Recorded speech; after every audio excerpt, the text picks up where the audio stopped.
Bismillahirrahmanirrahim. Assalamu alaikum. Let's make a start with IELTS listening module. Okay. We have a test here, and we will try our level based to get 40 by 40. Right now it's part 1. You can smile, you can enjoy, you will be happy. You will tell me your answers very happily. And when we move on, part 2, part 3. So one request only, till the end you have to be active. And you have to be responsive. You know, some of you, they give up. Like some of you actually give up that, okay, now it's out of my range, so I'll not do it. So don't worry. Till the end you have to be with me. And I'll give you all possible techniques. And you know, I read the question for you. You're not reading it alone. So you just have to listen and follow and all that. Now, we have this listening test, and complete the form below. Write one word and or a number.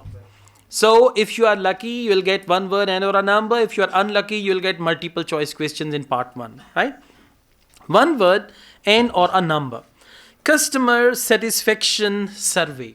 What do you understand from here?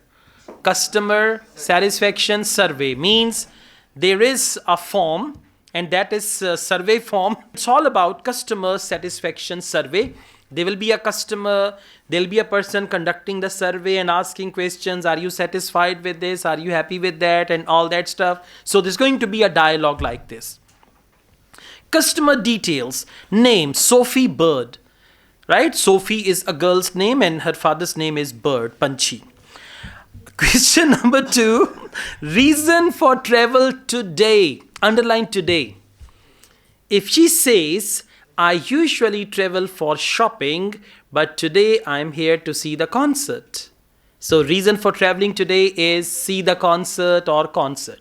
Okay, try to understand. This is how they have their techniques in the audio. For example, reason for travel today. Now, she will say, I come here every day for my work, but today I'm here to meet a friend. Now, many of you will write work because they don't focus today. Right? So if she says today or now I'm here to meet my friend, so answer is going to be different. So you need to understand, and this is the technique you need to use when you read the question. If you don't read the question carefully, whatever the answer is or whatever comes in the audio, you will write it down and you'll be very happy. I got my right answer, but that answer will be wrong one. So now listen to her and all that. We'll just decide. Let's go on. First, we've got question number 1, occupation. Sophie Bird is her name. And let's see what is her occupation. And again, when it is occupation, you need to see what is her present occupation. If she says, I was a dentist last year and now I'm a receptionist, for example, okay? So you need to see her present, present occupation. If she says, at the moment, I'm working as a receptionist, but very soon I'm going to become a manager. So answer is receptionist. So past, present, future. In part 1, if you only focus these things, because you know, they always give you minimum 2 possible answers. If the answer is Monday, they will give you Tuesday, Thursday, Monday, and you have to decide what's the right answer. Now I play the audio. Listen to the answer quietly, write it down. When audio finishes, then I say, what's your answer? Then you have to tell me your answer. Let's start. Hello. Do you mind if I ask you some questions about your journey today? We're doing a customer satisfaction survey. Yes, okay. I've got about 10 minutes before my train home leaves. I'm on a day trip. Great, thank you. So, first of all, could you tell me your name? It's Sophie Bird. Thank you. And would you mind telling me what you do?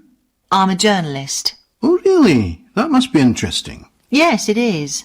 All right. I am a journalist. Lucky you that they talked about one thing and all that. So correct answer is journalist, and you should be careful with the spelling. Next, reason for travel today. So, was the reason for your visit here today work?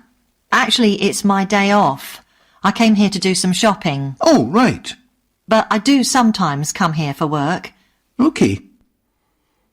Shopping. I do sometimes come here for work, but it's my day off, so I came here for shopping. SHOPPING, not single P, okay? Let's go on. Journey information. Let's see the journey information. Name of station traveling to.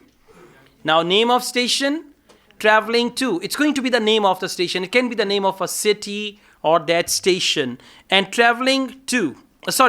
Name of the station returning to. Yeah, if she says I'm going back to, and then the name of the station. So let's see. Now, I'd like to ask some questions about your journey today, if that's okay. Yes, no problem. Right. So, can you tell me which station you're travelling back to?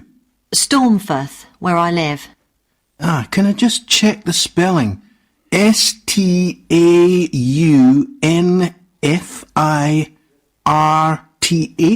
That's right. And you travelled from there this morning? Yes.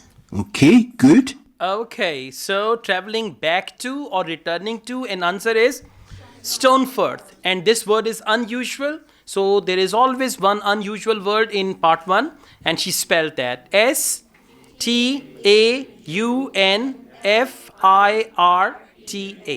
Well done. Let's go on. Type of ticket purchased. Now, when you buy a ticket, a train ticket, what type of tickets do we have? It's standard ticket, it's return ticket, it's one-way ticket. But you're going to answer using single word, one word and or a number. Standard dash ticket. Now, please underline the word standard. And try to understand IELTS listening. They are going to replace the word standard with another one. And right after that, they will speak an answer. Now, for standard, they may use the word normal. You know, when we say standard ticket means normal ticket. Standard pizza means normal, not large one. Standard coffee means normal one, right? Now, just focus the word normal, and whatever they say after that, that will be your answer. Question number 4. Next, can I ask what kind of ticket you bought? I assume it wasn't a season ticket, as you don't travel every day. That's right. No, I just got a normal return ticket. Okay, I just got a normal return ticket. Now, some students will write answer as normal because they do not know normal and standard, they are synonyms. So the right answer is return and then ticket. Cost of ticket, question number 5. And then can you see the pound sign? So when currency sign is given, you will not write that currency. If dollar sign is given, you will not write dollar.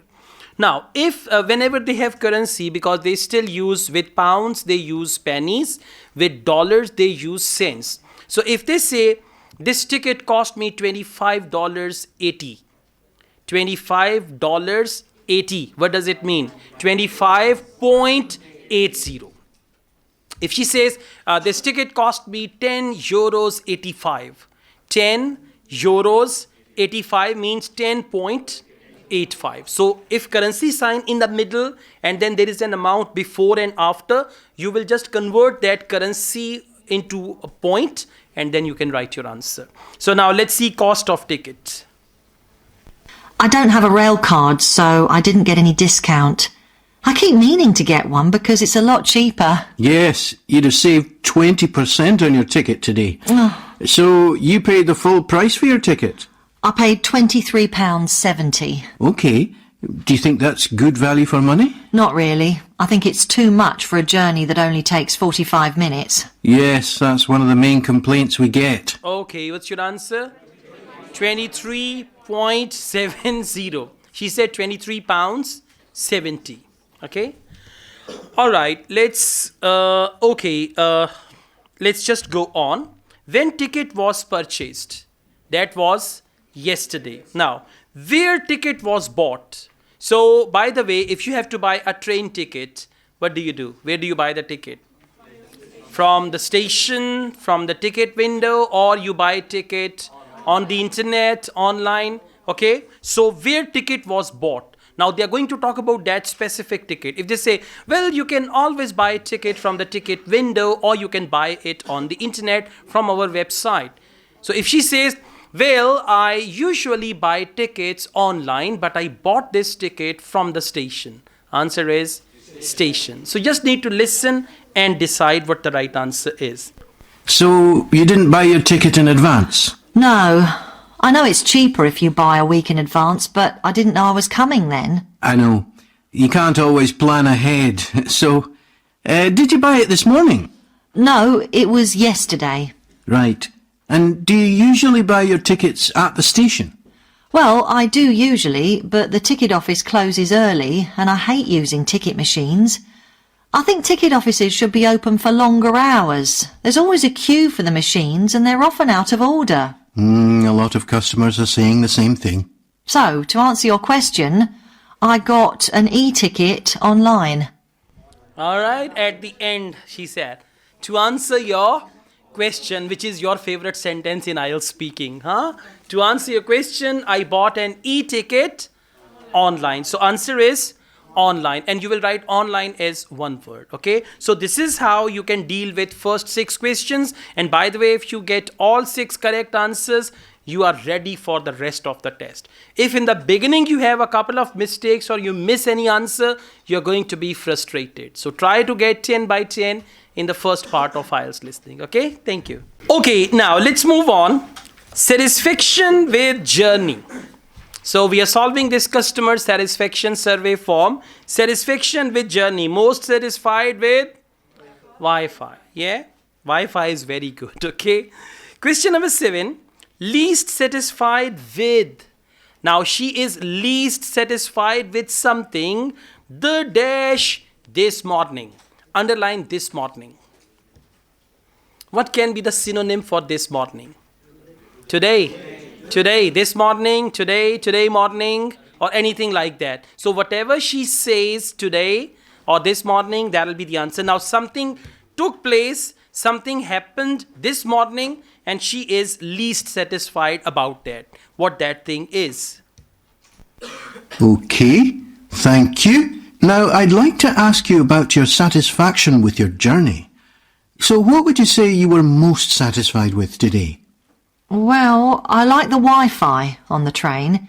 It's improved a lot. It makes it easier for me to work if I want to. That's the first time today anyone's mentioned that. Oh. It's good to get some positive feedback on that. And is there anything you weren't satisfied with?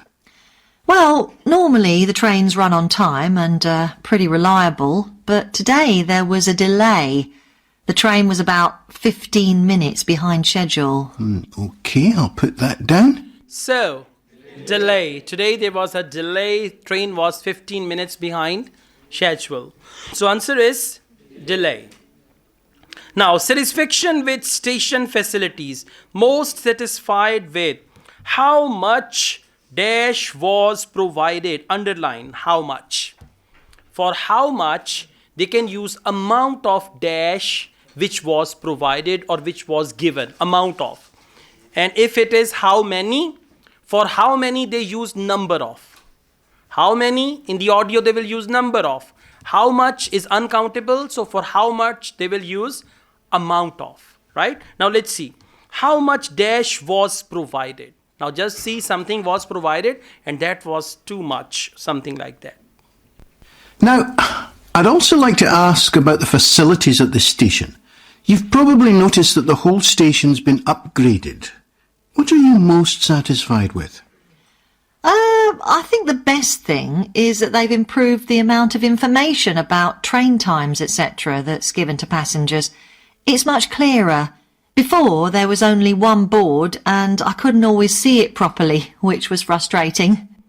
All right, information. And have you noticed how much and amount of? Now you need to learn all these things. This may appear in some other listening test also. How much and dash. And if you've read it now, you'll say, okay, how much means amount of. How many means number of. Exactly. So answer is information.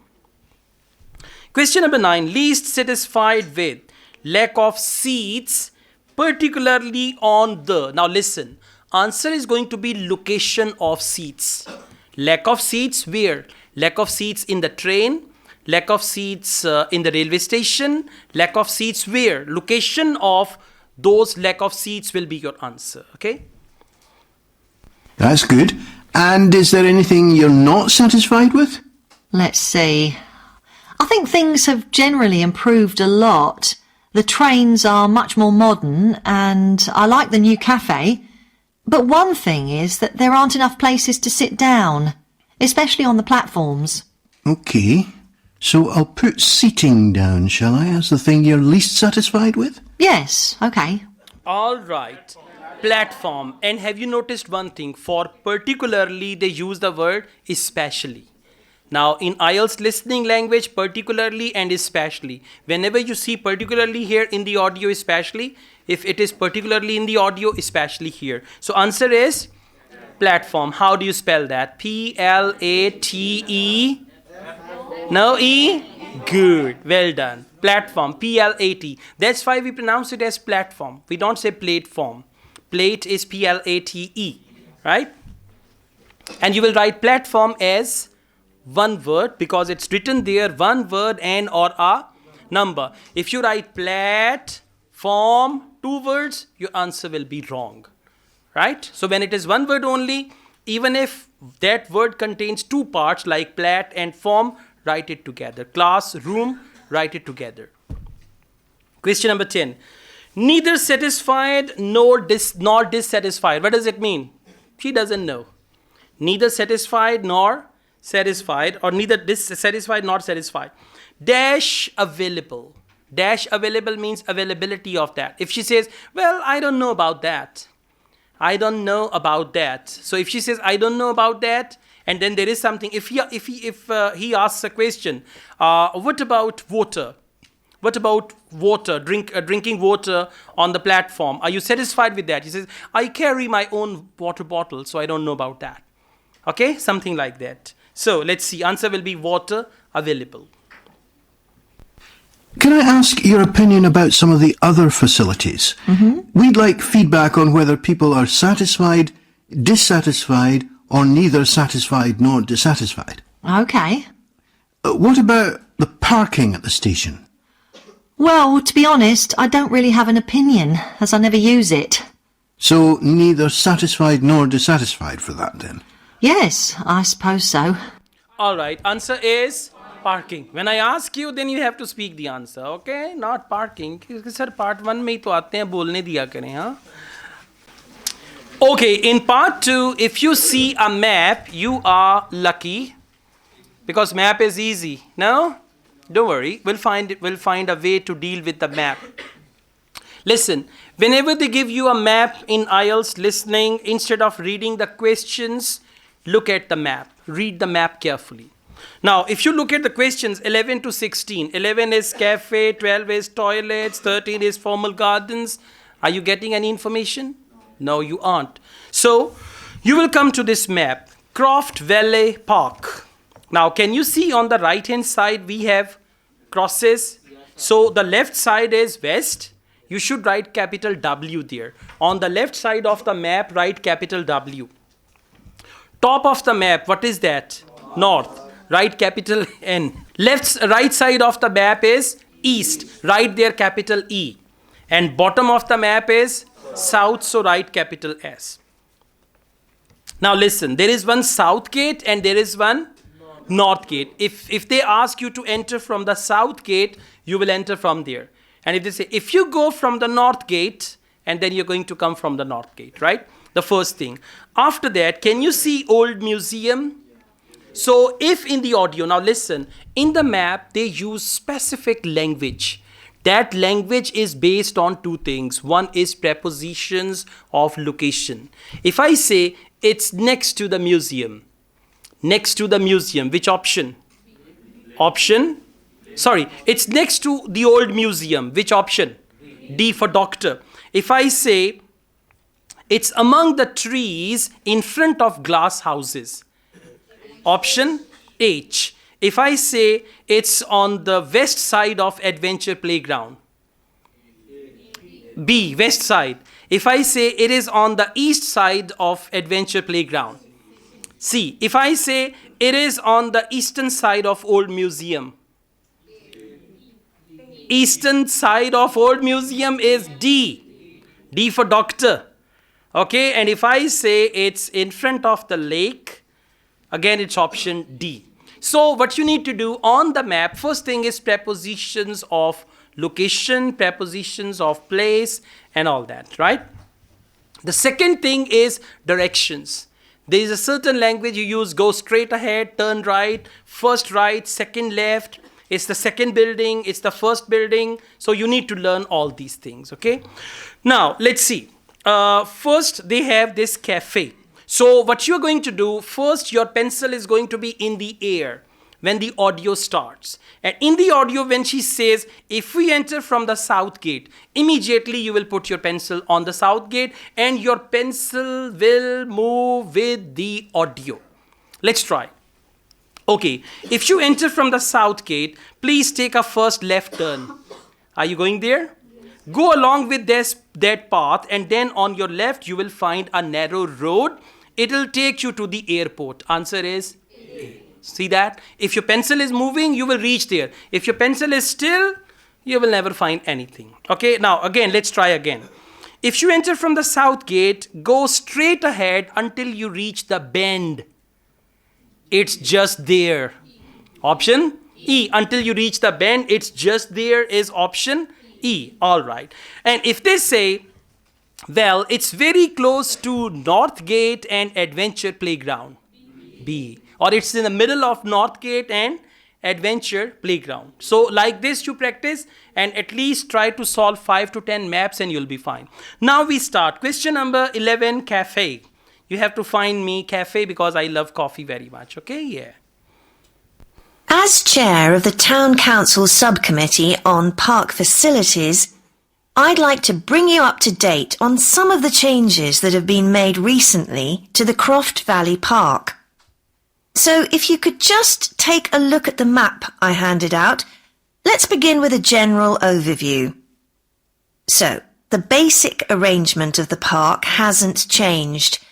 It still has 2 gates, north and south, and a lake in the middle.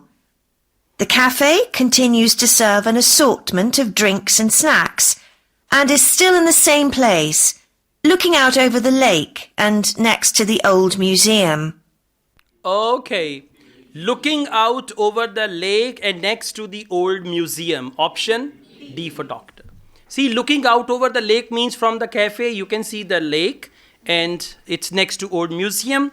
Answer is D. Now, question number 12, toilets, very important to know.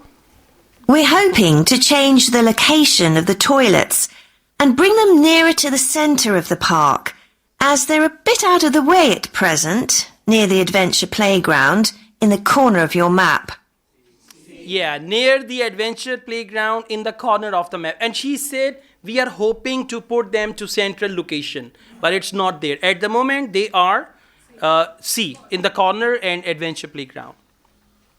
Question number 13, formal gardens. Now let's see where these formal gardens are.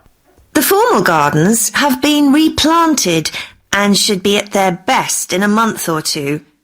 They used to be behind the old museum, but we've now used the space near the south gate, between the park boundary and the path that goes past the lake towards the old museum.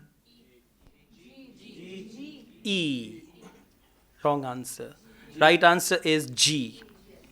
Why G? Please listen to it again.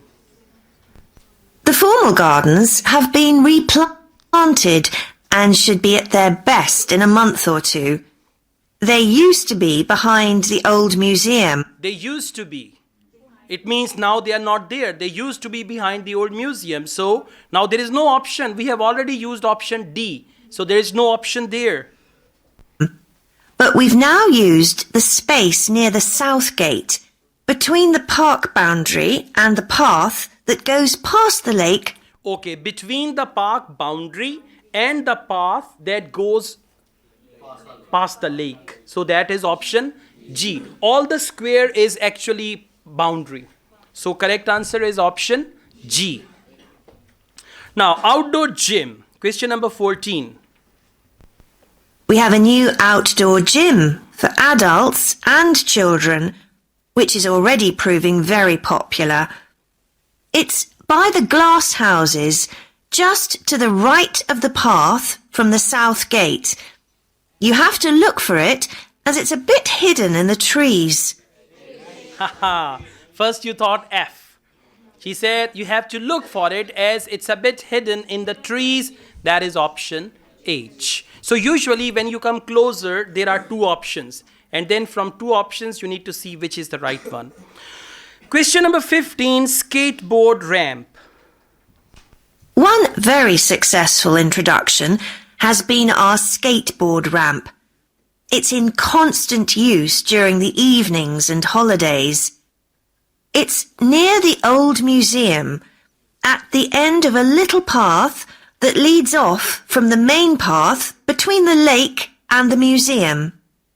A.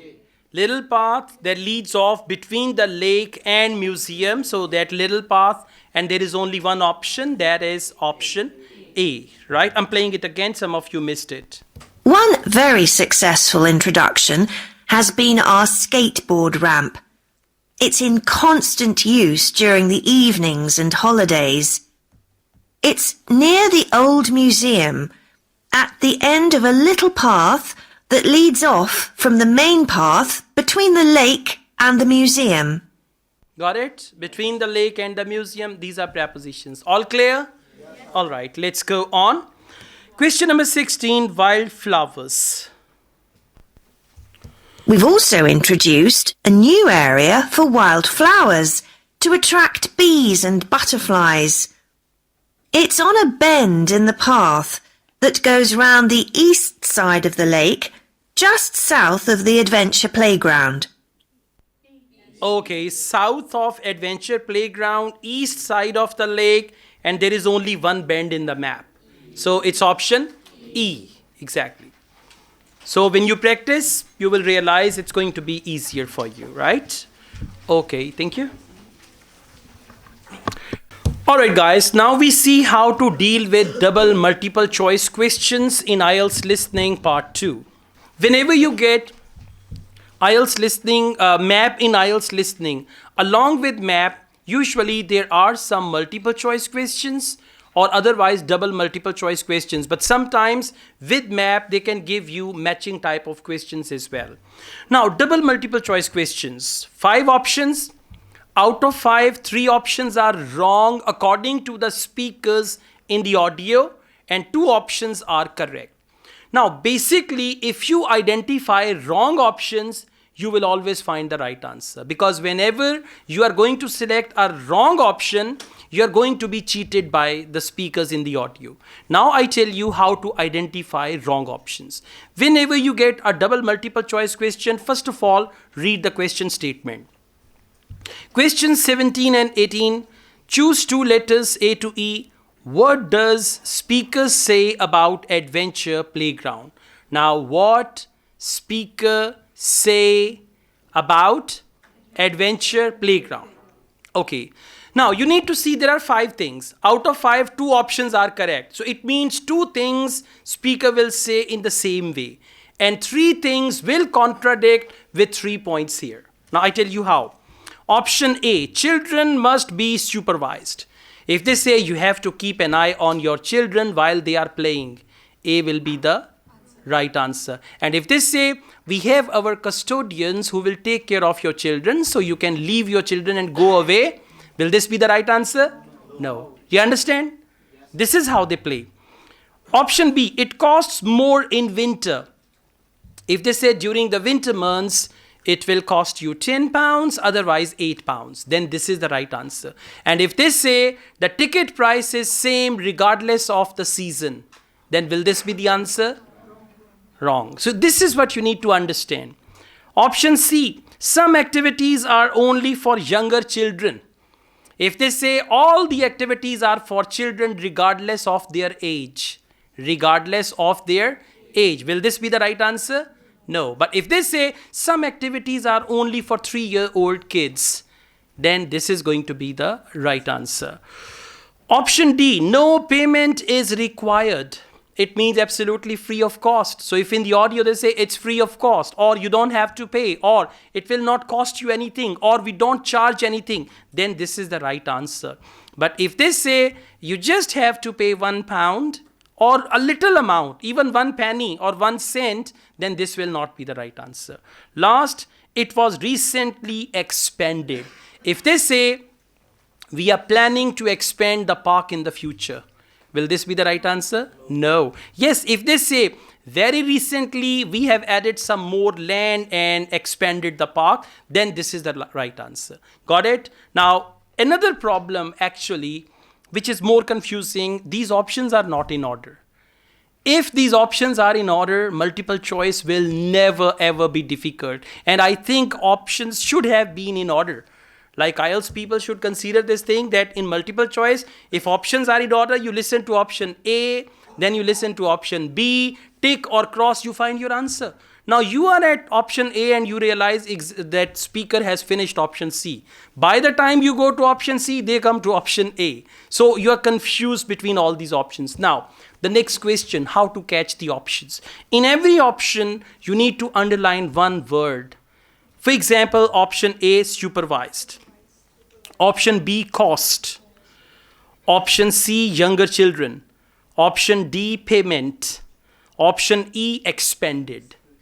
Got it? So when they use these words, immediately come to that point, and after listening to that point, either you tick if that is the right answer, or you cross if it is the wrong answer, and a question mark if you don't understand. And for God's sake, don't put all question marks, all 5 options, okay? Now we start. Please listen. Yes?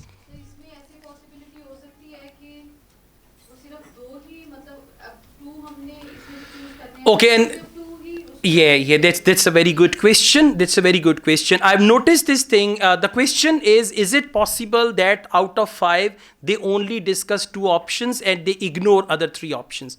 Sometimes they leave out 1 option, sometimes. And otherwise, they may leave out 2 options as well. But mostly I've seen they leave out 1 option. And if you go back to Cambridge IELTS books like from 10, 9, 8, 7, 6, 5, then there are some tests in multiple choice where they ignore 2 options and they discussed only 1 option.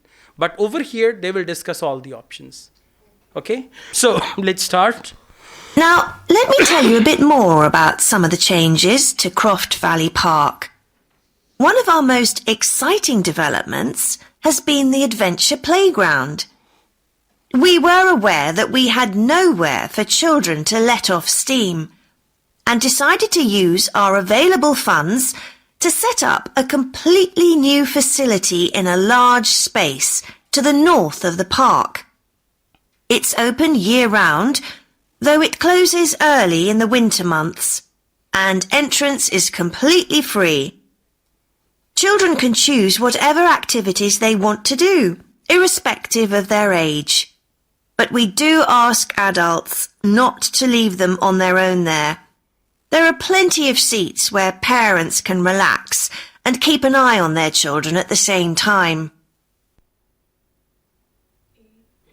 A, B, A and all right. The correct answer is A for apple, D for doctor. Okay, I'll tell you why, don't worry. Now write down a code. It's a secret code.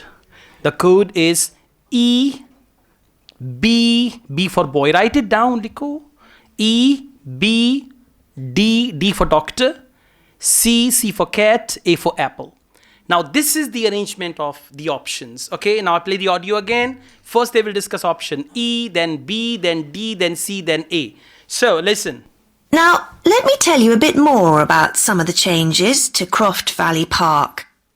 One of our most exciting developments has been the adventure playground. Now, adventure playground, but she didn't mention as it was the expansion.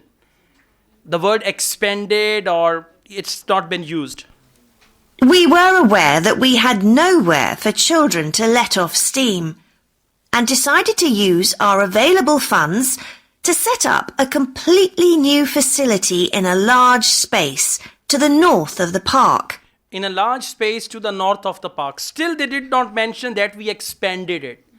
Means park was expanded. Already the size was same and they offered a new facility. So E is not the right option. Now please come to option B. That is, costs more in winter. It's open year-round, though it closes early in the winter months. Did they talk about cost? It opens year round, although it closes early in winter months. So B is not the right answer. Now come to option C. And entrance is completely free. And entrance is? No payment is required. So first correct answer is D. Now please come to option C. Some activities are only for younger children. Children can choose whatever activities they want to do, irrespective of their age. Irrespective of their age. When they say irrespective, it doesn't mean younger children. It means any child can do anything. So C is the wrong answer. Now come to option A. Adult, whatever activities they want to do, irrespective of their age. But we do ask adults not to leave them on their own there. Not to leave them on their own. Them means children. Not to leave them means children must be supervised. And then they speak further. There are plenty of seats where parents can relax and keep an eye on their children. Okay, plenty of seats where parents can relax and keep an eye on their children. So children must be supervised. Got it? Now let's go on. What does the speaker say? Questions 19 and 20. What does the speaker say about the glass houses? Now they have some glass houses there. So what does the speaker say? Option A, they are closed at weekends. They, what do they mean by they? Glass houses. So if glass houses are closed at the weekend, then A is the right answer. And if they say we have extended hours on weekends, extended hours mean they give more time at weekends, then A will not be the right answer. And for weekend, they can use Saturday, Sunday. Volunteers are needed to work there. If they need volunteers, B is the right answer. And if they say we already have enough volunteers who are serving, so thank you so much, we don't need more, then it's actually not the right answer. They were badly damaged by fire. They means glass houses. Now, if they say last year there was fire and the glass houses were badly damaged or fire destroyed glass houses, then C is the right answer. And if they say last year there was fire, but thank goodness nothing happened to glass houses. Got the point? This is how they speak. Option D, more money is needed to repair some of the glass. More money is required. If in the audio they say we are well within the budget, do they need more money? No, then this is not the right answer. And if they say we have insufficient funds, at the moment we are lacking money or we need more money, then this will not, then this is the right answer. Option E, visitors can see palm trees from tropical regions. Now listen carefully. Visitors can see palm trees. If they say we have some palm trees which the visitors can see and all that, then this is the right answer. And if they say last year we had some palm trees here, but they were all stolen. For example, they were all stolen. Or if they say we have plans to plant some palm trees here next year. So when they have plans next year, it means palm trees are not available there. So visitors can see. If palm trees are there and visitors can see them, so that's the right answer. Now, what to underline? Option A, weekends. Option B, volunteers. Option C, fire. Option D, money. And option E, palm trees. Okay, so when they talk about palm tree, come to that option, tick or cross. So, let's see. Lastly, the glass houses. A huge amount of work has been done on them to repair the damage following the disastrous fire that recently destroyed their western side. Over £80,000 was spent on replacing the glass walls and the metal supports, as well as the plants that had been destroyed, although, unfortunately, the collection of tropical palm trees has proved too expensive to replace up to now. At present, the glass houses are open from 10 a.m. to 3 p.m. Mondays to Thursdays, and it's hoped to extend this to the weekends soon.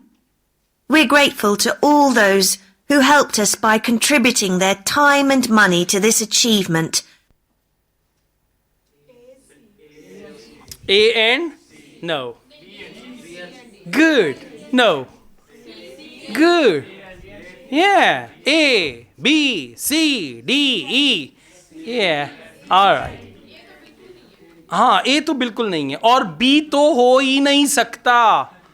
Correct answers are, please clap for her. Well done. I like your confidence. Correct answers are A and C.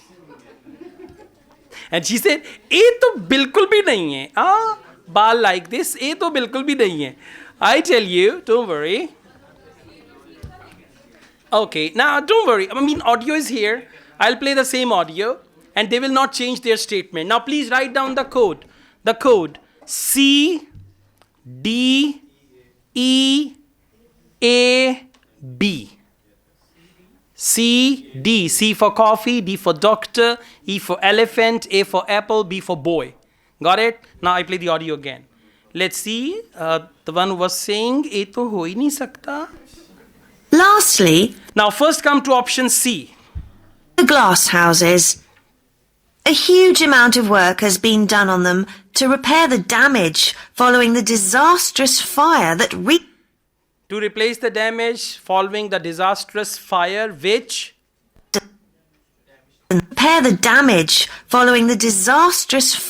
recently destroyed their western side. recently destroyed their western side. There means glass houses. So option C, they were badly damaged by fire. That is the first right answer. Exactly. Now please come to option D. More money is needed. Over £80,000 was spent on replacing the glass walls and the metal supports, as well as the... Okay, did they talk about more money? She only said 80,000 pounds spent. So D is not the right answer. Now please move on to option E for elephant. Visitors can see palm trees from tropical regions. plants that had been and the metal supports, as well as the plants that had been destroyed, although, unfortunately, the collection of tropical palm trees has proved too expensive to replace up to now. Okay, palm trees too expensive to replace up to now. So it means they have not replaced. So can you see palm trees? No. So option E is also wrong. Now option A, which can never be the right answer, and I tell you why. At present, the glass houses are open from 10 a.m. to 3 p.m. Mondays to Thursdays, and it's hoped to extend this to the weekends. It's hoped to extend this to the weekend. It's hoped, not it's done. So what does that mean? They are closed at weekends. It's hoped. It's hoped means in the future. So that is why A is the right answer. And then we've got option B. Volunteers are needed to work there. Soon, we're grateful to all those who helped us by contributing. She's only thanking them. We are grateful to all those who helped them by contributing, but she didn't say that they need more volunteers. So the correct answer is option A and then option C. On your answer sheet, you can write 19A, 20C, which is logical. Otherwise, if you write 19C, 20A, that is also right. Okay, good. Okay guys, now we are going to learn how to deal with multiple choice questions where answer is A, B or C. Okay, well, whenever they give you this type of questions, they say choose the correct letter A, B or C. Again, mostly they discuss all three options. Two options are discussed oppositely or negatively. And when they discuss those options, those negative or opposite options, sometimes they use the word like we hoped, or we wanted to, or we thought, or those options are in the question. For example, if I say like, where am I going? If somebody comes and says, you wanted to go to Islamabad, didn't you? And I would say, oh yes, but I didn't go there. Islamabad is not the answer, right? So you just need to listen. If there is a question, if someone says, you wanted to do this, and if the answer is yes, then it can be the right answer. But if it is no, then it is not. Now, question number 21. Presentation about refrigeration. What is refrigeration? Yeah, the big boxes in your house which you use to freeze ice and all that in summer. And in winter, you put your clothes in it. Yeah, presentation about refrigeration. So refrigeration is all about refrigerators, fridges, deep freezers, and all that. What did Annie discover from reading about ice houses? Now, I'm sorry, what did Annie discover? Now, Annie discovered something from reading about ice houses. Now, what is it that she discovered? That will be the right answer. What she already knew and what she still wants to discover will not be the right answer. Option A. Why they were first created. What do they mean by they? They means ice houses. So why means reason. So if she discovered the reason, discovered means something she did not know. So if she discovered the reason, option A. Option B, how ice was kept frozen. Method or manner. And by the way, just do one thing. Underline discover. And when she says, I didn't realize, and then she speaks about an option with I didn't realize, that will be the right answer. Because that is what she discovered. When you discover something and say, oh, I didn't realize, I didn't know, I had no idea before. So whatever she says after that, that will be your right answer. Option C, where they were located. They means ice houses. So where means location, how means method, why means reason. Now whatever she realized, that will be the right answer. Okay, Jack. Before we plan our presentation about refrigeration, let's discuss what we've discovered so far. Fine, Annie. Though I have to admit I haven't done much research yet. Nor me. But I found an interesting article about ice houses. I'd seen some 18th and 19th century ones here in the UK, so I knew they were often built in a shady area or underground, close to lakes that might freeze in the winter. Then blocks of ice could be cut and stored in the ice house. But I didn't realise that insulating the blocks with straw or sawdust meant they didn't melt for months. I didn't realize insulating with sawdust and all that, that means they didn't melt for months. Kept frozen and didn't melt for months. And the audio went like A, C, B. So just focus this time, I didn't realize, and they didn't melt for months. Listen again. Okay, Jack. Before we plan our presentation about refrigeration, let's discuss what we've discovered so far. Fine, Annie. Though I have to admit I haven't done much research yet. Nor me. But I found an interesting article about ice houses.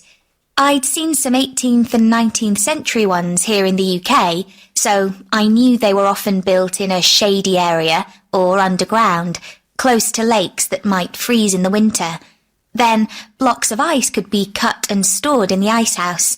But I didn't realise that insulating the blocks with straw or sawdust meant they didn't melt for months. Okay, the last part. Now let's go on question number 22.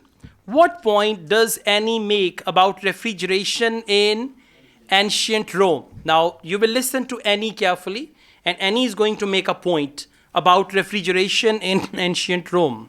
So what's the subject?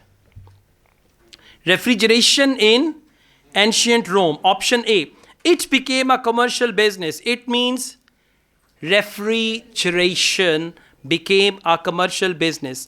Option B, it used snow from nearby. It means refrigeration used snow from nearby. If they say they used snow from nearby areas, then it is the right answer. They say they used snow from far off areas. Now far off is opposite of nearby. It took a long time to become popular.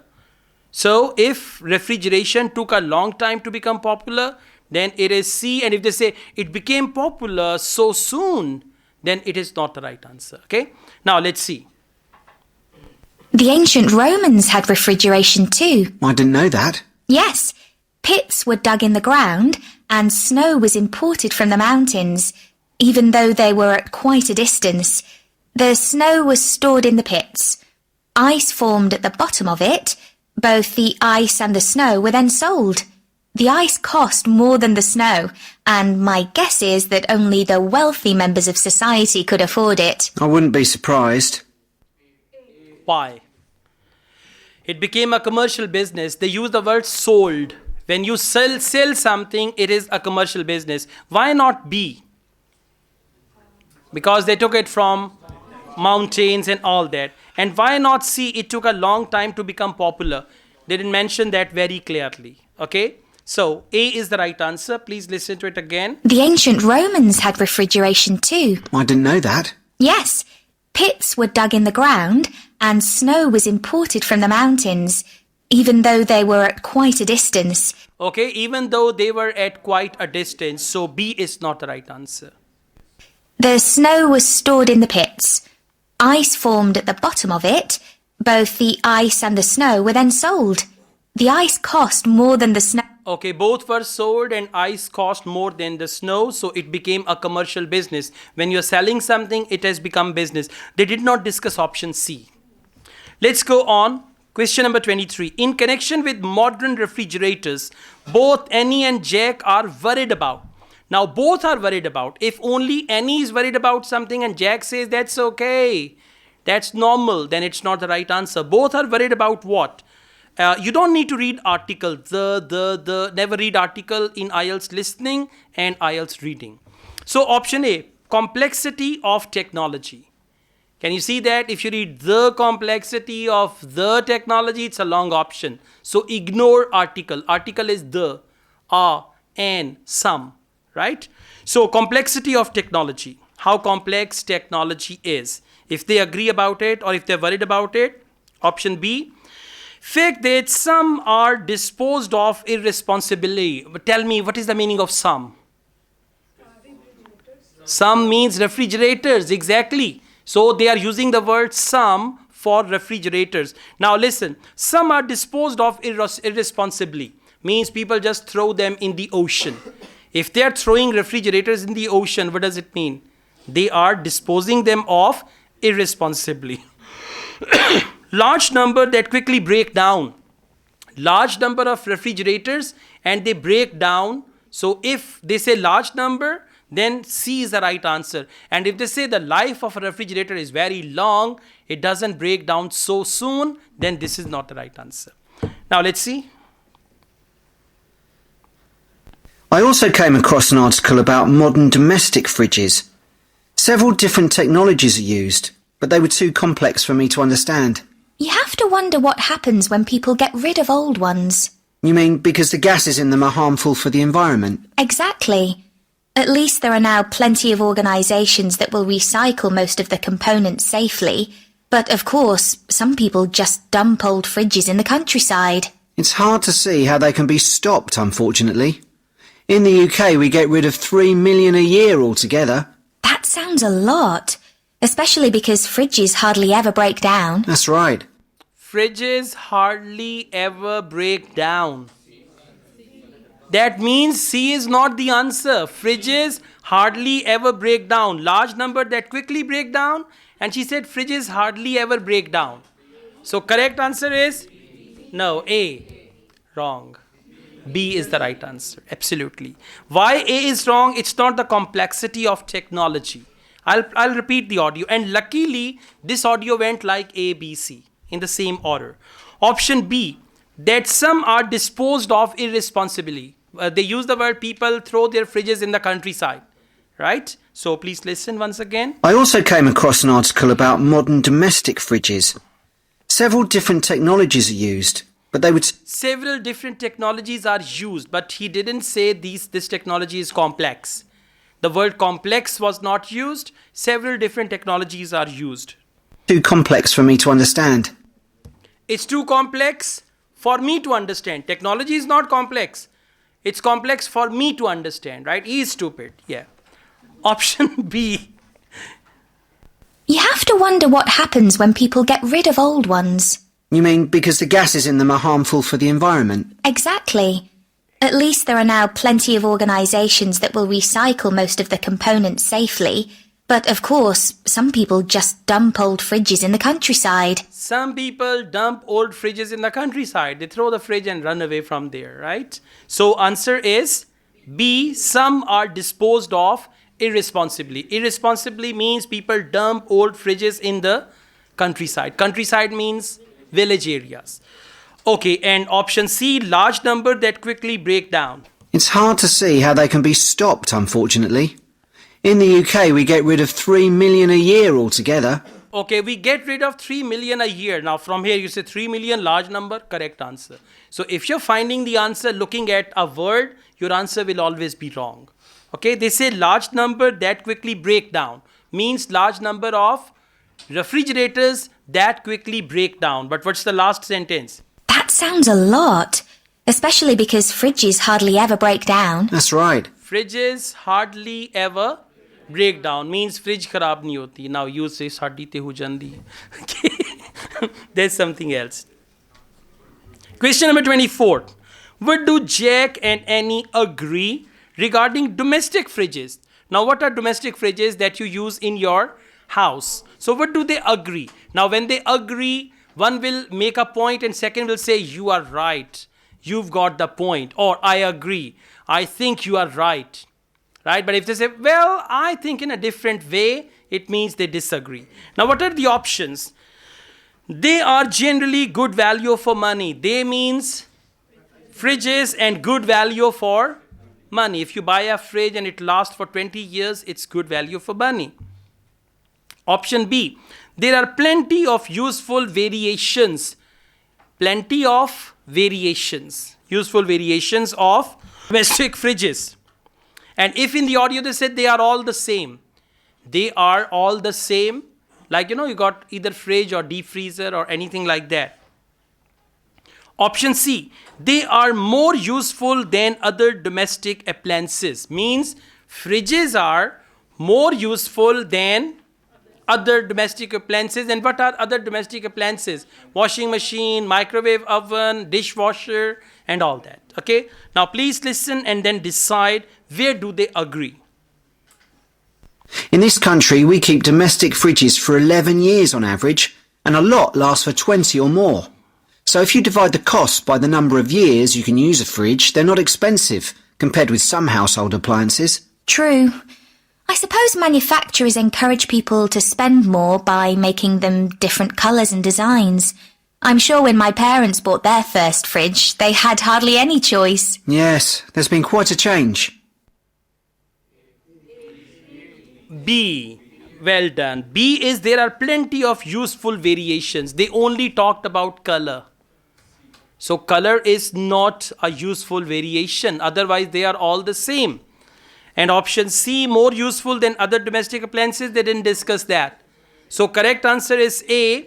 They are generally good value for money. Now please listen, how do you say good value for money? In this country, we keep domestic fridges for 11 years on average, and a lot lasts for 20 or more. So if you divide the cost by the number of years you can use a fridge, they're not expensive. They are not expensive. What does it mean? Good value for money. So A is the right answer. Now why B is wrong? Compared with some household appliances. Compared with some household appliances. That is option C. And are they comparing more useful than that? They are comparing price only. Right? So C is not the right answer. Now they talk about B. True. I suppose manufacturers encourage people to spend more by making them different colours and designs. I'm sure when my parents bought their first fridge, they had hardly any choice. Yes, there's been quite a change. Alright, so A is the right answer. Thank you. Okay, now we've got questions 25 to 30. And in IELTS listening part 3, 3 question types are very common. Number 1, multiple choice, single multiple choice. Number 2, double multiple choice. And number 3, matching, where you have to match questions with statements. Now let's see. Who is going to do research into each topic? Now topics are questions and who is people? Option A, option B, and option C? Yeah, if any says, Jack, I'll do this part and you do that, what does that mean? That means both. If Annie says, I will do this part of the presentation and you do that part, which option is that? A, B or C? C, they're both doing it.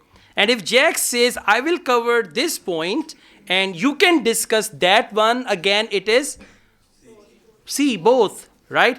And if Jack says, well, I don't know about that, so why don't you do it? And then he says, okay, I'll do it myself, then option A. So you need to see whether they are going to do collaborative work, then option C. If only Annie will do, then option A. If only Jack will do, then option B. Very, very simple. Now, question number 25. Goods that are refrigerated. Now, what are the goods which are refrigerated? Eatables. You know, we've got frozen food now. Even sometimes flowers are refrigerated. Medicine is refrigerated. So, goods that are refrigerated. Now, this is the topic. Who will cover this topic? If only Annie, option A. If only Jack, option B. If both will do. They divide it into two parts, then it is C. So, let's see. Right, let's make a list of topics to cover in our presentation and decide who's going to do more research on them. Then later we can get together and plan the next step. Okay. How about starting with how useful refrigeration is and the range of goods that are refrigerated nowadays? Because, of course, it's not just food and drinks. No, I suppose flowers and medicines are refrigerated too. And computers. I could do that, unless you particularly want to. No, that's fine by me. I could do that if you particularly want to. You said, no, that's fine by me.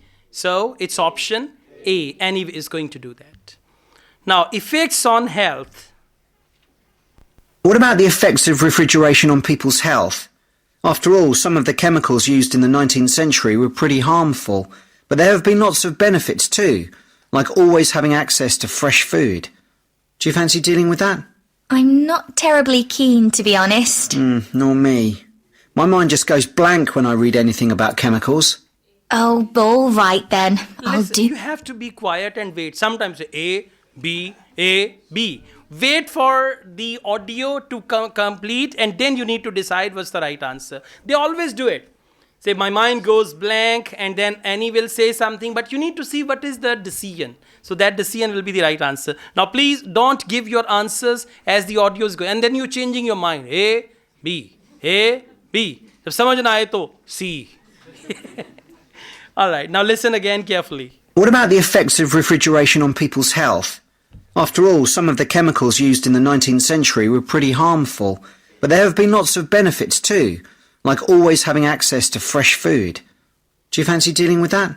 I'm not terribly keen, to be honest. Nor me. My mind just goes blank when I read anything about chemicals. Oh, all right then. I'll do you a favour. But you owe me, Jack. All right, then I'll do you a favor and you owe me, Jack. You owe me, Jack means Jack, मैंने आप पे एहसान किया. So answer is A. I'll do that. You owe me, Jack. I'll do that means Annie will do it. Right? Just the last part. Focus this last part. What about the effects of... My mind just goes blank when I read anything about chemicals. Oh, all right then. I'll do you a favour. But you owe me, Jack. I'll do you a favor means she's going to do it herself because Jack said my mind goes blank. Right? A will be the right answer. Now question number 27. Impact on food producers. Okay.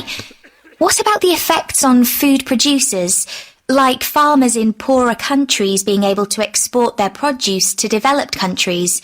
Something for you, maybe? I don't mind. It should be quite interesting. I don't mind. It should be quite interesting. So, C. Very good. Because you know answer is either A or B or C. So, why C? Because we didn't use C before. Try to focus the audio and understand. Don't do the guesswork. I'm playing it again. Please don't do the guesswork. Okay. What about the effects on food producers, like farmers in poorer countries being able to export their produce to developed countries? Something for you, maybe? I don't mind. It should be quite Something interesting. for you maybe? I don't mind. What does it mean? Jack will do it. Okay, so answer is B. Now, impact on cities. I think we should also look at how refrigeration has helped whole cities, like Las Vegas, which couldn't exist without refrigeration because it's in the middle of a desert. Right. I had a quick look at an economics book in the library that's got a chapter about this sort of thing. I could give you the title if you want to do this section. Not particularly, to be honest. I find economics books pretty heavy going as a rule. OK, leave it to me then. Thanks. Leave it to me then. Option B. They haven't used C. Okay, yeah. But it's not necessary. They may leave it as well. Refrigerated transport. Have you seen Wall's truck with ice cream or any frozen food truck? So that truck is also a refrigerated one. Now, let's see what do they say about it. Then there's transport and the difference that refrigerated trucks have made. I wouldn't mind having a go at that. Don't forget trains too. I read something about milk and butter being transported in refrigerated railroad cars in the USA right back in the 1840s. I hadn't thought of trains. Thanks. A. She said, she said that in the beginning. Then there's transport and the difference that refrigerated trucks have made. I wouldn't mind having a go at that. I wouldn't mind having a go at that means she will do it. And then he said, don't forget this. So answer is A. Last is domestic fridges. Shall we have a separate section on domestic fridges? After all, they're something everyone's familiar with. What about splitting it into two? You could investigate 19th and 20th century fridges, and I'll concentrate on what's available these days, and how manufacturers differentiate their products from those of their competitors. OK, that'd suit me. So, C, because we didn't use C before. Got it? Yeah. All right. Okay, guys. Now we have part 4. Always remember, IELTS listening part 3 can be tricky. Because of multiple choice, because of single multiple choice, double multiple choice, matching and all that. But part 4 provides you an opportunity to again come back to the test. So most of the time part 4 is one word only. Sometimes it can be, very rarely it can be multiple choice, but otherwise one word only or no more than 2 words or anything like that. Now how to deal with part 4? Again, there are some tricks to deal with this part. First the topic, and in part 4 there is always a lecture. That is why when there is a lecture, one person is talking, there is no dialogue. Students say part 4 is very, very fast. It isn't fast, it's fluent. Okay, so they never increase the speed of IELTS listening by 1.25, 1.15. They never do that. But part 4 is a lecture. One person is talking, and English is a fast language. That's why sometimes it becomes fast. Now, the topic, how Industrial Revolution affected life in Britain. Industrial Revolution, when machinery started working instead of human. So that's what we call Industrial Revolution. 19th century.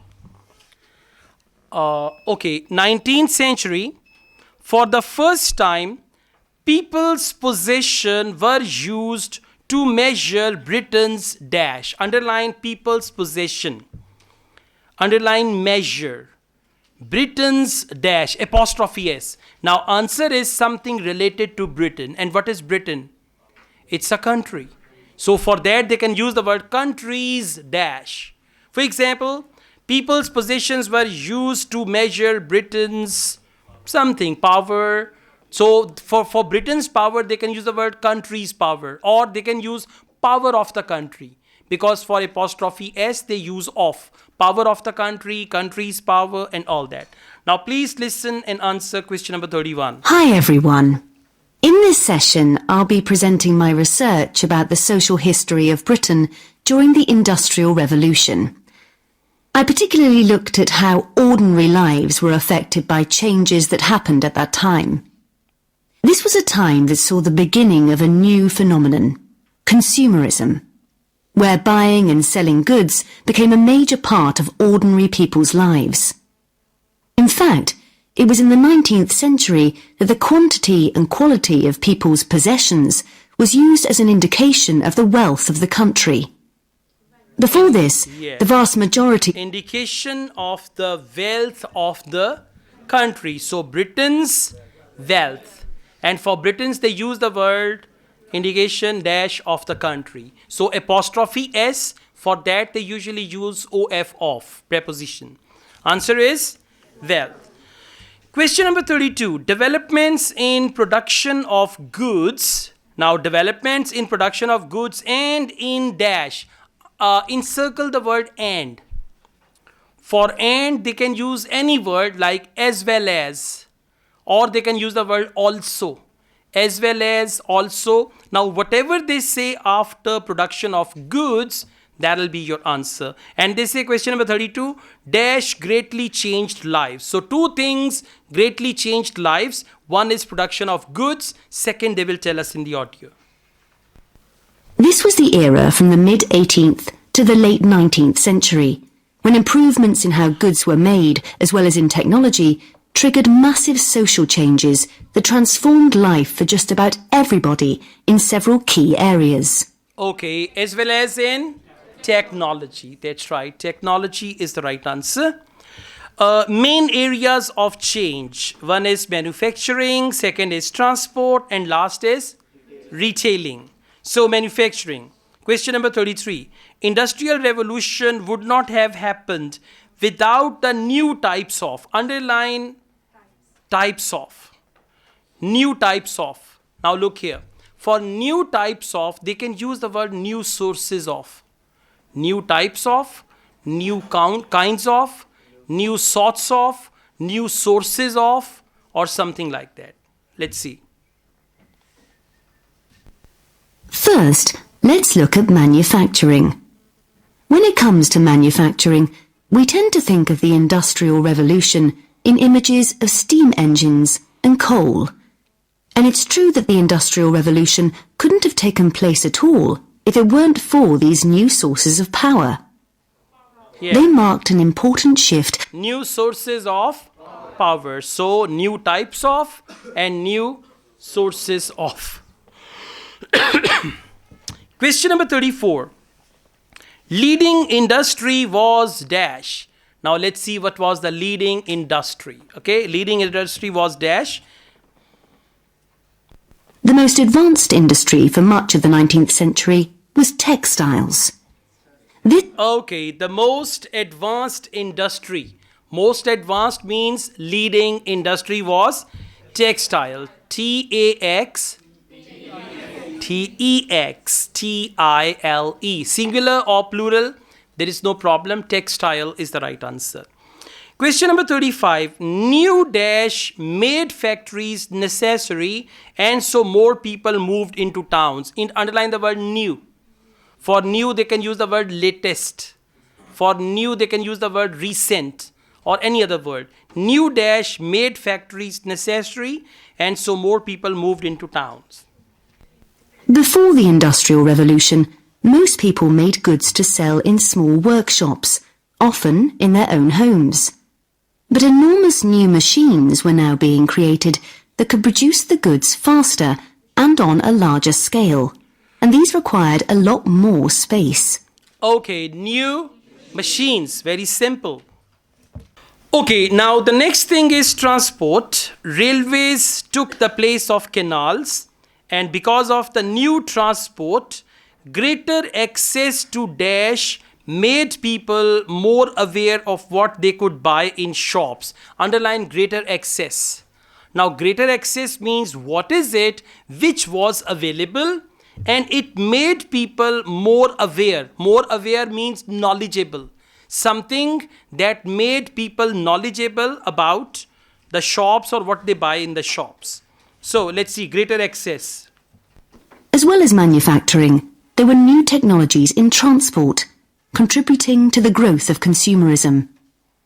The horse-drawn stagecoaches and carts of the 18th century, which carried very few people and goods and travelled slowly along poorly surfaced roads, were gradually replaced by the numerous canals that were constructed. These these were particularly important for the transportation of goods.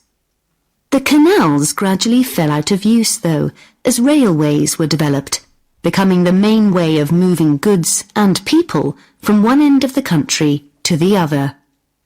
And the goods they moved weren't just coal, iron, clothes and so on. Significantly, they included newspapers, which meant that thousands of people were not only more knowledgeable about what was going on in the country, but could also read about what was available in the shops. Okay, and that encouraged them to buy more. What was available in the shop. So what was that? Newspapers. Exactly. Greater access to newspapers. And you will write newspapers as one word, right? Not news and papers separately. Okay, let's go on. Question number 37. When shopping, people were not limited to buying dash goods. Dash goods means type of goods. When shopping, people were not limited to buying dash goods. So it means something else was available to them. They were not limited to one type of goods. They had other things as well. So faster forms of transport resulted in distribution becoming far more efficient. Goods could now be sold all over the country instead of just in the local market. Goods could be sold all over the country instead of just the local market. So people were not limited to buying local goods because things could be sold all over the country. Yeah. So when things, why not? When things are sold all over the country, it means you can buy other cities' stuff as well. So faster forms of transport resulted in distribution becoming far more efficient. Goods could now be sold all over the country instead of just in the local market. So goods could be sold all over the country instead of just local market. Means when shopping, people were not limited to buying local goods because goods could be sold all over the country. So they were not just local goods, they were goods from other parts of the country as well. Okay, question number 38, retailing. And you can see the first point is first department stores were opened. Displays of goods were more visible inside stores because of better. Now this word better, it comes in IELTS listening part 4 several times. Underline the word better. Whenever you see better before the blank, they can usually translate better for improved. For example, better quality, improved quality, right? So let's see what word they use and after that there'll be your answer. The third main area that saw changes that contributed to consumerism was retailing. The number and quality of shops grew rapidly, and in particular, small shops suffered as customers flocked to the growing number of department stores, a form of retailing that was new in the 19th century. The entrepreneurs who opened these found new ways to stock them with goods and to attract customers. For instance, improved lighting inside greatly increased the visibility of the goods for sale. Improved lighting, so better lighting inside the stores. Question number 39, outside stores because dash were bigger. Now something that was bigger. Another development that made goods more visible from outside resulted from the use of plate glass, which made it possible for windows to be much larger than previously. Windows much larger. So windows were bigger. For bigger they use the word larger. I play it again for you, right? Just listen.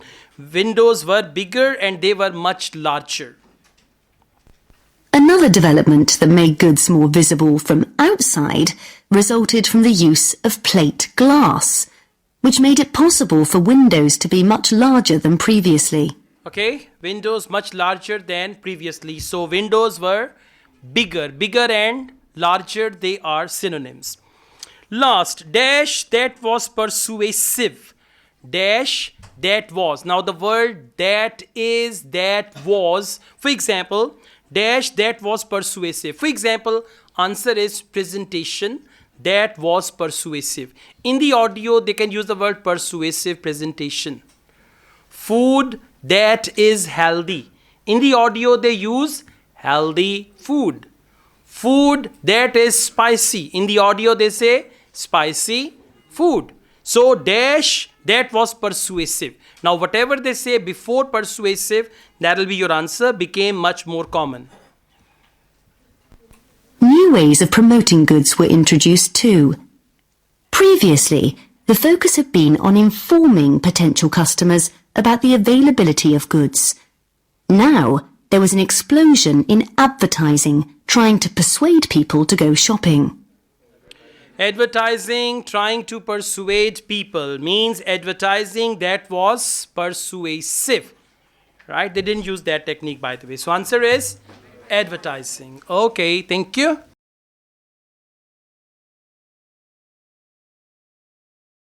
Bismillahirrahmanirrahim. Assalamu alaikum. Wow, kitne bibe bache hain, huh? Okay. Now, we are going to start off with IELTS reading module. Whenever you start a passage, a new passage, first you will read the title of the passage. So what's the title? Sustainable School Travel Strategy. The whole passage is about traveling to school, and they're going to talk about some sustainable travel strategy which can be maintained and all that. After reading the title, and when you read the title, you need to switch on your imagination. School travel. When they say school travel, think about school buses. Think about a school.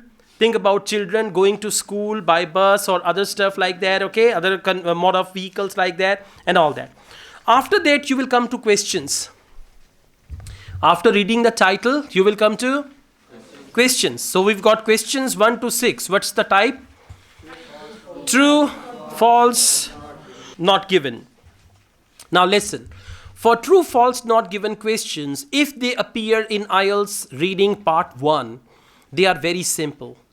In the question, there is a word, or there are 2 to 3 words which will decide whether the answer is true, false, or not given. So the first thing is you need to identify those words. How to do that? I'll tell you. Number 1. Number 2, you will divide the sentence into 3 parts. For example, question number 1. More children are injured when walking or cycling to school than when traveling by car. Now, more children injured when walking or cycling. So if more children are injured by walking or cycling as compared to going to school by car, answer is true.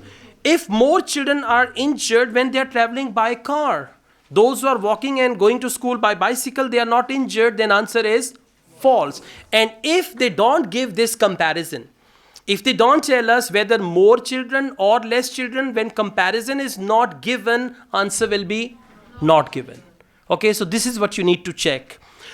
Now, let's go back, look for walking, cycling, car. And by the way, true, false, not given is type A questions, where questions and answers are in order.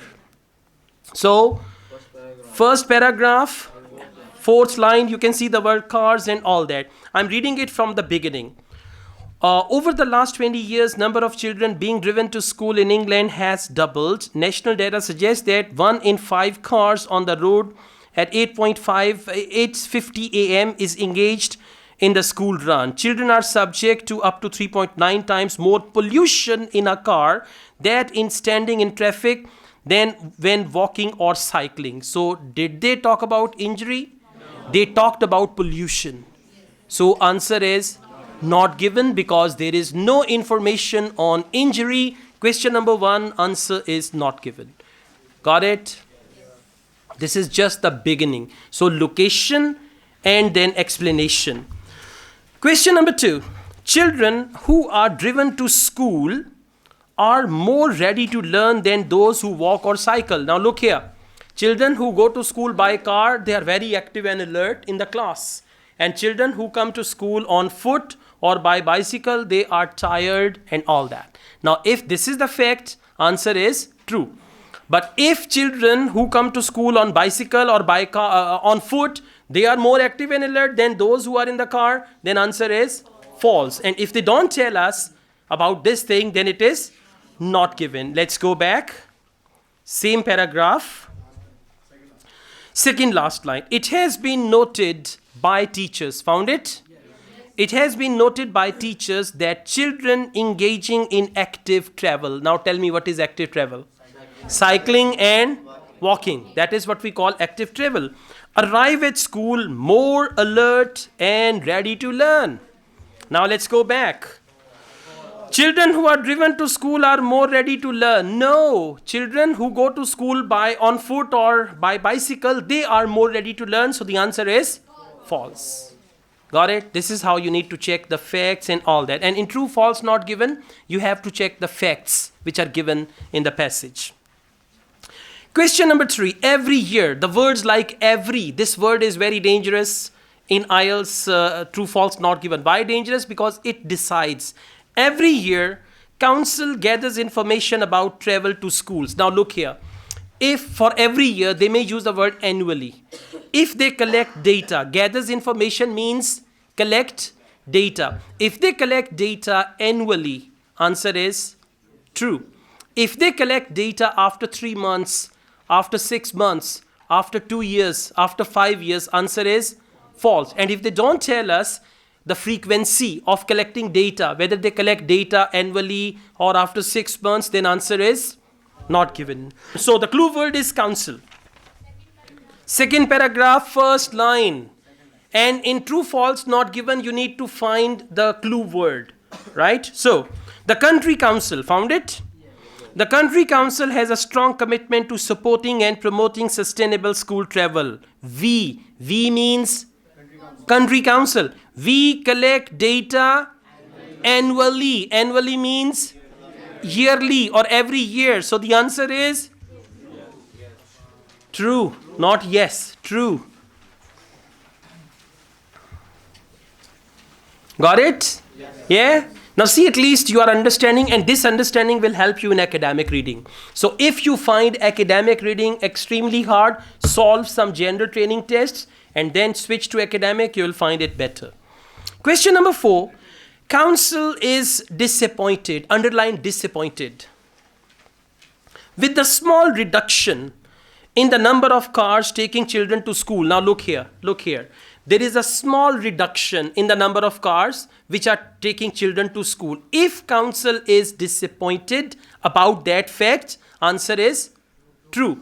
If council is still happy that there's a little reduction but council is happy about it, answer is false. And if they don't tell us whether council is happy or unhappy, answer is not given. Let's go back. It's second paragraph. I'm reading it from 4th line. Please follow me after full stop. Second paragraph, 4th line after full stop.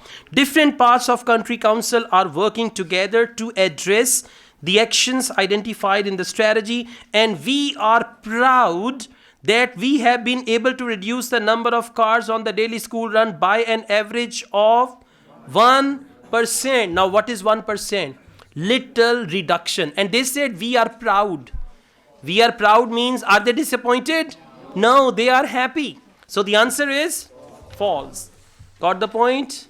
Hello? समझ आ रही? नींद आ रही है? Okay, थोड़ा ना वो packet में डाल के कॉफ़ी ले आया करें. Coffee, yeah. Put it here, you'll be active. Yeah. Little coffee will help you. Yeah. हाँ, फिर नहीं होना था. You know, actually, they use the word here, little reduction. So when they say, no, actually, you know, the thing is this, there are two things. One is small reduction and second is disappointed. So if it was more than 1%, for example, and still they were disappointed, then it could be true. But now the thing is small reduction and 1% reduction. That is similar. But on the other hand, the word disappointed, there they use the word proud. So when you are proud, you are not disappointed. Okay, so proud and disappointed, they are two opposite words. That's why it is false. Question number 5. Number of children in schools has risen in recent years. If the number of children that has increased or risen, that is true. If the number of children decreased, that is false. Otherwise, not given.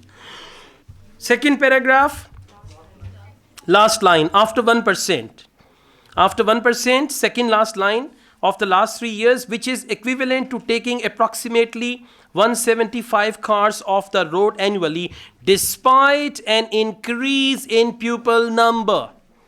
Despite an increase in pupil number, pupil means children or students. Pupil means students. So the number of students increased or decreased? Increased. And what do they say here? Number of children in schools has risen. Risen and increased, that's the same thing. So answer is true. Yes? Okay, let's go back. For recent years, let's go back. Can you see last 3 years? Last 3 years is recent years. Yes. Okay, let's go on. Question number 6. Parents can get help with paying for their children to travel. Now look here. If you're sending your child to school and you cannot afford the travel cost, so you can get help with paying for your children, for example, to travel to school by public transport. So if you can get help by like with the payment, if you're sending your child to school and you cannot afford that, if you can get some monetary help, answer is true. If you cannot get any monetary help from them, answer is false. And otherwise, if they don't mention anything, answer is not given. I'm reading the question again. Please focus. Parents can get help with paying. Get help with paying means if parents cannot afford, they will give them the money. That okay, we'll just pay for your child's transport, for their child to travel to school by public transport. Last paragraph. All schools have a school travel plan which sets out how school and council can collaborate to help reduce travel to school by car and encourage the use of public transport. Contact your school to find out what they are doing as part of their school. Have they mentioned that parents can get help with the payment and all that? No, so the answer is not given. Good. Got it now? So this is how you need to, the whole thing is in the question. I mean, whether the answer is true, false or not given, whatever you have to match, that is written in the question. So you need to identify that and then you can find the right answer. We'll have more of this type, so we'll solve them as well. Yeah. Okay, let's move on. Second passage. Flu. The facts. Right? Now, what is the passage about? Passage is about flu. Right? All of you say, achoo. Come on, yeah, someone is saying really, huh? Achoo, not atu, achoo. Yeah. So, flu, the facts. The whole passage is about flu and the facts about flu. Let's go on. Questions 7 to 14. Text on page 43 has 9 sections A to I. Which sections contain the following information? We call it which paragraph contains the following information? Very common question type in academic IELTS reading, part 2 or part 3. Okay. Now, how to do it? Listen. The thing is, you can skim read a paragraph and then after that you can come back to the questions and you can just see which question matches with that. Number 1 approach. Number 2, you can skim read all the questions and then you can scan the passage or the paragraphs to see which paragraph mentions that very thing. But let's start with the first approach. This is type B, absolutely. This and list of headings, they are type B. Type B means questions and answers are not in order, okay? Now, we've got first 2 paragraphs. Flu is an active viral respiratory infection, spreads easily from person to person, at home, work and all that. Okay, let's read 2 paragraphs. Underline these words, viral respiratory infection, person to person, home, school and supermarket and all that. Paragraph B, it gets passed on when someone who already has flu, coughs and sneezes and is transmitted through the air. Now, it is transmitted through air by droplets or it can be spread by hands infected by the virus. Like you say, and then you shake hand, the other person will have that. Okay. Now we've read these 2 things. Now come back to questions. Now listen, when you read the questions, read them, first time when you read the questions, read them extremely carefully, underlining important words. Question number 7. Examples of people who are likely to be particularly badly affected by flu. Underline examples of people. And you know, when they say examples of people, very simple. They will talk about men, women, children, old people. Got the point? So a paragraph where they talk about men, women, children, old people, this will go there. Question number 8. How to get a vaccination if you choose to pay for it? So underline vaccination and choose to pay. Means if you want paid vaccination, vaccination for what? Flu. So how to get paid vaccination? Question number 9. Why new vaccines become available? So why, reason and new vaccines. In one paragraph, they will talk about new vaccines and why they become available. Question number 10. How long a vaccine remains effective? If they say the vaccine lasts for 1 year or for 2 years, like COVID-19 vaccine lasts for 2 years and all that, okay? So how long and vaccine? Underline that. Question number 11. Reference to possibility of catching a different type of flu from the ones in the vaccine. So different type of flu means new variant.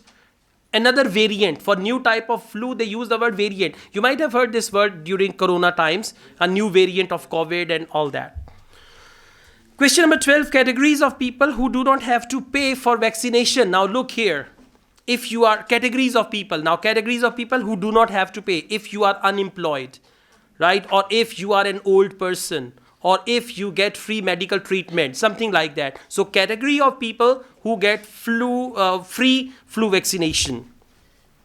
And don't have to pay means free. Yeah, free of cost. Question number 13.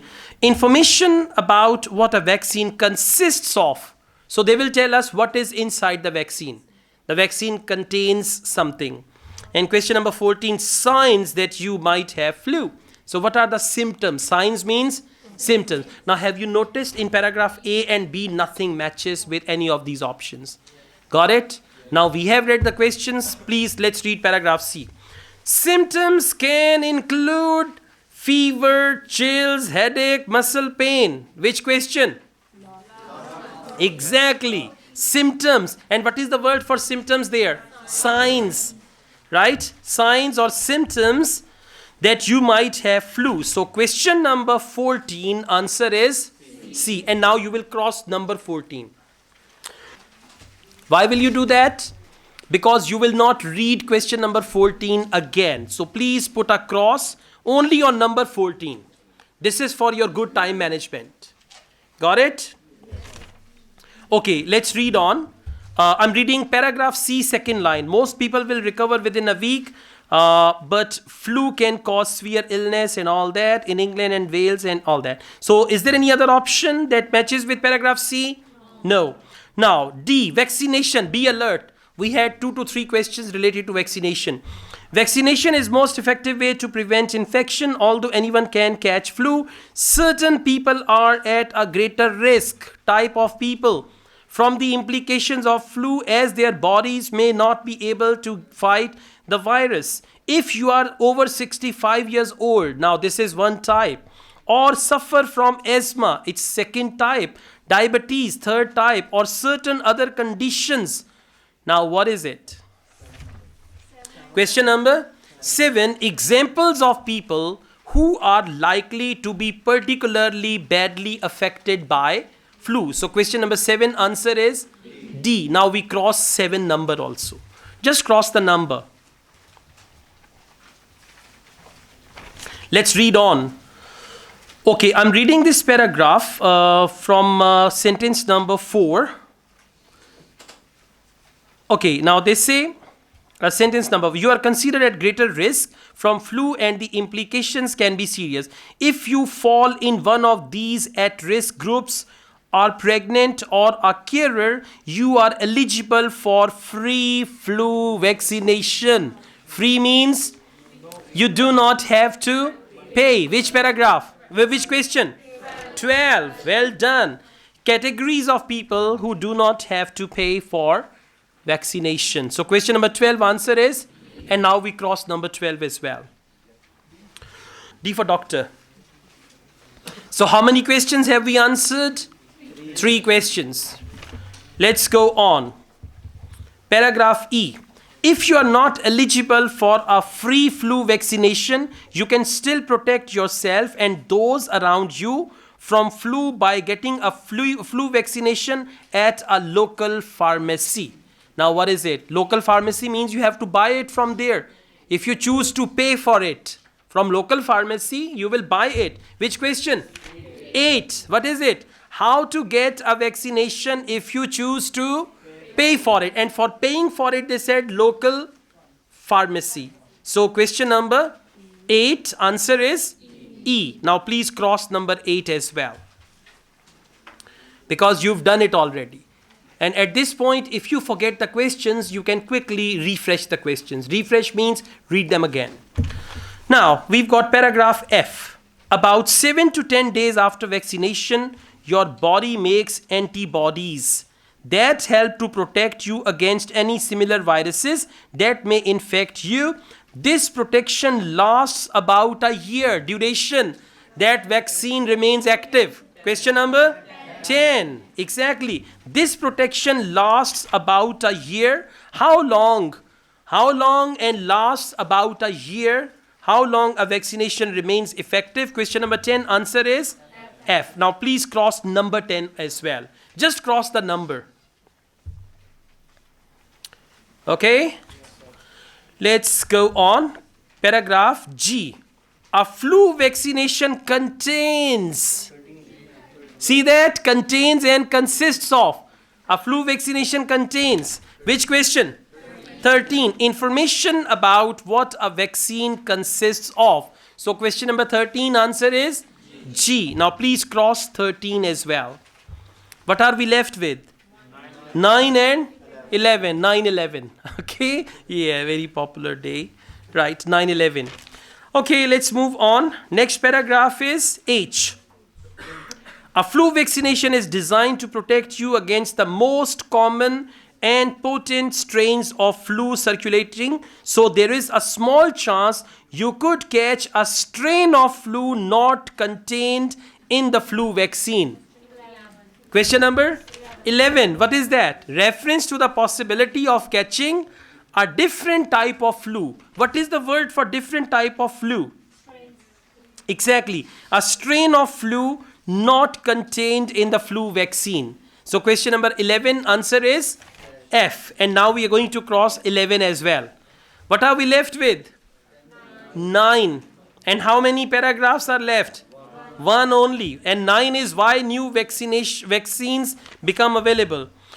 Paragraph I. Influenza virus is constantly changing and vaccines are developed to protect against the predicted strains each year. So what is this? This is the reason why new vaccine is available. Question number 9. Answer is I. Why new vaccines become available. And when you cross question number 9 as well, you realize you have answered all the questions. Okay. Thank you. Okay guys, now we move on. Section 2. Questions 15 to 27. What's the title? Tips for giving an effective business presentation. If your passage is labeled means if there is a heading for each paragraph. Like, can you see preparation? So if there is any question which is related to the preparation of presentation, you will come to this section. Second heading, what is that? Dealing with presentation nervousness. So if there is any question which is related to anxiety or confidence or anything, you will come here. Third heading, what is that? Interacting with your audience. Any question about audience, about interaction with your audience, so you will come over here. And last, structuring effective presentations. So if they talk about structure of the presentation, you will come over here. So if passage has some headings, you should go through them, right? Now, we go on. Complete the sentences below. Choose no more than 2 words. Sentence completion. Always remember, any type of completion question, sentence completion, notes completion, paragraph completion, flowchart completion, any completion type is type A. Means questions and answers in the passage, they are in order. Once you find one answer, you read on, you will find next answer, then you read on and on and on, and you'll find all the answers. From the question, you will find a clue word. First question and location of first question may take some time. But once you find the location of first question, then you have to go on and you will find the other locations. Question number 15. Practicing your presentation on a. Now look here. Practicing your presentation on a. Underline the word on. With on or for on, they can use with. W-I-T-H with. Dash or a family member. Now look here. If they've written there, brother. What is brother? Family member. Brother, sister. And even for family member, they can use the word relative. Relative also your family member. So, other than family member, the second person with whom you can practice your presentation will be the right answer. Go back. First paragraph.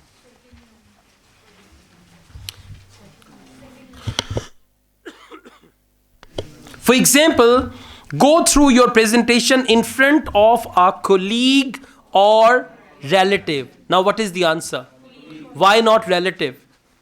Because for relative, they have already used family member. That is why correct answer is colleague. Everyone got it? Good. Yeah, actually practicing your presentation on a colleague. Absolutely, yeah. On a colleague is correct. It's correct. You know, this is Cambridge book. So it's correct. Actually, it should be with a colleague, but somehow on a colleague is also correct. That's why they've put it here, right? Huh? No, I don't think so. Because we use with a colleague. Yeah, we don't use on a colleague. But you know, like somewhere in business English or hi-fi English, they can use it. So that's why we got to follow that. Right? Yes, why not? आप कोई Cambridge की एक किताब लिख ही दें तो अच्छा है, okay? Yes, why not? We can say that in front of colleague, yeah. Okay, question number 16. Be prepared for a problem such as, look here. Whenever they use the word such as, it means they have given some example. Be prepared for a problem such as. Answer is going to be a problem. Answer will be a problem. Now let's go back. Problem. Look for the word problem. It's the third paragraph of preparation. Familiarize yourself. Found it? Okay, please follow me. Third paragraph of preparation. Familiarize yourself with the electronic equipment before the presentation and also have a backup plan in mind. Should there be an unexpected problem like a power cut. So they also have power cut. Power cut, you know? Bijli chali gayi. Like that. So answer is, and for such as, what is the word? Like a. Like and such as, they are similar words. And answer is power cut. How many words? 2 words. And they've mentioned no more than 2 words. Power cut. Question number 17. One way to overcome pre-presentation nerves is to make your dash less rapid. Look here. Less rapid means what? Rapid means fast. Less rapid means slow. Exactly. For slow, they are using the word less rapid. Now, what is it that we have to make slow? If we are having nervousness, so what is it that we have to make slow? Where will we go? Exactly. Nervousness paragraph. Yeah, I'm reading it from 3rd line. They say, concentration on your breathing. Slow it right down. It. What do they mean by it? Breathing. Absolutely. So, slow it right down means slow your breathing down. Answer is breathing. Third, it's second paragraph, first paragraph of nervousness.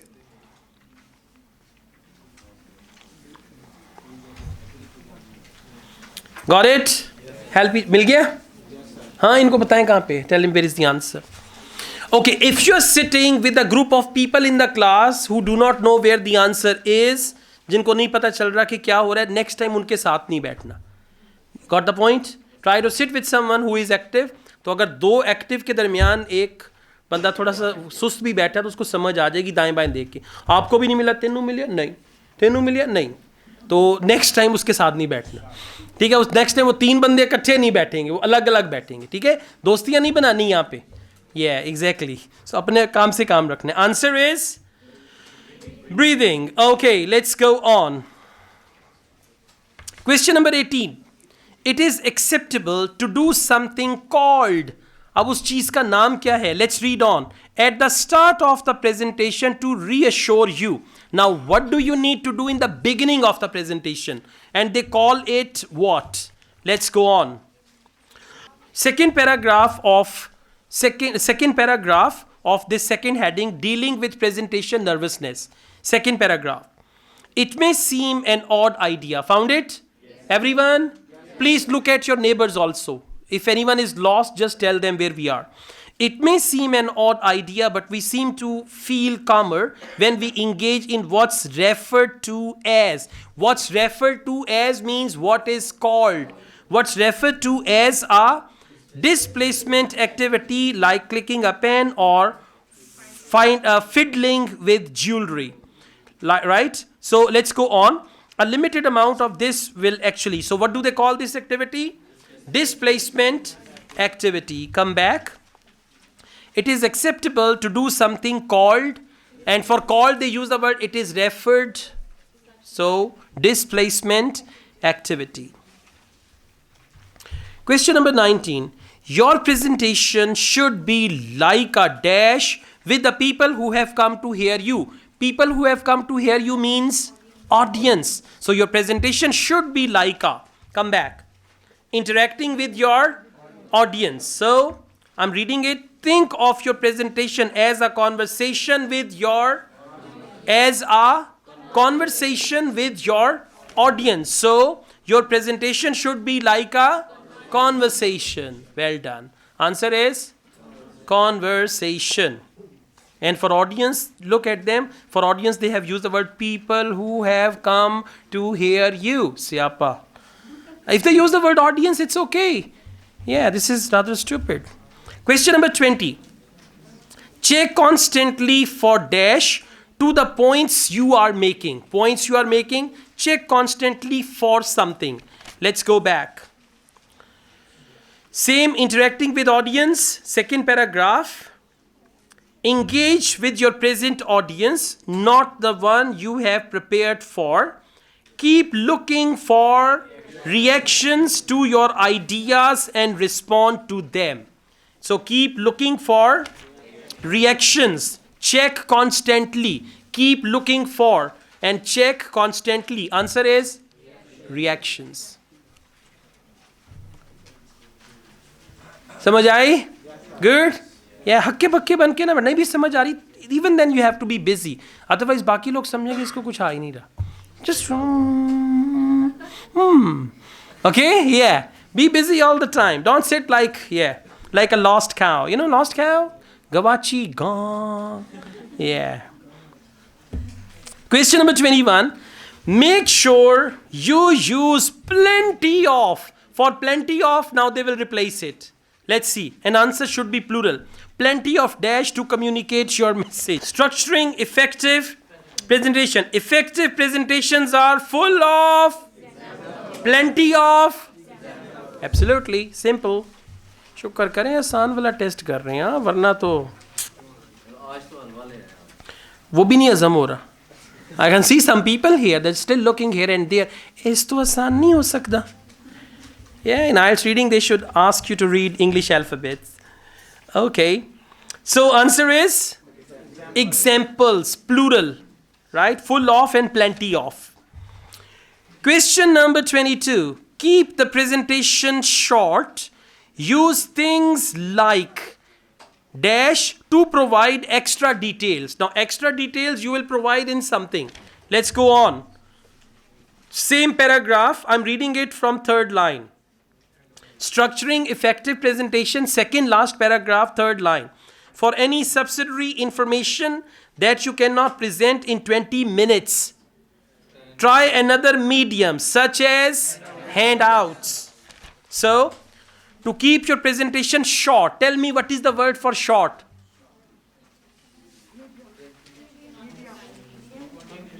No. Keep your presentation short. You cannot present in 20 minutes. So 20 minutes is actually short time. Short.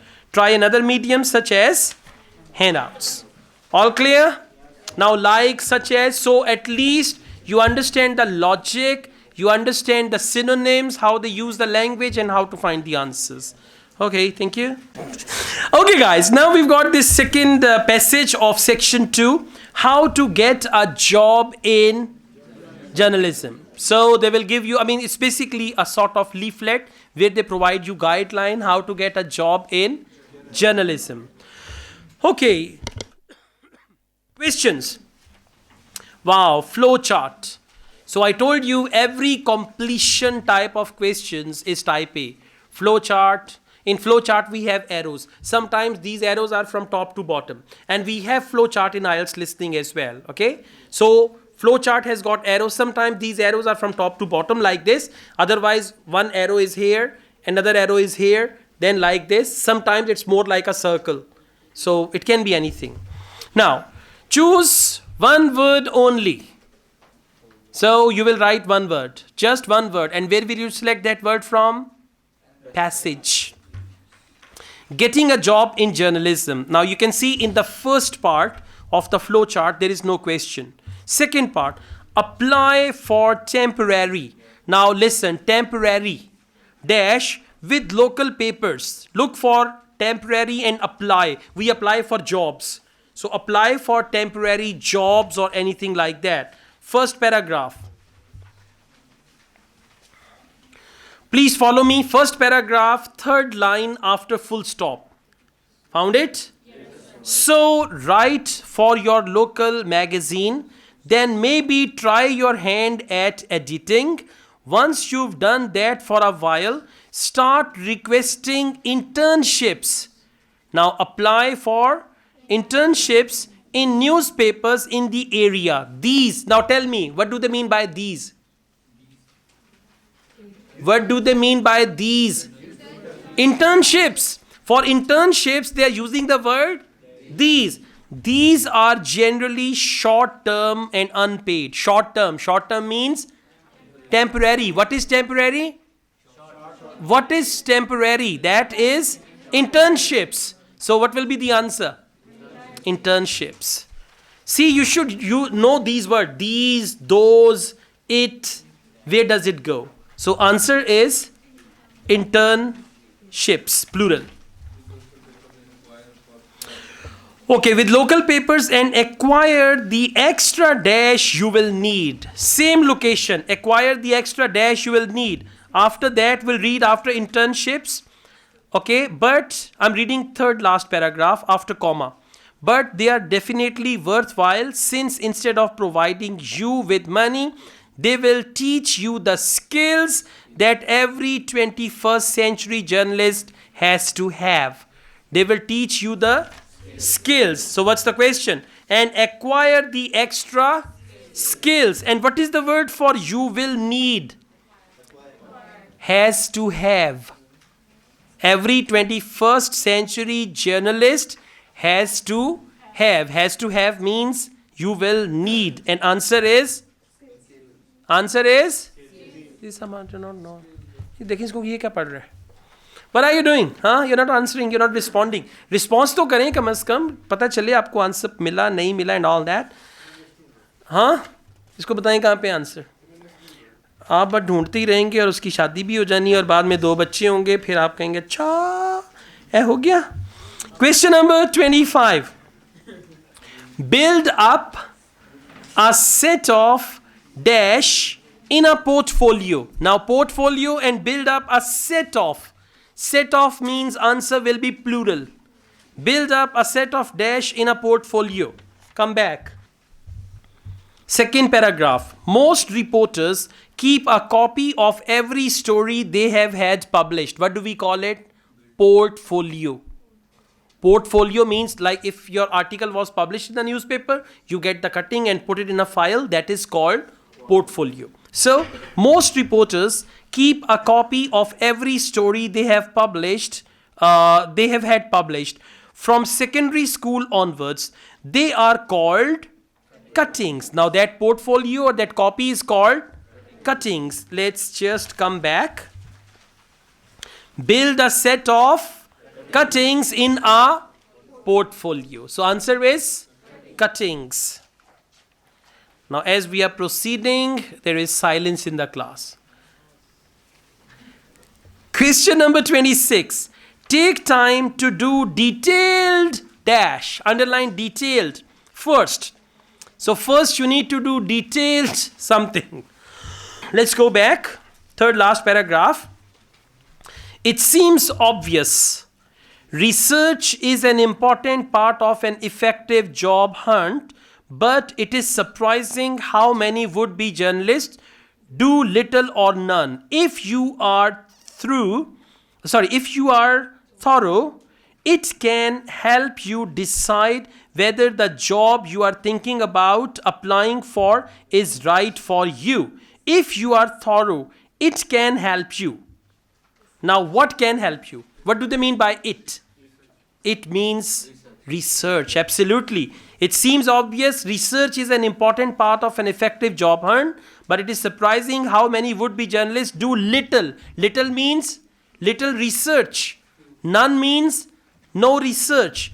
If you are thorough, it can help you. So if you are thorough in your research, thorough means detailed research. So answer is research. Question number 27. Once you decide to apply, make sure your CV, now the clue word is CV. Your CV is short, makes sense, and is without dash of any kind. Now look here. For without, sometimes they use the word no. For example, without mistakes, no mistakes. So let's go back. Second last paragraph. Can you see the word CV? I'm reading it from second line. However, your CV is the thing that will attract an editor's attention first. So get it right. The keywords are brevity, no more than 1 page. Accuracy, absolutely no. Spelling or typing errors, no. No means without. Now, what will be the answer? Spelling, typing, or errors? Errors. Because spelling and typing are type of errors. So the main word is errors. And what is the word for no?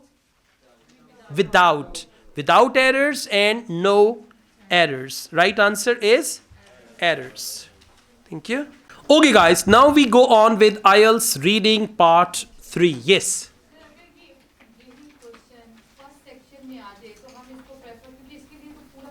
All right, that's a good question. Okay, now I just tell you. List of headings. If you get list of headings in any section of IELTS, whether that is section 1, 2 or 3, if there are 4 or 5 questions, try to do it at the end. Why at the end? Because when you solve other questions, you will be familiar with the passage and then you can come back to it. But if there are like 10 questions, mainly 10 questions, then you have to do it first.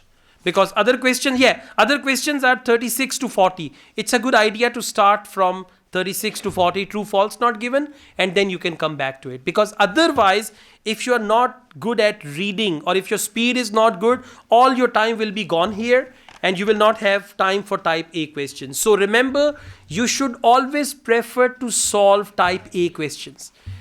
36 to 40, that is type A.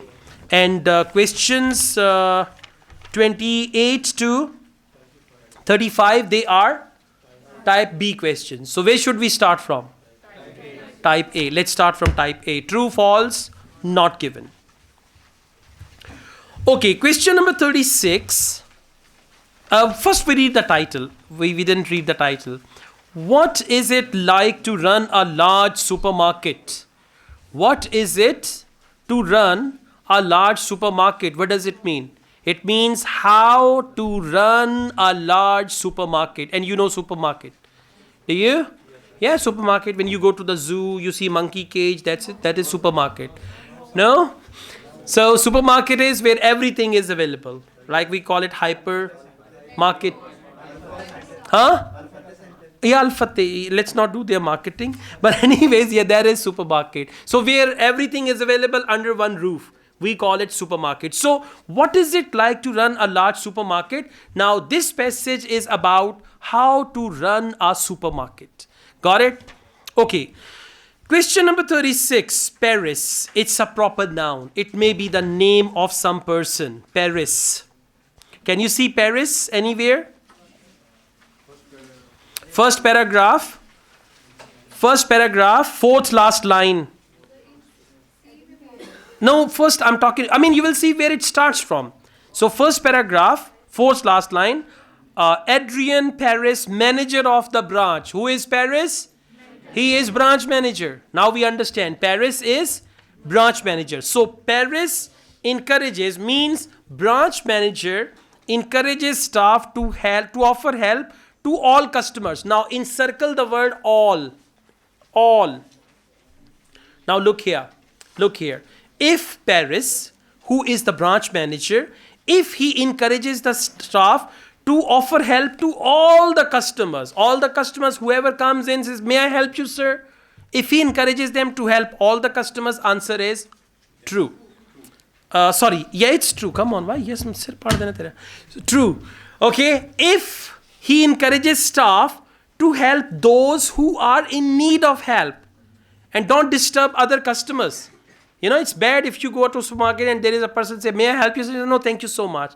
Let me decide what I want to buy and all that. So if he encourages to help those customers who are in need, it means not all customers. Answer is false.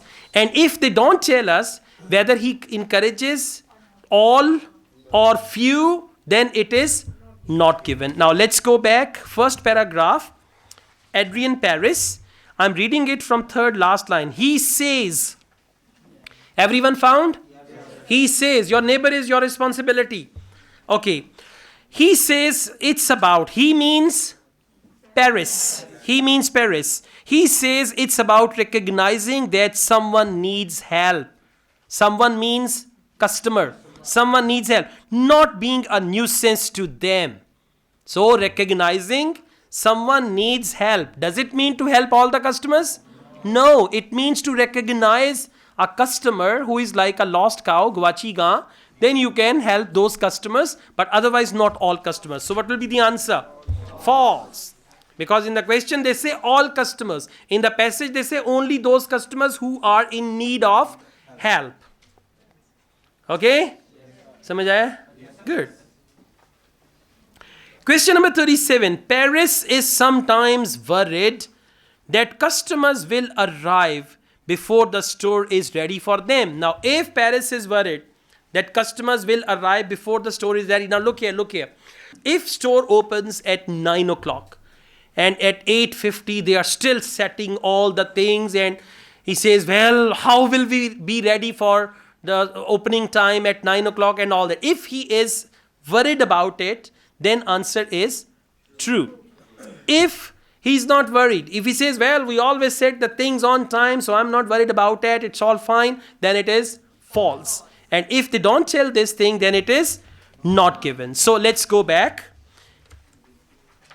Very next paragraph. I told you true, false, not given, they are type A. Now, store is ready. Look for time. 7 a.m., 8 a.m., 6 a.m. Found it? Okay, now I'm reading from there. Please follow me. Paragraph B. How anyone can be friendly and enthusiastic when they start work at dawn beats me. Me means that person, Paris. The store opens at 7 a.m. Monday to Saturday, meaning that some staff, including Paris, have to be here at 6 a.m. to make sure it's clean, safe, and stocked up for the morning rush. Sometimes he walks in at 6 a.m. He means Paris. Sometimes he walks in at 6 a.m. and thinks they are never going to be ready. Then he thinks they are not going to be ready. It means he gets worried. When you say I'm not going to be ready for the wedding, it means you're worried. So they're not going to be ready on time, but they always are. Now come back. Paris is sometimes worried that customers will arrive before the store is ready for them. Answer is true. Absolutely. Got it? Yes. Yeah. So this is how they play with the language and words and all that. Okay, question number 38. When Paris first became a store manager, now you will look for Paris, store manager first and all that. He knew, who knew? Paris knew the store was going to close. Now look here. When Paris first became a store manager, if he knew that the store was going to close, answer is true. You say, when I became the store manager, I realized this store will not continue after a month. Something like that. Answer is true. But if he became a store manager and he did not know that store was going to close, then answer is false. And if they don't tell us whether Paris knew it or he did not know it, then answer is not given. Now let's go back. Paris first store manager. Paris first. Look for first. Paragraph C. Yeah, first and store manager and all that. Yes. First, paragraph C, second last line after full stop. Found it? Everyone? Okay. Now, Paris's first stop as store manager was at a store which was closed soon afterwards. So, answer is true. Well done. Excellent. Clapping. I mean, कुछ लोगों को थोड़ी सी खुशी मिलने दें. Right? They'll be very happy. मैं क्या सी तेनु true होगा? Something not here. Listen. Now, Paris's first stop as store manager was at a store which was closed soon afterwards, though he was not to blame. Now, have they mentioned anything about Paris's knowledge about store being closed or not? So, what will be the answer? Not given. Absolutely. And if you don't understand, soon closed, yeah, soon closed, yeah, I Canada, tomorrow. Okay, so, yeah, this will not happen. Answer is not given. Okay. Question number 39. On average, very important question. On average, produce worth 4,200. Look for 4,200 pounds in the passage. Good. Now, what is that? That is location. And remember, without understanding the question, please do not read the passage. You will be wasting your time. You will be more frustrated. Now we go back and we understand the question because we know where 4,200 is. On average, produce. Now look here, produce. Whatever the farmers produce, we call it produce. Produce is a noun as well. It's a verb, it's a noun. If a farmer is producing potatoes, so that sacks of potatoes, we call that produce. So on average, produce worth 4,200 pounds is thrown away every week. Now look here, 4,200 pounds produce. Produce means vegetables, fruit and everything. They throw it away. If they throw away 4,200 pounds worth produce, answer is true. If it is not 4,200 pounds, it's less than that, or it is more than that, then answer is false. And if they don't tell us whether it is 4,200 or 3,500 or 5,000, then answer is not given. Let's go back. Paragraph F. Despite eagle-eyed Paris pulling out fruit and vegetable the most of us would buy without a second thought, the wastage each week is tiny. Produce worth 4,200 is marked down for a quick sale. Have they? Do they throw it? No, it is marked down for a quick sale. Have you noticed sometimes you go to a superstore and they say, well, potatoes 5 rupees per kg. Because they know tomorrow they are going to throw them or waste them. So they say produce worth 4,200 is marked down for a quick sale and only 400 worth is scrapped or scrapped. Right? So 400 worth is scrapped. Now is that 4,200? 4,200 is marked down for quick sale and only 400 is scraped or scrapped. So correct answer is false. Question number 40. Paris was surprised. Underline surprised. And what is the opposite of surprised? Opposite of surprised. Expected. What you expect. For example, it's my birthday. I go back home. There is a cake.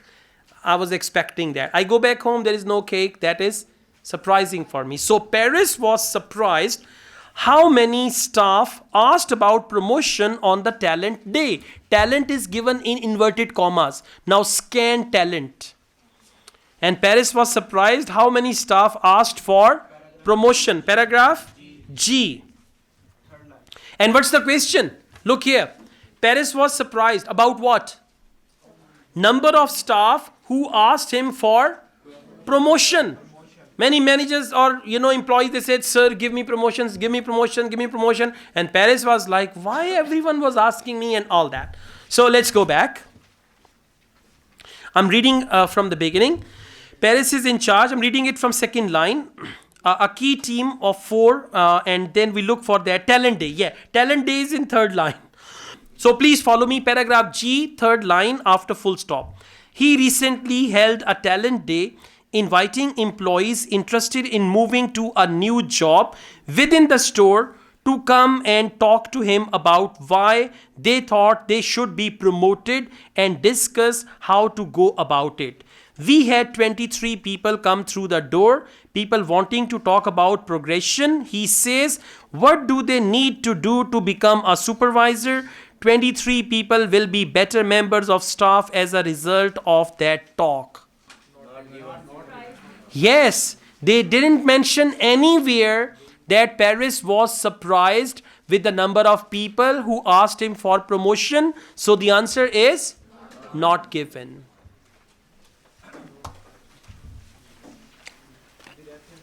Okay, now we are going to learn how to deal with list of headings.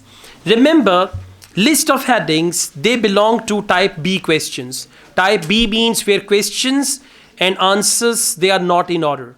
I mean, one answer you may find in one paragraph, one answer you may find in last paragraph, and you have to move around the passage. So when we have list of headings, I usually advise the students to read all the headings first, quickly, and they must read and interpret the headings. Read and interpret the headings. And when you do this question type at the end, you are very well familiar with the passage and you can do this easily. Now, for list of headings, we need the reading skill which is called skimming. One is scanning. When you do type A questions, you need scanning. For type A questions, you need scanning of the passage. You find a clue word, you scan the clue word in the passage. That is what we call scanning. And scanning is not reading. Scanning is searching. Searching for specific information, searching for a word and all that. Second is skimming. Now, skimming is that there is a paragraph and you have to skim through that paragraph. When you skim, you don't read everything. You read the first line, first sentence up to the full stop. You understand what they mean by that. Then you go to second sentence and you realize second sentence is the continuation of first sentence. Then you skip a sentence, you read another sentence. So you skip, you read. Sometimes you read very carefully. Sometimes you skip some information. So that is what we call skimming. That is what we call skimming. So for list of headings, you need to skim read the paragraph. When you do list of headings, if you find shortest paragraphs in the passage, try to start from there. For example, just take a look at paragraph A. Is it long or short? A is very long and shortest paragraph is D for doctor. So you may take a start from the shortest paragraph, then you can come to other paragraphs and all that. Now, most important thing which will confuse you, that is headings themselves. Headings are very confusing. And how many questions do we have here? 8 questions. And how many headings? 10 headings. 2 extra headings. And those 2 extra headings which will not be used, but to you, they would sound like the most appropriate headings. Right? You want to put that heading everywhere. So they make those extra headings in a very cunning way to confuse the students. Now we are going to learn how to actually interpret the headings. Let's see. Heading number 1. For list of headings, for your answer, you will use Roman number. Roman number 1, 2, 3, I, double I, triple I, I4 and all that. IV. So, why Paris chose a career in supermarkets? Why? Why means reasons. Okay, so Paris will define himself that why I chose a career in supermarkets. Heading number 2, preparing for customers to arrive. Now you have read the passage already, so you know which paragraph. 6 a.m. and this and that and morning rush and all that. Preparing for customers to arrive. Heading number 3, helping staff to develop. And you remember they had a talent day and there they talked about them and all that. See that now? You have already solved true, false, not given. So when you read the headings, it rings a bell. So that is why I recommend to do type 2 questions at the end in that section. Heading number 4, demonstrating a different way of organizing a store. Now look here, they will talk about demonstrating a different way of organizing a store. For example, there is a supermarket or superstore, and in that superstore, they are making live pizza for you. Now what is that? Demonstrating a different way of organizing a store. Or you go to the supermarket and they're making chicken curry for you in the store, in the supermarket. So it's just a different way. Or you need a cake and they bake the cake in front of you. They just show you everything. What is that? Demonstrating a different way of organizing a store. Heading number 5, benefit of accurate forecasting. Now you've already read a paragraph where they forecast demand of the customer, how much or how many items do they need for the customer. So that is what they call forecasting. We will solve them independently. Now just read the headings. Now I just want you to focus the headings. Heading number 6, keeping everything running as smoothly as possible. In one paragraph, I'll say we try our level best to make everything as smooth as possible and all that. Heading number 7, make sure items on sale are good enough. Now look here, items on sale are good enough means quality of items. So where they talk about quality assurance, this heading will go there. Heading number 8, noticing when customers need assistance. You read it already. Yeah, you don't need to help every customer. You need to, what is the word they use there? You need to observe if there is anyone. Yeah, recognizing that someone needs help and all that. So noticing when customers need assistance. Heading number 9, how do staff feel about Paris? So in one paragraph it says staff abuses Paris or anything like that because he's the manager. So how do staff feel about Paris? And heading number 10, Paris's early career. Very simple. He will say, I started off as a waiter, then I became receptionist. After that, I joined the store as a trolley boy, and then I became the manager. So his early career. Now you've read all these headings. So first of all, we go to paragraph A. So, paragraph A, 4th line. You've read that already. This involves identifying customer who might need help, greeting them, asking what they need, providing it, thanking them, and leaving them in peace. What does it mean? Heading number 8. Noticing when customers need assistance. This involves identifying customers. Identifying means noticing when customers need help. So for question number 28, section A, heading is 8. And you will write 8 in Roman numbers. VIII. Got it? Okay. Now, question number 29, section B. Can you see that? 7 a.m. store opens, morning rush. Exactly. That is heading number 2. You know why we are finding all these answers? Because when we solved question number 37, true, false, not given, we read about that. So heading number 2 is preparing for customers to arrive. And one more thing you have to do. When you are choosing heading number 8, cross heading number 8. Because one heading will be used once only. If you have used heading number 2, cross heading number 2 as well. Got it? Now, we've got question number 30, section C. Paris has worked in supermarkets since 1982. When he became a, what is this? His early career on a weekly salary of 76 pounds and then this and that. So very simple, heading number 10, Paris's early career. And what is his early career? Trolley boy. He was a trolley boy. Now please cross heading number 10 as well. Next we've got section D. Despite disappointing start, his career went from strength to strength, and he was put in charge of launching new stores and heading up a concept store. Now concept store means where they are demonstrating things in a different way. Read on. Where the then new ideas of preparing and cooking pizzas in store and having a proper florist. Like in the store you can buy meat.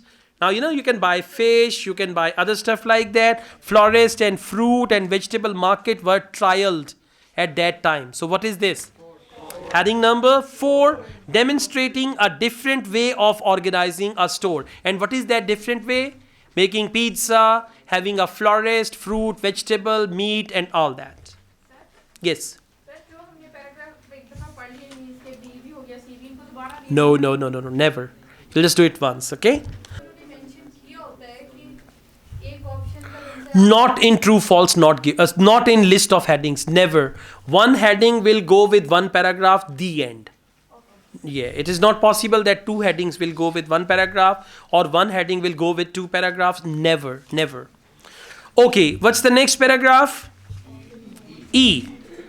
Now in E they talk about, although he oversees a store with a large turnover means number of employees, people.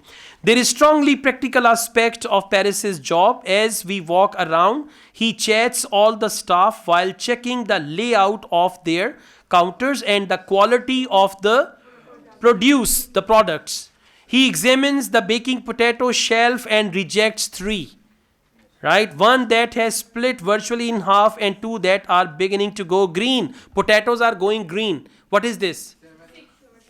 This is heading number 7. Making sure items on sale are good enough. When potato is going green, it means it's not good to consume, right? So, and what other word do we have here? Yeah, they use the word checking the layout of their counters and the quality of the produce. So it's related to quality. Question number 32, section E, right answer is 7. So please cross 7 as well. Now we go on F. Yeah, despite eagle-eyed Paris pulling out fruit and all that, we read it. Now I'm reading it from 3rd line after full stop. Paragraph F, 3rd line after full stop. This, he explains, is down to Morrison's method of ordering, still done manually rather than by computer. Department heads know exactly how much they have sold that day and how much they are likely to sell. What is that? Forecasting. How much they are likely to sell the next. Yeah, benefits of forecasting. How much they are likely to sell. Heading number 5, benefit of accurate forecasting. So cross number 5, question number 33, paragraph F, heading number 5. Question number 34, paragraph G. Paris is in charge of 1,000 man hours a week across the store. To help him, he has a key team of 4 who each have a direct responsibility for different departments. He is keen to hear what staff think. He recently held a talent day. Now he is keen to hear what staff think and he held a talent day and all that. Now heading number, helping staff to develop. Absolutely. They talked about promotion and he had interviewed all the members and all that. So heading number 3 for question number 34, section G. Okay, now we've got section H. Last one. His favorite department is fish, which has a 4-meter long counter run by Debbie and Angela, who are busy having a discussion about how to cook a particular fish with a customer. Now they are actually guiding the customers how to cook the fish. But it is one of just 20 or so departments around the store, and Paris admits the pressure of making sure he knows what's happening on them. All can be intense, all right? And then last part, you have to do so much and there could be something wrong with every single one every day, he says, you've got to minimize those. Focus this. There is, like he says, you have to do, I'm reading third last line, please follow. You have to do so much, and there could be something wrong with every single one every day. He says you've got to minimize those things and shrink them into perspectives. You've got to love the job, and Paris certainly does. Heading number 6. Keeping everything running as smoothly as possible. Now, please focus extra headings. Heading number 1. Why Paris chose a career in supermarket. So in no paragraph they mentioned the reasons why Paris chose this career. And last, heading number 9. How do staff feel about Paris? They did not mention feeling of staff about Paris. That's why they are not used. Thank you.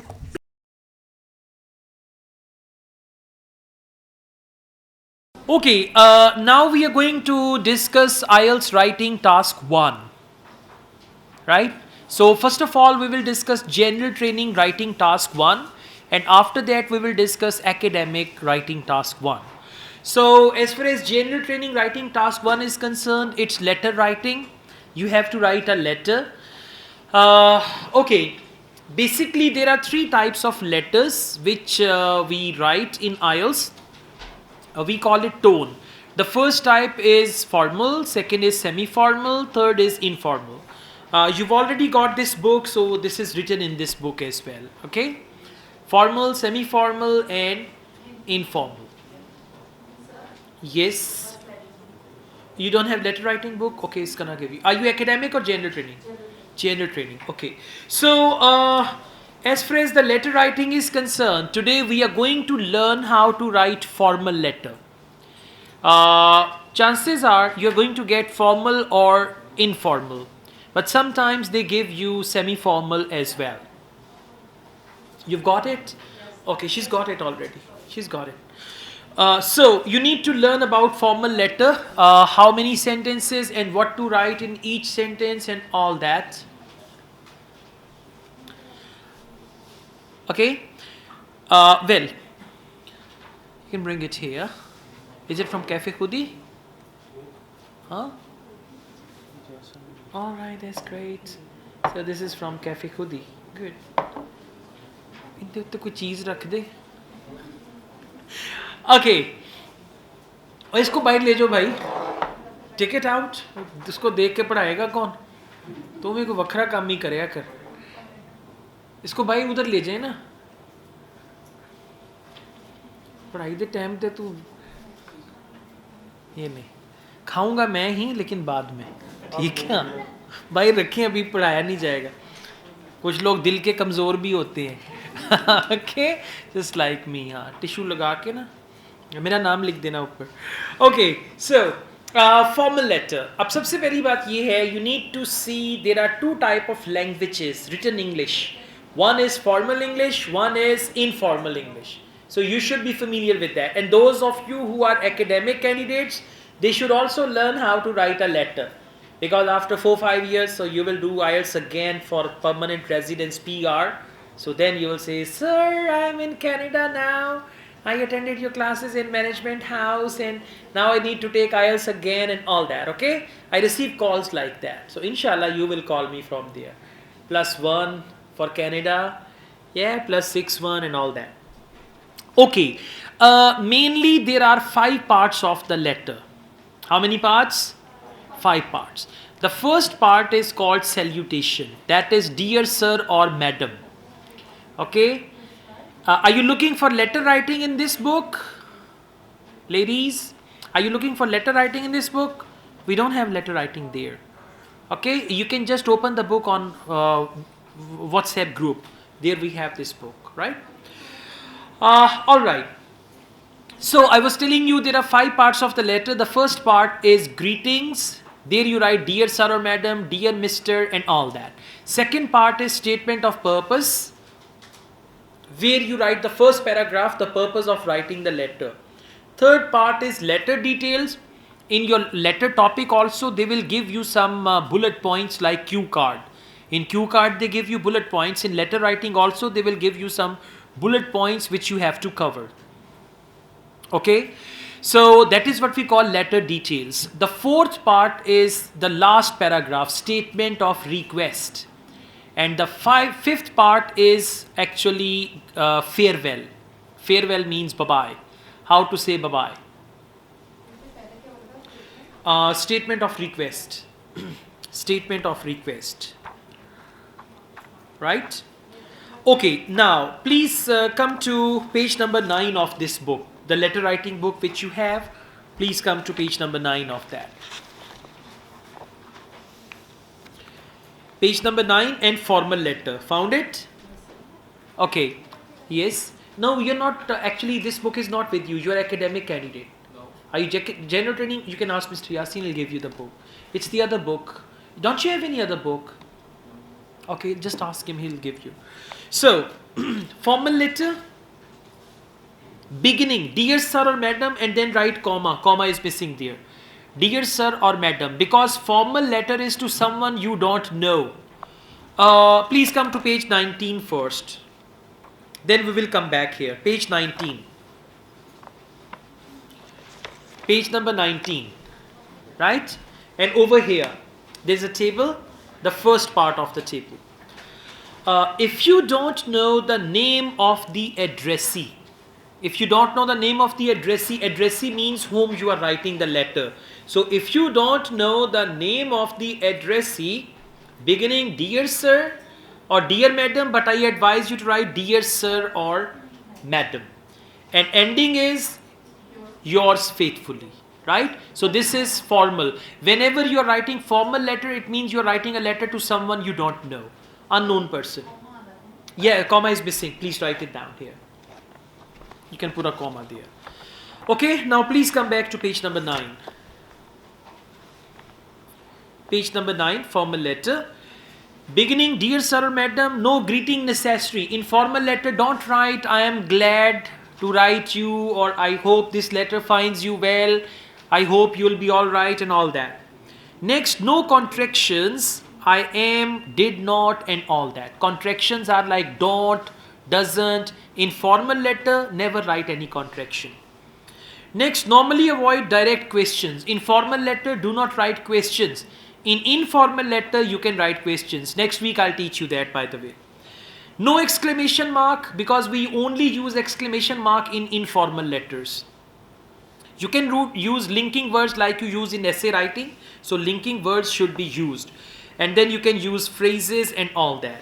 Now, let's go to our topic, and I tell you how many parts does a topic contain and how to understand the topic.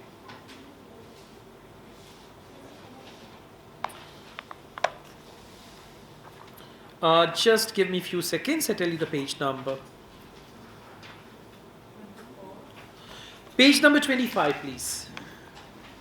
Page number 25. Over here we have this topic. Page number 25 here. There have been some problems with public transport in your area recently. Now, whenever there is a topic, all you need to do, you have to read the topic and you have to visualize that situation. They say, you have been some problems with public transport in your area. You say, I have been some problems with public transport in my area. Now, what is public transport? It can be buses, it can be subway, or we have metro in Lahore. And what is the other one? Orange line, right? So you can just talk about some problems related to that. There have been some problems with public transport. Now, public transport can be bus, subway, and all that. Write a letter to the manager of the transport company. Now, you don't know.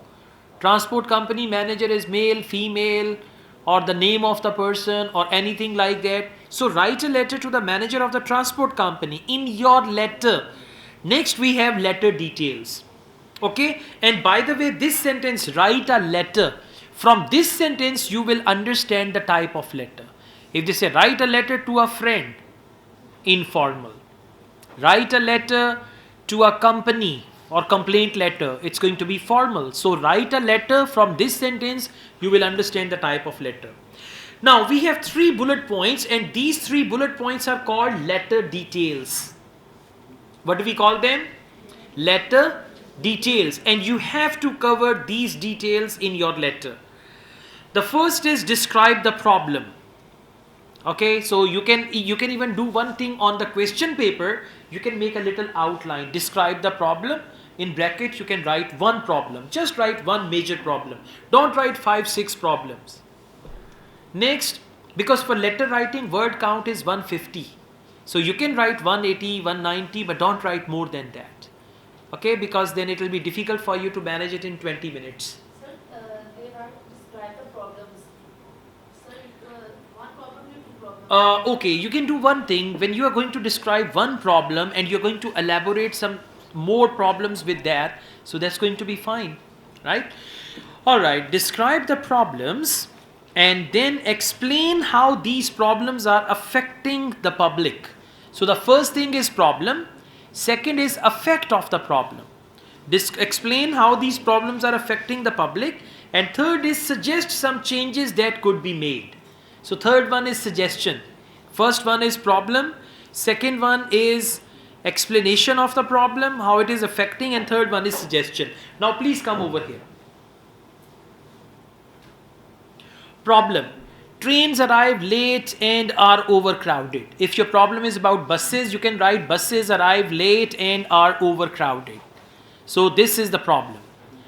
Do you understand? Now what are the problems? One is arrive late and second overcrowded. So you can come up with something like this. Effects. People arriving late for work, uncomfortable, unhappy. So when trains arrive late, people are late for work. And when the trains are overcrowded, means you don't find seat, so you'll be uncomfortable and unhappy. And what are the changes? More regular trains, more carriages to increase space. So this is the third point. Suggest some changes. Clear? You can make an outline like this on question paper. Now, the first thing is, as I told you, there are 5 parts of the letter. After each part, you will give space. One line space. You will just leave one line. Never give space on the left side. When you write a letter, you give some space on the left side, right side. No, just leave a line. So, let's take a start. Dear sir or madam, comma, and then there is one line space. Can you see that? This is what we call salutation. So you can just write it here, salutation. In bracket, you can write salutation. And salutation depends on the type of letter. Formal, semi-formal, informal, it will be different. Okay, next. I am writing to bring to your attention some issues with my local train service. This is called statement of purpose. What do we call it? Statement of purpose. In statement of purpose, you write who you are and why you are writing.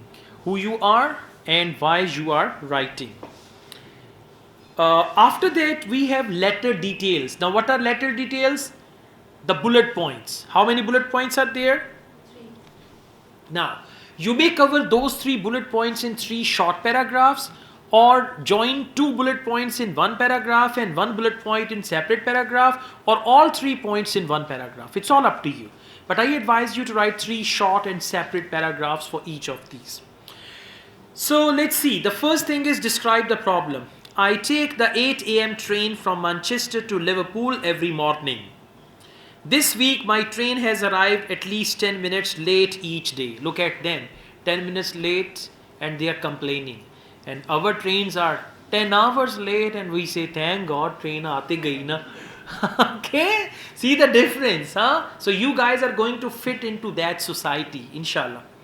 Anyways, so he says, this week my train has arrived at least 10 minutes late each day and I have been unable to find a seat due to overcrowding. Now what is that? Describe the problem. Bullet point number 1. Now we go on. Explain how these problems are affecting the public. Passengers. For public you are using the word passengers. Passengers are becoming increasingly frustrated. I have seen several people complain to members of your staff that the delays are making them late to work, and the overcrowding means that many of us are forced to stand in the central aisle. Aisle is actually that area. Like if you travel in the bus, 2 seats are here, 2 seats are here. The middle passage is called aisle. Huh? But we don't call it pathway. For aeroplane, for buses, we always call it aisle. See, there are two seats. Window seat, this is window seat. You're looking outside window, right? And this is aisle seat, and there is that passage to walk. Aisle. We call it aisle. A-I-S-L-E. So, all right, means that many of us forced to stand in the central aisle. Central aisle, you know, people stand in the central aisle whenever there is no seat of the train for the duration of the journey. This is extremely uncomfortable. Okay, after that, what's the third bullet point? Suggest some changes that could be made. So you will come to that. I would like to suggest, see that every paragraph is so clear. I would like to suggest that you run a more regular service on the Manchester to Liverpool line. So you can use your local areas from Lahore, Karachi, Lahore, Islamabad, like that. Another solution would be to add an extra carriage to trains at peak times in order to provide more spaces. Okay? Adding extra carriage means ek dabba aur laga di. Last sentence, 3 bullet points have been covered. I hope you will address these concerns as soon as possible. This is what we call statement of request. And it's usually a sentence. Statement of request.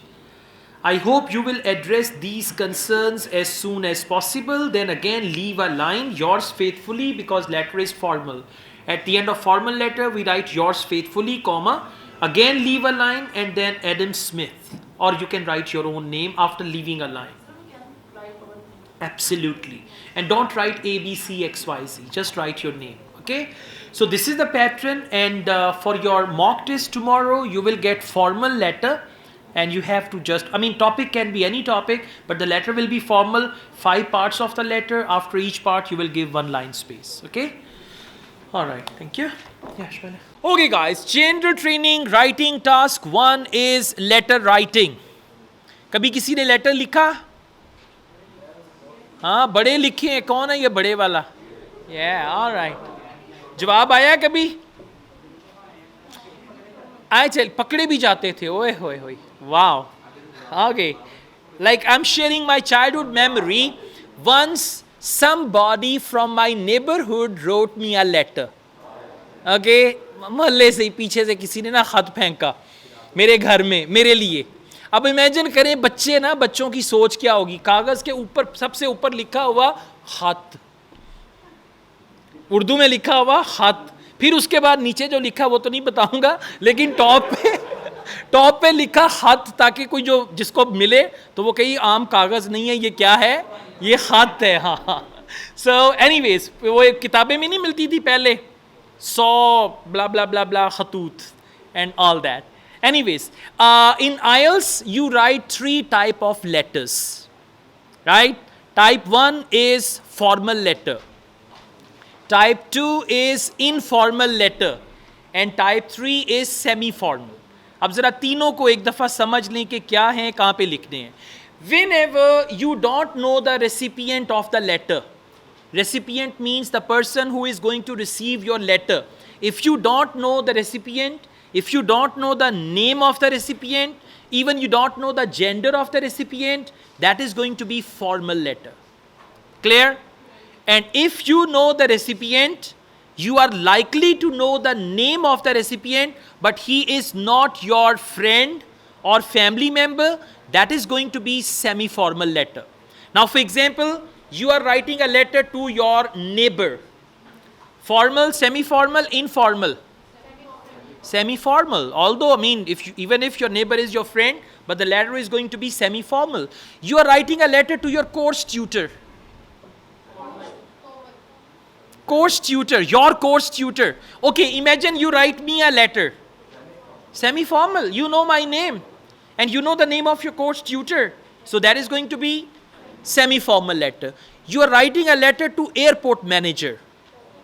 Formal, you don't know him. You are writing a letter to your own branch manager, bank branch manager, your own bank branch manager. Semi-formal, right? So you're writing a letter to hotel manager. Formal. You're writing a letter to hotel manager which you visited already and you met the manager already. Semi-formal, right? It's going to be like that, okay? So you should understand, and one thing, whenever you write letter, use the names. You can assume the names. Dear Mr. Smith, all right, or whatever the names are, and don't forget to write your own name as well. Or you can write a different name, that doesn't make any difference. But one thing, do not just write ABC, XYZ, my mobile number is 1234.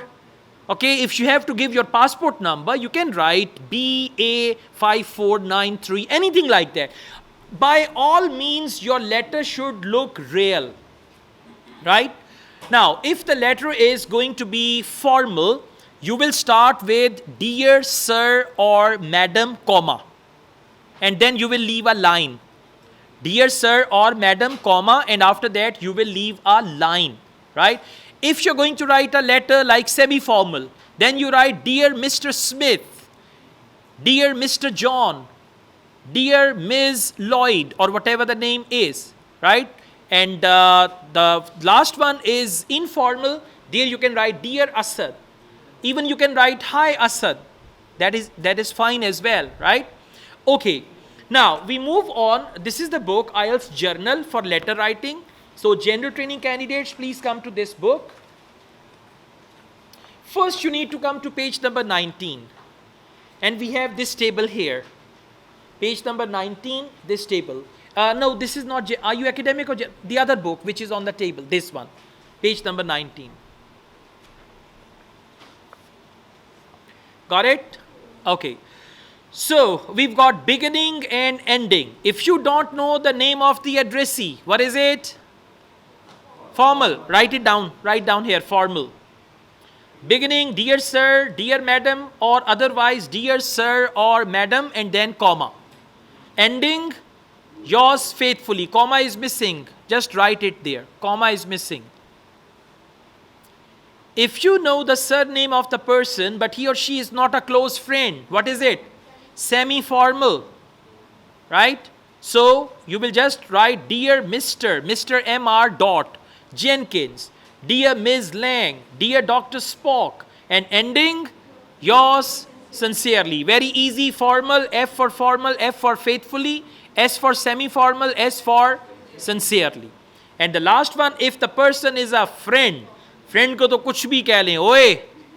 Yeah, you can write oye, or but not here, right? If the person is a friend, dear Sue, dear Michael, and at the end, best regards, or you can write best wishes, or you can write love. Heart nahi bana ke aana.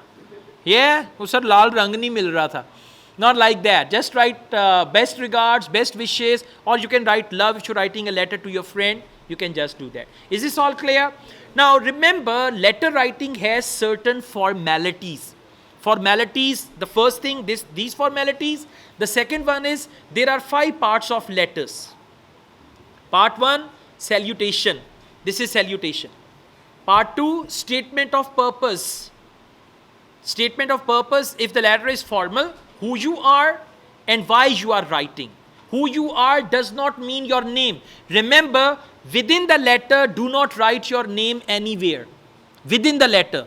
At the end of the letter, you will write your name. It's not that my name is Asad Yaqub and I am your regular customer. No, you can say, I am a frequent flyer of your airline. I am a regular visitor of your restaurant. Now they understand the person is a regular visitor. Name will come at the end. For IELTS letter writing, never write any date or any city or address or anything like that. You're not supposed to do that, right? No date, no address, city name and all that. You don't need to do that, okay? So, what was I telling you last? Yeah, 5 parts of the letter. Very good. So the first part is greetings, or we can call it salutation. Second part is statement of purpose. Third part is letter details. Within the letter, they will give you 3 bullet points. In a minute, we'll go through that. They will give you 3 bullet points, and you have to cover those 3 bullet points in 3 separate paragraphs, which is what I recommend. It's very short paragraphs, 2 to 3 sentences only. or otherwise you can write 2 bullet points in one paragraph and 1 bullet point separately, or you can cover all 3 bullet points in one paragraph as well. It's all up to you. But if you write 3 short paragraphs, because usually in the letters we have short paragraphs, then it is better, right? Okay, now after this statement of purpose, then we've got letter details, and finally we've got statement of request. The last part of your letter, if you want to make any request from the recipient, we call it statement of request. So you will write that as the last paragraph, and then you can write like, I look forward to meeting you if the letter is formal, or hope to see you soon if the letter is informal. And after that you have the ending. Ending means yours faithfully, yours sincerely, and then you write your name down. Is that clear? Now we go through one semi-formal letter, and one more thing, important one. In semi-formal letter also you will use formal language. Formal language means no contractions, right? Instead of saying, I want to tell you, I would like to inform you. Instead of saying, I want to know, I would like to be informed, or anything like that, right? So you will use formal language, no contractions, formal wording, and all that, right? By the way, this book will teach you all formal, informal and formal. So in semi-formal letter, which language will you use? Formal language, exactly. Okay, now we've got one letter and we are going to go through that letter. Please come to page number 20. Page number 20. Now first we are going to see how to read and understand the topic. This is page number 20, and come to the bottom of the page here. The topic will be given like this. You have a full-time job. Look here. Just say, I have a full-time job. They said, you have, just think. And you know, with a thoughtful style, you have a full-time job. I have a full-time job. That means I work 9 to 5. Full-time job means 9 to 5. I have a full-time job. And are also doing a part-time evening course. Again, you can just do like that. Okay, I have a full-time job and I'm doing part-time evening course. Means 6 to 9, I'm doing part-time evening course, and 9 to 5, I have a full-time job. Just imagine. Because if you visualize, if you imagine, you can write a very good letter. A good letter is the one that looks real. By all means, okay? So now you understand, I have a full-time job and I do a part-time course and all that. Now let's go on. You now find that you cannot continue the course. All right. I need to come up with a reason that now I cannot continue the course. Before that I was unmarried and now I am or still unmarried, okay? Whatever the reason, now I'm engaged, or now my company is shifting me to another city, or there is an assignment I need to work on. Reason should be genuine, right? So, what do they say after that? Write a letter to the course tutor. Formal, semi-formal, informal? Semi-formal. Course tutor is the one you meet. Course tutor is the one you know, right? Even, you know, in American culture, this letter will be informal. They call their course tutors by their name. John, you taught us yesterday. John, the lecture was interesting. John, I really like that. John is their teacher. Right? Yeah, exactly. So Americans are quite informal, casual, like that, right? But anyways, but you should write Dear Mr. and then whatever the name is. Try to select English name. Because, you know, your letter will be marked by any examiner from any country of the world. So if you write local names, they might have the Desi touch in that. So it's better to write any English name. Dear Mr. Robert, Dear John, Dear Mr. Yeah, Dear Mr. John, Dear Mr. this, Dear Miss Smith, or anything like that, right? Now let's go on. We've got 3 bullet points. The first one is describe the situation. It should be describe your situation. Now you need to see what is my situation. The situation is I'm doing full-time job.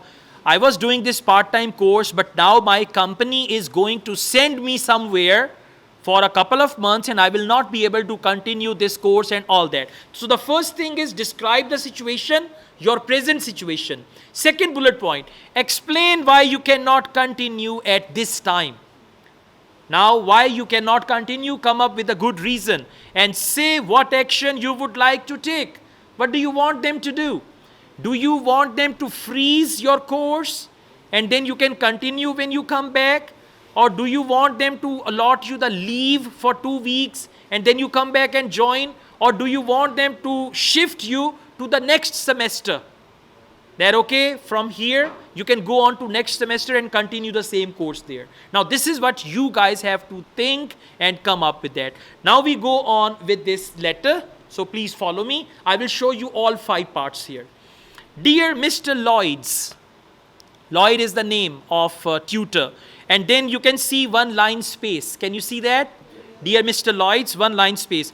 I am writing to inform you that I will be unable to continue with the part-time computer programming course. And remember one more thing, you must be definite. It's written here, 1 year part-time computer programming course. I will be unable to continue with the part-time computer programming course. If you say, I will be unable to continue this course. When you write this course, what do you mean? Right? You can write, I will be unable to continue with part-time. Give me any other name of the course. Graphic designing course, computer programming course, marketing course, or advertisement course, or anything like that. Financial accounting course. But you must be sure and definite about the things you write. After that, now this first paragraph is statement of purpose. Now in the second paragraph, you will cover first bullet point. Can you tell me what is the first bullet point? Describe the situation. Exactly. I have been attending your evening classes for the last 2 months and I have enjoyed them immensely. Now present situation. I have been attending your classes for the last 2 months and I have enjoyed them immensely. As I stated on my course application form, I work full-time for a large IT company. Now you need to come up with this idea. Large IT company, a large bank, hotel, or whatever you want to say, it's all up to you. And until now, and by the way, the sentences which are used here, they are mostly compound, right? And until now, I have managed to fit the programming course into my schedule. So this is the present situation. What's the next bullet point? Explain why you cannot continue at this time. However, now it means you're going to write something in contrast. However, my company is currently on the verge of signing a contract with an important client in China, comma, and I am part of the team that is being sent to Beijing to negotiate terms and conditions. A very good sentence to achieve 7.5 or 8 band. See 3 ideas gathered together, right? Next they say, I will probably be out of the country for several weeks. So this point is explain why you cannot continue at this time. Now what's the third bullet point? Say what action you would like to take. So we move on for that. I am aware that you run the same course twice a year. Now you need to assume all these things on your own, right? Don't say that they didn't tell me. This is your story. You are the writer of this story, so you can assume anything, whatever you want to. I am aware that you run the same course twice a year. Rather than try to catch up when I return from China, I was wondering. Now listen, I was wondering is a very polite, formal way of making a request. Formal, polite and formal way of making a request. I was wondering if you could, and like that. I was wondering if, please correct it here. I was wondering if it would be. Right? In the book they have written it if. It should be, I was wondering if it would be possible for me to join the next cohort in September. Next cohort or next semester, whatever you want to write, you can just do that in September. Now the last closing sentence, after leaving a line, I look forward to receiving your response. Always remember, for formal and semi-formal letter, you will write look forward to. Number one. Number two, after look forward to, we always use ing. We never use first form. Otherwise, after to, we use first form, but here we use ing. So, I look forward to receiving your response. Or you can write, I look forward to your kind cooperation in this matter. I look forward to whatever you want to write according to the situation. And then leave a line, yours sincerely. Why sincerely? Because the letter is semi-formal. That's why you will write yours sincerely, comma, and then again leave a line, and below that you will write Adam Smith, or you can write your own name, which is better, right? So this is how you can write a good letter. Focus compound sentences, focus the bullet points they have given, focus punctuation marks, leaving a line after each part of the letter. This is very, very important.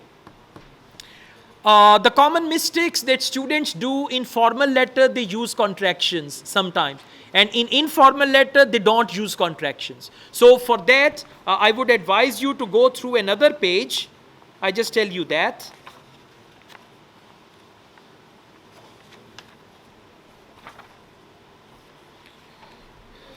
Can anyone help me find that? Yeah, that's page where it's written formal, informal, and all that.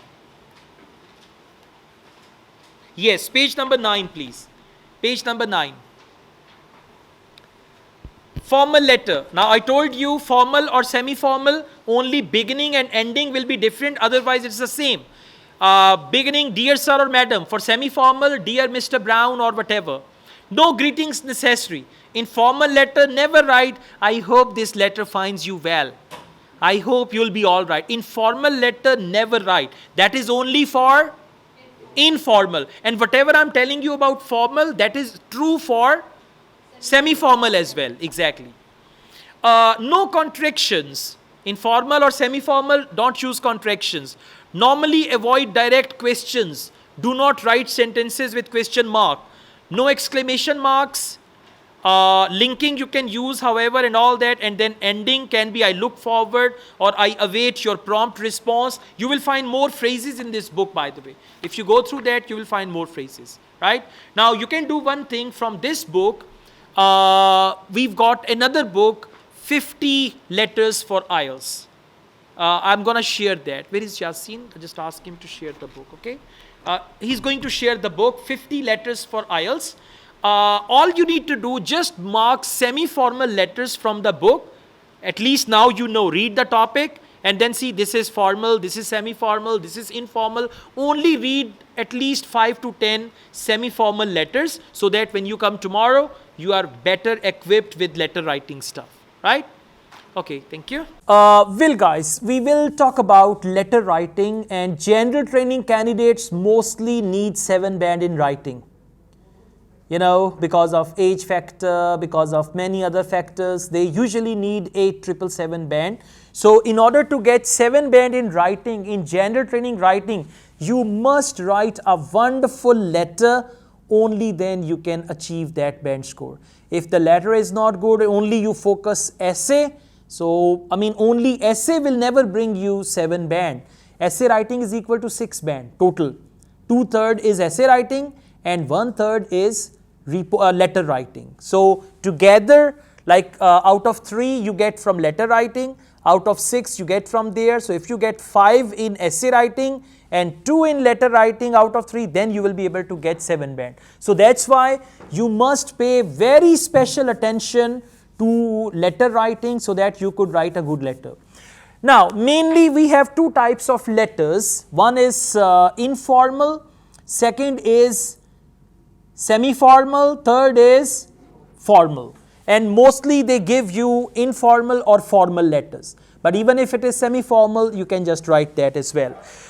Now I'm going to tell you, if the letter is going to be informal, what type of language you should practice. And after this, we will go through one informal letter, right? First of all, you can see this informal letter, beginning. When you start, dear plus first name, like dear Asad, comma, dear Harun, comma, dear Aisha, comma, like that. After that, there should be a friendly greeting. When you start your letter, informal letter, initially there should be a friendly greeting. I hope this letter finds you well. Right? You can even copy this. I hope this letter finds you well. Or if you have any other good greeting, you can go through some sample answers. If you find any good greeting, you can write from there. So, after friendly greeting, the third thing is contractions. In an informal letter, you must use contractions. What are contractions? Like I am. Instead of I am, you can write I am. Instead of have not, you can write haven't, hasn't, gonna, gotta. Right? So you can write these type of contractions in informal. It's just like that when you chat with someone, but you cannot write short words. Never write short words with wrong spelling. You should write correct spelling, but you can use these contractions. They are essential. Otherwise, how will you show that the letter is informal? Through this language, you are going to show that letter is informal. Okay, after that, we've got questions. Whenever you write informal letter, you can ask questions. Do you remember? Right? Or you can write, why don't you? For example, why don't you come over and we can spend a week together? Something like that. So you should, because when you write a question, by the way, in formal letters, you are not allowed to write any question. So if you write question, that shows the examiner that this candidate knows that I am writing an informal letter. Okay, after question, exclamation. Whenever we chat with a friend, we use emojis and all that. So in letter writing, you cannot write any emoji, but you can actually you can use exclamation mark. Now, what is exclamation mark? Exclamation marks express feelings and emotions. So if you, for example, it's written here, earlier than I thought it was, something arrived earlier. Or if you say, I'm loving it, and then there is exclamation mark, that means you are expressing some strong feeling or idea. Then you can use some linking words like well, anyway, so, and after that you can use some informal phrases like had a great time, couldn't have asked for, working flat out, back to normal. These are informal phrases which you can write, and by the way, in this book you will find these phrases. Last, ending, hope to see you soon. So at the end you can write hope to see you soon. When the letter is formal, there we write I look forward to. Look forward to is formal, hope to see you soon is informal. And after that you can write ending, best regards, warm wishes, and below that you can write your name. Is that clear? Okay, now let's go on this formal letter thing. By the way, before we move on, let's go through one informal letter.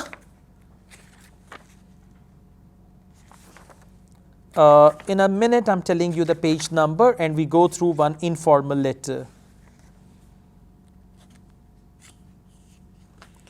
Page number 22, please. Page number 22. From the middle of the page, we are going to go through this topic. And by the way, for letter writing, whenever you read the topic, you need to visualize, you need to imagine. For example, you are about to go on vacation for a month. Now read this line, then look up, look here and there. I am about to go on vacation for a month. When you say I am about to go for vacation or on vacation for a month, your brain will generate some ideas. For example, if you've got to go somewhere for a month within your country, where would you prefer to go? Northern areas, Kashmir and all that, right? So you are about to go on vacation for a month. A friend from another town will come and stay in your apartment. Now imagine you live in an apartment, you are going on holidays for 1 month. In your absence, your friend will come and live in your apartment. Write a letter to this friend. From there we understand it is informal letter.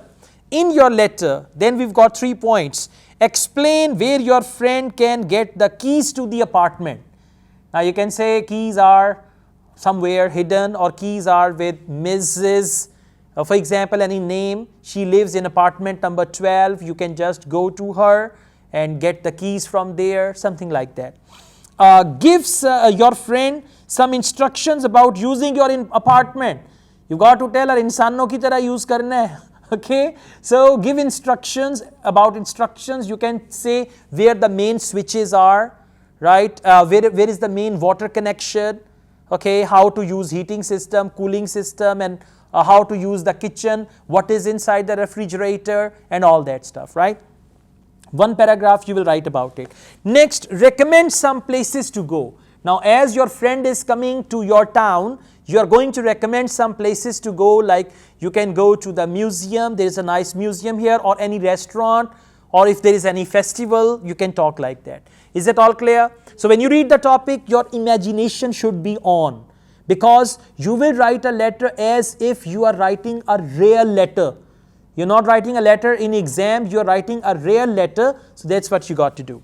Okay, now let's make a quick plan. Same page, we've got a quick plan. Informal style, friend's name can be John.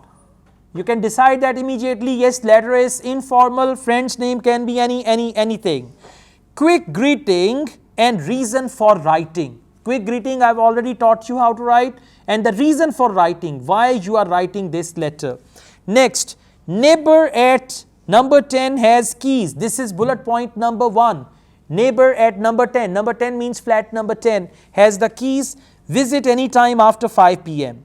Instructions about turning the heating off and opening the windows. So if you want to give different instructions, instructions about using the kitchen, instructions about using electrical appliances, anything like that. And good local restaurant. This is bullet point number 3. That is recommend some places. Good local restaurant and a traditional festival in the town during his visit. Is that clear? Now, please come to next page.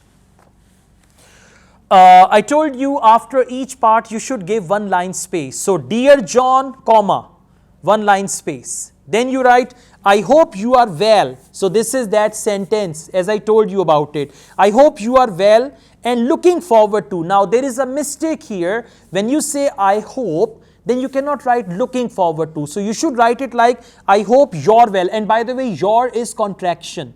From this, examiner will be happy that this candidate knows that the letter is informal. Otherwise, you know what do the students do? 90% students, they don't know the difference between formal and informal. And they write as if the language is formal or informal, they write the same language, right? So that's what we got to see. Just a second. So I hope you're well and looking for, it should be, and I am looking forward to your stay. I hope you are well and I am looking forward to your stay at my place. You can make this correction there. I am just writing, I am, again contraction, I am just writing to tell you a few things that you will need to know. See, in one paragraph, 3 contractions, this is formal, informal. Okay, now in the next paragraphs, we'll be covering the bullet points one by one. So the first thing you will need to do is pick up the keys from one of my neighbors. And this is the first bullet point, explain where your friend can get the keys. Clear? Neighbor, just pop round. Now pop round is informal. You know, sometimes you say hang out. I hang out with my friend. That is informal phrase. So just pop round to number 10 anytime after 5 p.m. and ask for Sarah. She'll be expecting you, means she knows already. She'll be expecting you, comma, and she'll tell you which key is which. Which key is which means, kaun si chabi kahan lagni hai, okay, like that. Next bullet point is give your friend some instructions about using your apartment. So next paragraph is about that. Alright, now we go on with the next paragraph that covers give your friend some instructions about using your apartment. So, if the weather gets a bit warmer, comma, you might want to turn the heating off, like we turn the heating off here. Just open the cover on the boiler in the kitchen and look for on-off switch. You can also open the window using one of the keys, but please shut them if you go out, right? Yeah, there is one more mistake here. You can open the windows. It should be plural. using one of the keys, because then they say please shut them. Shut them means windows, not singular, right? After that, the last paragraph is recommend some places to go. The only other thing to tell you is that there will be a festival in town center during the second week of your visit. It would definitely be worth checking out. Check out. And don't forget to go to that restaurant I told you about. It's called The Grill and it's just across the street. Enjoy your stay and look after the flat. That's important. Look after the flat. See you soon. And they have not written your best regards, warm wishes, but you must write that. Best regards, and then you can write your name down. Never write ABC, XYZ and all that. You must write your names. Is that all clear? Good. Okay guys, now we are going to learn the most important essay in IELTS. Right? Most important. This essay type is called opinion essay. Whenever you take your IELTS exam, almost 80 to 90% chances are either you are going to get opinion essay or discussion essay. For other types, chances are very sleek. Like for example, 10-20% chances that you get opinion, problem solution or advantages, disadvantages. But you need to pay attention to all four major type of essays. You may get any of them. Opinion essay, we also call it agree-disagree essay. Opinion, agree, disagree, how far do you agree, to what extent do you agree, do you think, do you believe. Whenever through the question you understand that they are asking you for your opinion, that is what we call opinion essay. Now first of all, note down the units which you are going to read before Saturday when you come to take your mock test. It's unit number 3 and unit number 6. Unit number 3 is on page number 31 and unit number 6 is on page number 67. Is that clear? These two units you have to read.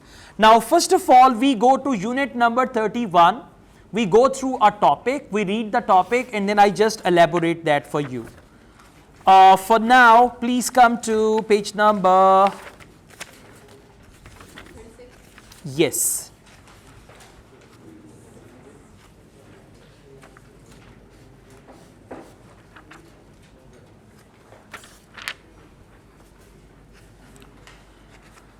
Page number 36, please.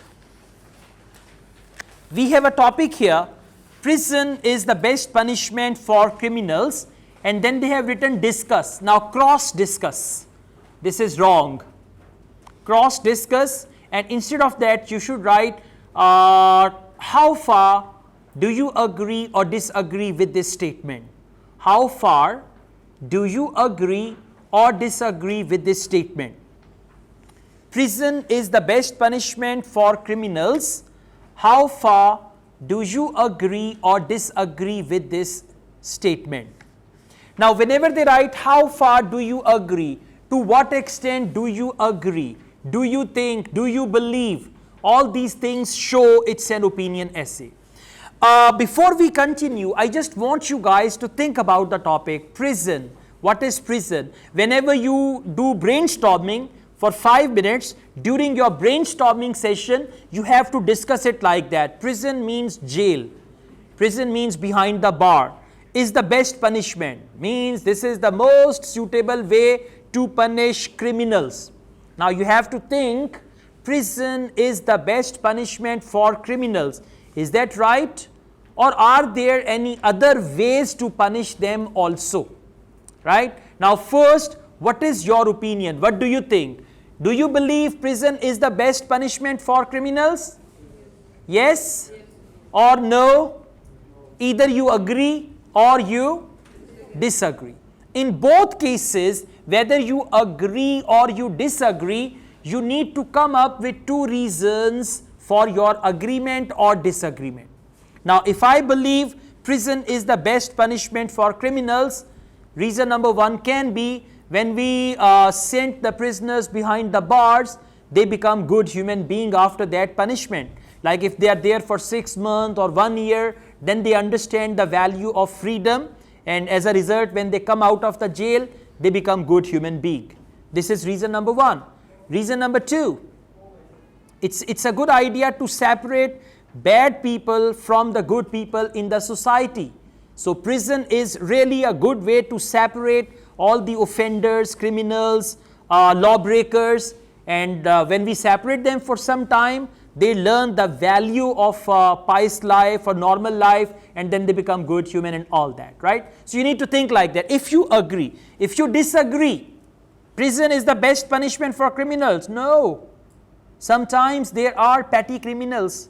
Petty criminal is someone who has just stolen a chocolate from a superstore, and you put him in the bars or put him behind the bars as well. So for petty criminals, it's not good. For some criminals, going to the jail is like a holiday camp. Yeah, they enjoy.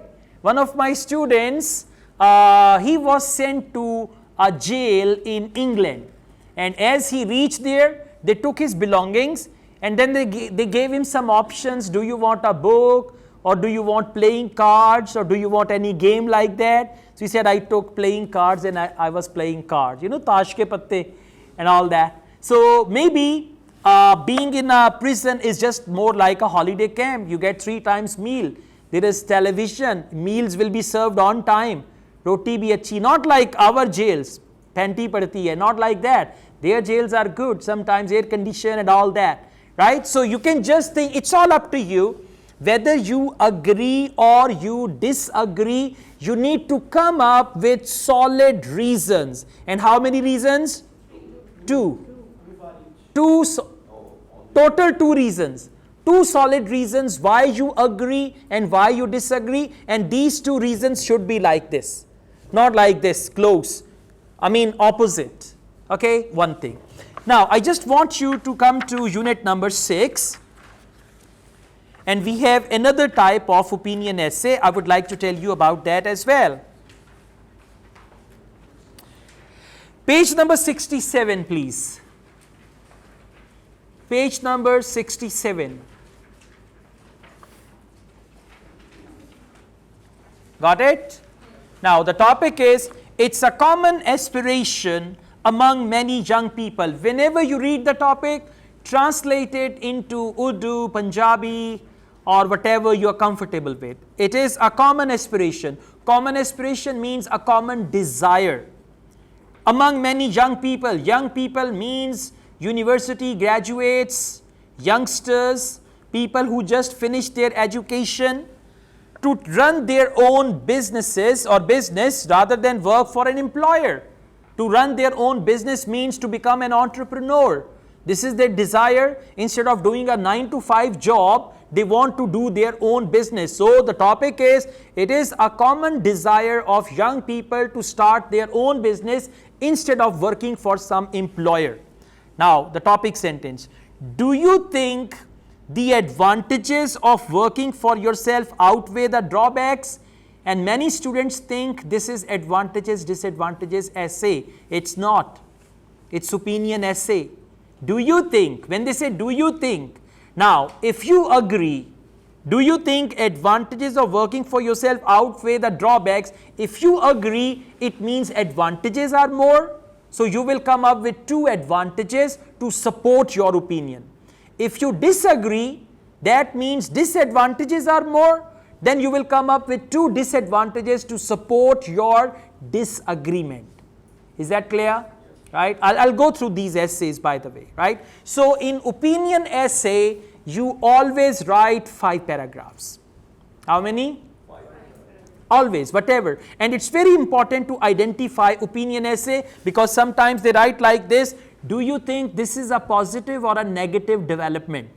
That is also opinion essay. When they use the word do you think, and you have to think, right? You think it's positive, this is your opinion, or you think it's negative, that is also your opinion. So whenever they say, do you think this is a positive or a negative development, that is also opinion. Do you think advantages outweigh drawbacks, that is also opinion. How far do you agree, disagree? To what extent do you agree, disagree? What do you think? Do you believe? All that means opinion essay. Whenever you read the topic and you have a feeling that they are asking me about my thoughts on that, my opinion, that will be an opinion essay. I don't want you to write a wrong essay. They give you topic, do you think advantages outweigh disadvantages? Which type? Advantage, disadvantage. So if you write wrong type, which does not match with the topic, you will get substantially low band for that. Okay? Now let's go back to the previous essay and we just go on with that. All right. Just a second. I tell you the page number. 26. Yes, but I changed my mind. I'm the teacher. I can do that, huh? So you should come to page number 72. Page number 72.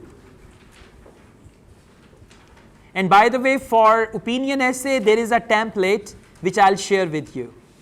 Complete template that will tell you how many paragraphs, how many sentences, and what to write and all that. Now, you should have a pencil in hand. And always remember, whenever examiner looks at your essay, right, they have 4 criterias. The first one is task response. Task response means how thoroughly you cover the topic. Task response means you understand the type of the essay. Task response means you understand the topic of the essay, right? Task response means 250 words minimum for essay writing. So all these things come in the category of task response. If you write irrelevant essay, like once I gave the topic smoking should be banned at the public places, what are the advantages and disadvantages of watching TV for children? Many students wrote essay on television. Television is this, television was invented by this and that and all, and the topic was what are the advantages and disadvantages of watching TV for children.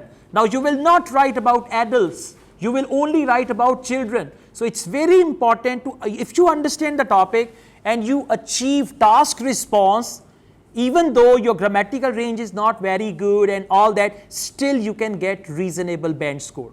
And if your task response is not achieved, then the other things will fail. Right? They say, for example, they say, if whenever they go to find a match, रिश्ते के लिए नहीं जाते, लड़के की तनख्वाह 2 लाख रुपया, लड़के को घर और गाड़ी भी मिला हुआ है कंपनी की तरफ से, लड़का जो है उसमें ये भी खूबी है, लेकिन बस नशा करता है. See that? जब नशा करता है तो 2 लाख जाए चुल्ले से, बाकी चीजें भी जाएं चुल्ले से, right? Something like that. So when task response is not achieved, grammatical range जितनी मर्जी अच्छी है जाए चुल्ले से, मतलब कोई फायदा नहीं है उसका पे, ठीक है, फिर आपकी vocabulary का भी फायदा नहीं है. So task response, that is why read the topic 10 times. You're sitting in examination hall and read. It is a common aspiration among many young people. Look here and there. Like this, okay? Read it 1 time, 2nd time, then take a little break. Little break means do something else. Again come back and read. So if you misunderstand the topic, and by the way, this has to be done before you start your essay. Because once you start, then you cannot change at any point. These things should be crystal clear before you start your essay. So at least task achievement is the first thing, and then there are the other criteria. If you don't achieve that, you will not achieve other things. Second criteria is grammatical range and accuracy, and for that I will only advise you 3 C's. C number 1, compound sentences. C number 2, complex sentences. C number 3, conditional sentences. Most of the time, 70% you will use compound sentences. Only 10 to 15% means 1 or 2 complex sentences in the body paragraph will do. You just tell the examiner that I know complex sentences as well, and wherever it is necessary, especially when you are giving example, there you can use conditional sentence. So these 3 type of sentences should be clear to you, and then they have accuracy. Accuracy means punctuation, spelling, grammatical correctness of your sentences and all that. The next criteria is lexical resource or vocabulary, the third one. Now when we are reading a topic, common aspiration among many young people to run their own business, Now we should know different words for that. For young people, you should know other words. For common aspiration, you should know other words. For own business, you should use the word like self-employed, entrepreneur, entrepreneurship. So these type of words you have to use. If throughout the essay you write common aspiration, young people, common aspiration, young people, if you repeat the same words again and again, that is a plan for 5 band. Okay, so what you present to the examiner related to the topic. It's not that I know 5 good words. Yeah, exactly. So you are not supposed to use those words which are not relevant. Anything you write irrelevant will be out of the word count. Anything. There is one phrase, there is one thing we call it stock sentences. S-T-O-C-K. Stock sentences. Stock sentence is a sentence which you can write anywhere. They don't convey specific meaning, they only convey general meaning. Now some students try to write those stock sentences in introductory paragraph. Different people have different views about this thing and that thing and all that. Stock sentences are usually cancelled in IELTS. Cancelled means it will be out of the word count, right? Any sentence that does not match with the rest of your writing, right? You've written other 10 sentences, 10 sentences are broken. One sentence is excellent, perfect by all means. So examiner will look at that sentence as a crammed sentence that will also be out of word count. No stock sentences. No stock sentences means don't just copy full sentence that my teacher told me jithe marzi la deo. Not like that, okay? So these things are really bad. And the last criteria is coherence and cohesion. Proper flow of ideas.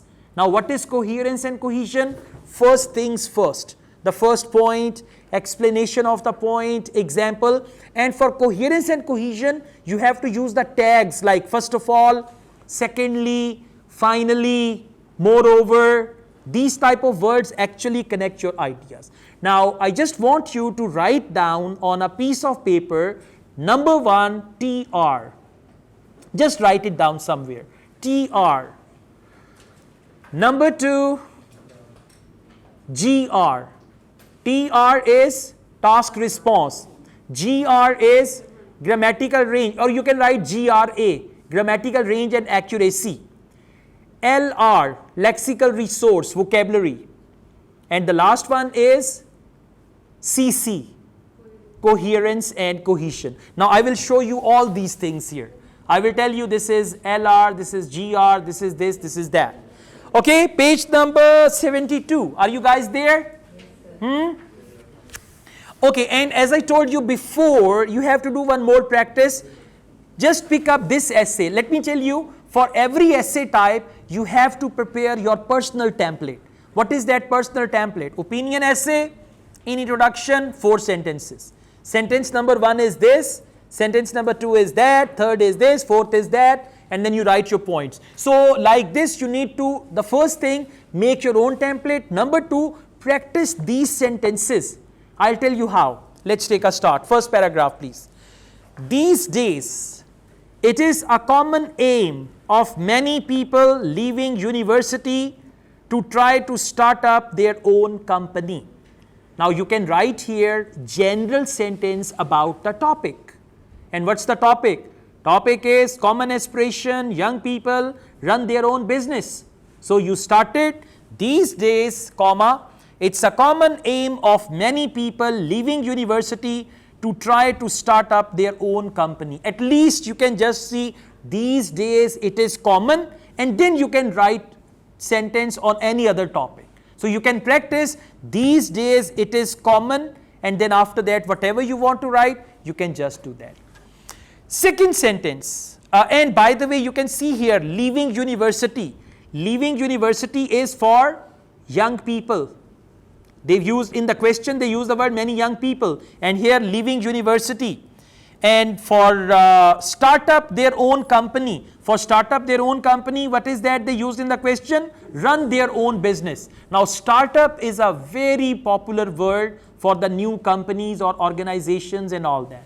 All right, now let's go on. So first sentence is general sentence about the topic. Second, they believe that. Now listen, this second sentence is to elaborate the first sentence. Means to continue that first sentence talk. They believe that. They means young people. Now for young people they use the word they, which is a pronoun.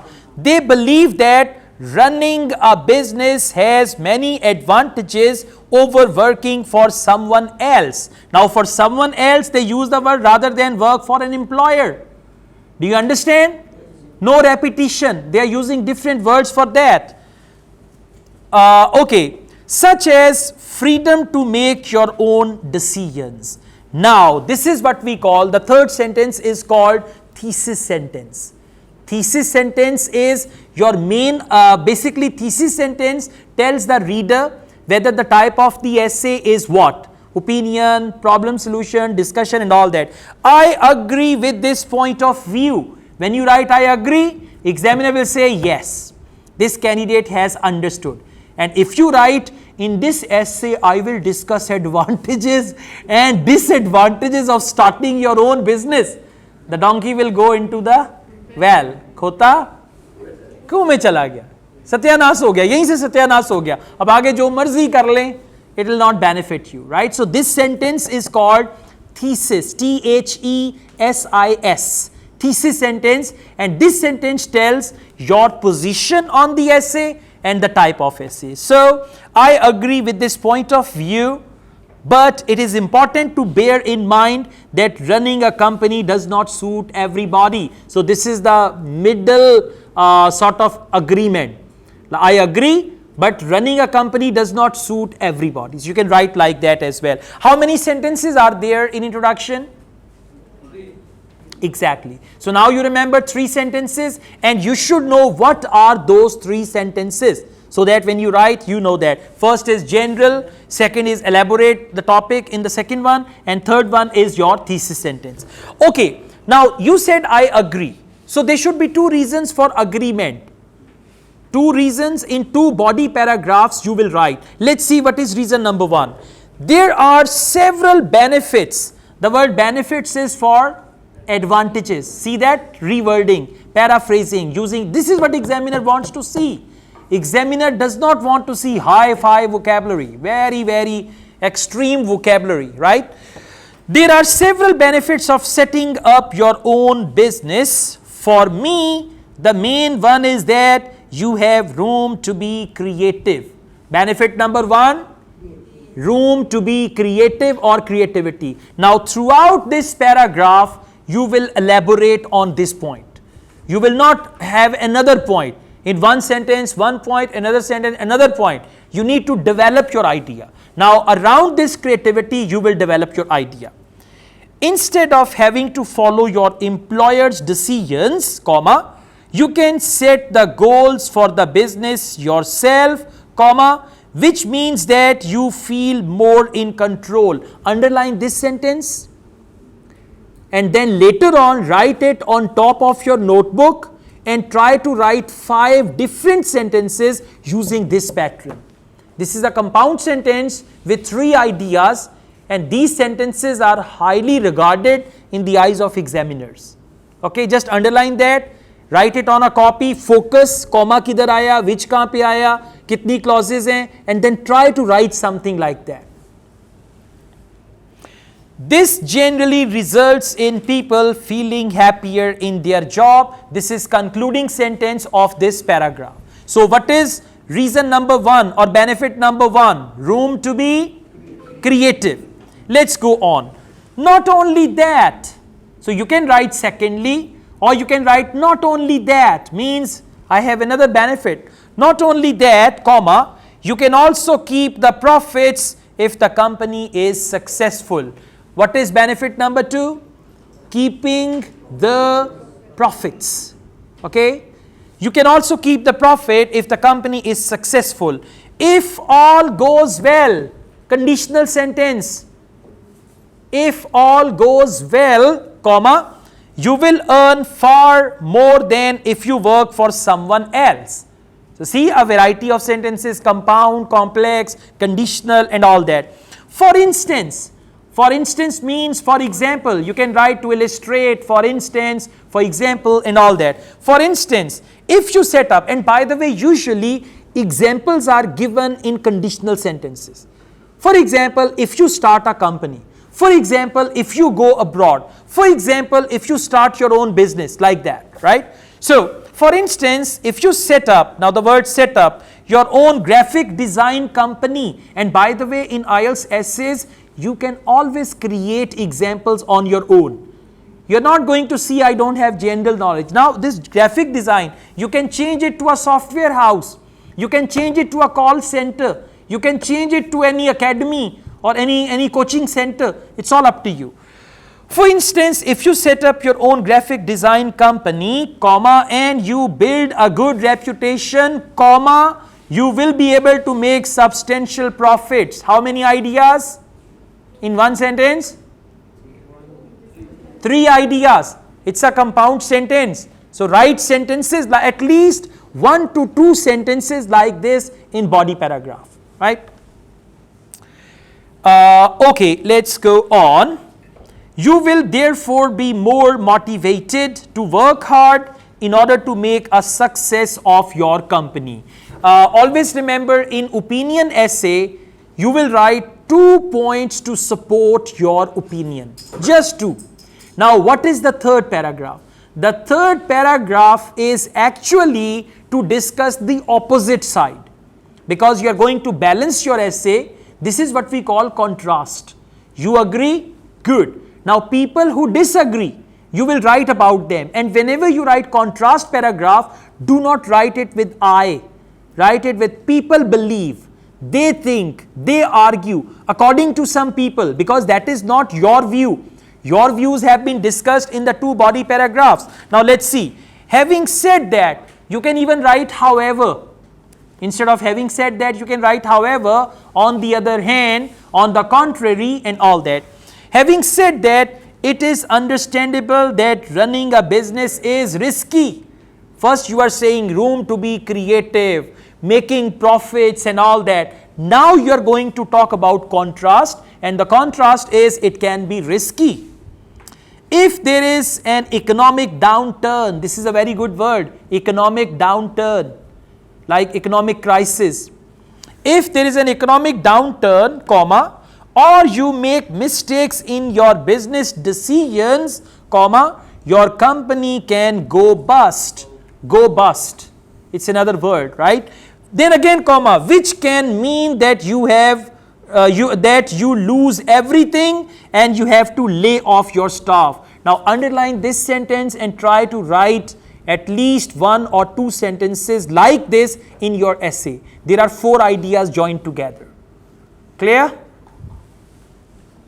Moreover, now whenever you write moreover, you want to say further. Moreover, additionally, furthermore, and all that.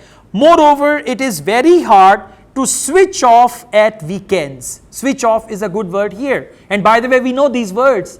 I mean, until now, I think there is hardly any word that you guys don't know. But only how to use them, that's the main thing. Okay, it is very hard to switch off at weekends because the business is always in the back of your mind. You're always thinking what to do and all that. Okay. Alright, so this is contrast paragraph. 2 paragraphs to support your opinion. 1 paragraph opposite opinion. Right. And now you come to conclusion. To sum up, although there is no doubt. Now this is 1 sentence summary, or we call it paraphrasing your opinion once again. In conclusion, you will paraphrase. Paraphrase means to reword your opinion. To sum up, although there is no doubt, now you can copy that for opinion essay. To sum up, comma, although there is no doubt, and then you can write the topic sentence. Although there is no doubt, there are some risks associated with running your own business. I believe, now this is your final verdict, conclusion of the essay. I believe the benefits outweigh the drawbacks. And by the way, you can copy this sentence blindly.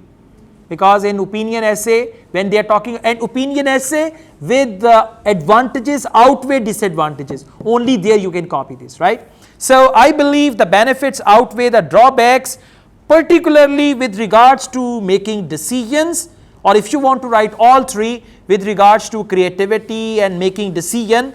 However, now this is the contrast part of your essay. However, it should be said that not everyone is a risk taker and some prefer to work for someone else. Right? Now again, one more thing. This is not like mathematics that 100% you have to follow this pattern. कोई sentence आगे पीछे नहीं हो सकता. You can do that. Right? But the purpose is you need to fulfill 4 criteria of the examiner. Once you do that, you will get good bench score. Now please come back to page 36.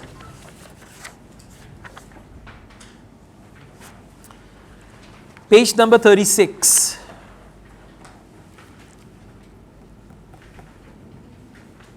Got it?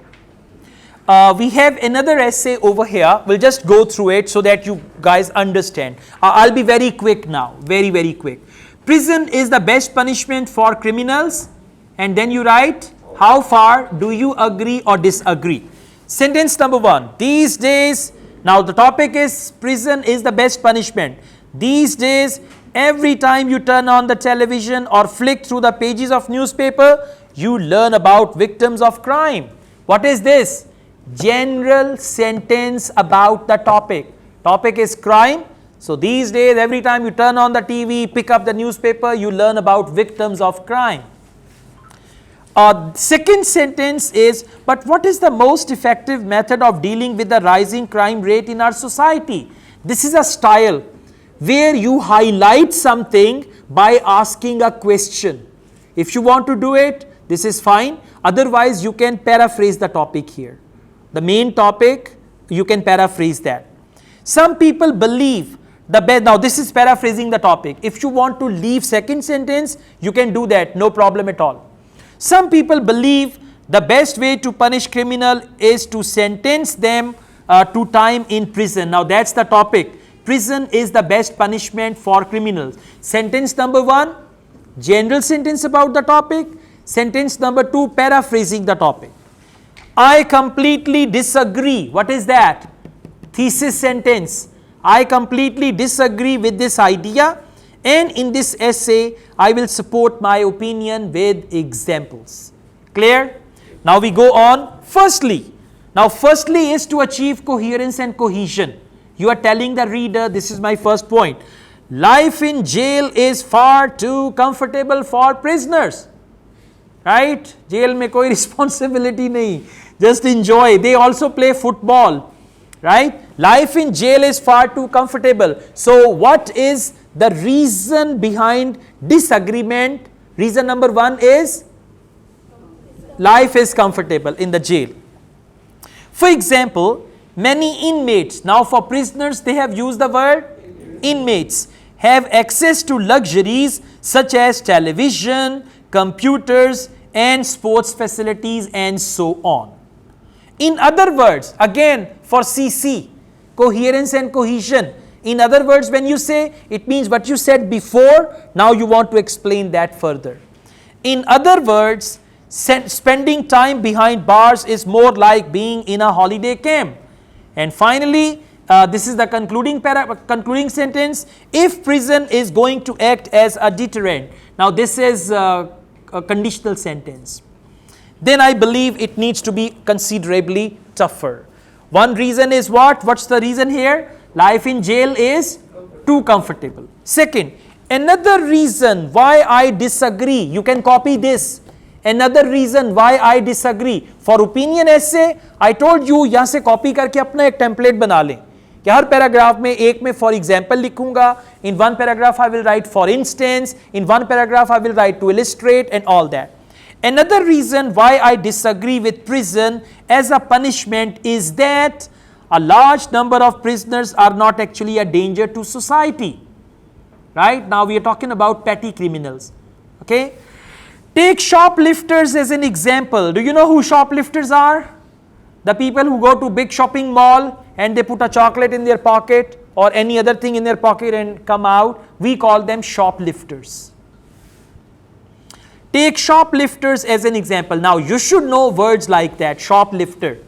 Take shoplifters as an example. They are often locked up in the same cell. Cell is what? Prison. See that? They are locked up in the same cell. This is the variety examiner wants.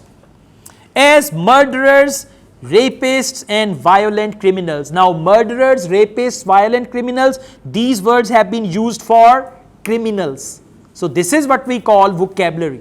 Vocabulary is not something that, you say hi-fi and this and that. Just 5 to 6 words related to each word which is given in the main topic. Now the topic is prison, best punishment, criminal. You need to know 4-5 words for prison, 4-5 words for best punishment, 4-5 words for criminals, and you can just use them frequently.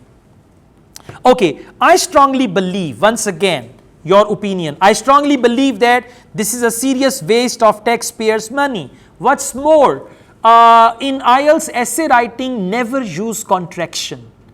What's is a contraction. So it's better to write here furthermore. Just cross what's more, write furthermore or moreover. What's more, furthermore, moreover, or you can write what is more. Instead of what's more, write what is more. Petty criminals. Now petty criminal is for shoplifters. Petty criminals may even learn how to commit more serious crimes when they are inside. They make plans. Last time I was a shoplifter, now we will rob a bank. Okay, like that. On the other hand, what does that mean? Yeah, on the contrary, some people think jail is good thing. On the other hand, there is an argument. Never say that on the other hand I also believe. Not like that, okay? On the other hand, there is an argument that prison can help to rehabilitate offenders. Very good word, rehabilitate, and paraphrasing, offenders for criminals. You understand now what is vocabulary? Rehabilitate means to make them good human being again. Many inmates have the opportunity to study while they are doing time. Doing time means they are spending their time in jail. As a result, many never re-offend. Now the words like re-offend, you know offend already, re-offend is another word. When they are released. So 2 paragraphs to favor your opinion, 1 paragraph opposite to your opinion, and you will write that in 3rd person. Finally, conclusion. In conclusion, although it is a common belief that prison is the best way to punish criminals. Once again, paraphrase the topic. Whatever the topic is, paraphrase. Paraphrase means apne words mein likhte hain. In conclusion, although it is a common belief that prison is the best way to punish criminals, I believe, now your opinion once again, I believe it is too soft. Go back to 2nd paragraph of your essay. 2nd paragraph. What is there? Life in jail is far too comfortable. For that they have used the word it is too soft. Clear? Life is comfortable means it is too soft, and that it is not necessary in the majority of cases. Come to 3rd paragraph. What is that? Large number of prisoners are not actually a danger to society. So that is, it is not necessary in some of the cases. That means you have given the summary of your 2 supporting points. And finally, personally, I think prison should be the last option when all else has failed. So you can write something like that. Personally, I think dash should be the last option when all else has failed. So this is opinion essay, and you're going to get opinion essay on our in our Saturday's mock test, right? So these 2 units you must read. Again, I tell you page number so that you could prepare very well. Page number 31, unit number 3, and unit number 6, page number 67. When you read these units, they will teach you every type of sentence, grammar, vocabulary, connecting words and all that, right? Okay. Okay guys, now please listen first. We are going to discuss how to write a discussion essay today. Or discussion essay, how many paragraphs you're going to write, what to write in each paragraph and all that. First of all, whenever it comes to IELTS writing task 2, by the way, page number 39. Same book, page number 39. But first, please listen to me. I would like to explain, then I will go to the book and I'll tell you further. The first thing is, whenever you go to take your IELTS test, you should be able to identify type of essay. I mean, you read the topic and you should be able to tell this is opinion essay, this is discussion essay, this is problem solution essay, this is advantages, disadvantages essay, and you should write it there on the question paper. Like, other day, somebody told us that on question paper, you can write things. You can do your rough work on question paper, there is no problem. Even you can brainstorm your ideas on question paper, which they give you, right? So, what you guys are going to do, the first thing you write on the question paper is opinion essay or discussion or problem solution or advantages, disadvantages. You should write it there. And then you should also write compound, conditional and complex sentences, so that your brain gets the message from there that you have to use compound, complex and conditional sentences, right? By the way, you will learn all these things from the book which I've shared, so you can easily learn about them. Okay, now let's see. Whenever they give you discussion essay, it's very easy to identify discussion essay. In discussion essay, they always write discuss both views. Sometimes they only write discuss both views. Otherwise, they write discuss both views and give your own opinion. Right? Sometimes they write only discuss both views. Otherwise, they write discuss both views and give your own opinion. Now, look here. Whenever you write a discussion essay, do not use the tone as I. You should, because there are two sides. By the way, in discussion essay, they will always give you two opposite sides. What are two opposite sides? Some people prefer to live in the cities. On the other hand, some people believe life in the countryside is very peaceful. Discuss both views and give your own opinion. So they will give you two contrasting opinions, two contrasting views, right? It's very easy to identify discussion essay. Number one, they will give you two contrasting views. Number two, they will mention there, discuss both views and give your own opinion, so you can easily understand that. And by the way, two essays are the most important ones. Yesterday, there was an IELTS test, and in that test, students got opinion essay, right? So one most common type is opinion essay. Second most common type is discussion essay. Other essays are less common in IELTS writing. So mainly you should focus opinion and discussion essays, right? Now, whenever you write a discussion essay, you are going to write 5 paragraphs. The first paragraph is introduction. In a minute, I'll tell you how many sentences and what to write in introduction, right? First paragraph is introduction. Second paragraph, you will discuss one view or one side you will discuss in second paragraph. You may give examples, you may elaborate your point further in that paragraph, right? But remember, when you discuss one side, you will never say, I believe, according to me, in my opinion. You will say, people argue, people believe, some people think, some people say, right? Because you are discussing that. You're not giving your opinion. It's not opinion essay, it's a discussion essay. When you discuss other side, there again you will not use I think, I believe. Again you say, on the other hand, on the contrary, there is a large number of people who believe, or a vast majority of people think, something like that, right? So you will not use I think, I believe and all that. So after discussing both views impartially, next, you will write a short paragraph that gives your opinion. Your opinion means, I agree with this or I agree with that. Right? Okay? And after that, you can write a conclusion. So, total 5 paragraphs, and 5 paragraphs only when they say, discuss both views and give your own opinion. If they only write discuss, they don't write give your own opinion, then you can write 4 paragraphs. Introduction, discuss one side, discuss other side, and in conclusion, give your opinion. You don't need to write a separate paragraph for that. But if it is discuss both views and give your own opinion, then you can write a separate paragraph. Now, please come to page number 39. On page number 39, you just have to come to the middle. Here, page 39. Got it? Good. Now we are going to learn how to read and understand the topic, which is very, very important. If you write essay on wrong topic, or if you misunderstand the topic, your band score will go down substantially. Then they will not like your grammatical range and vocabulary and all that if you write off the topic.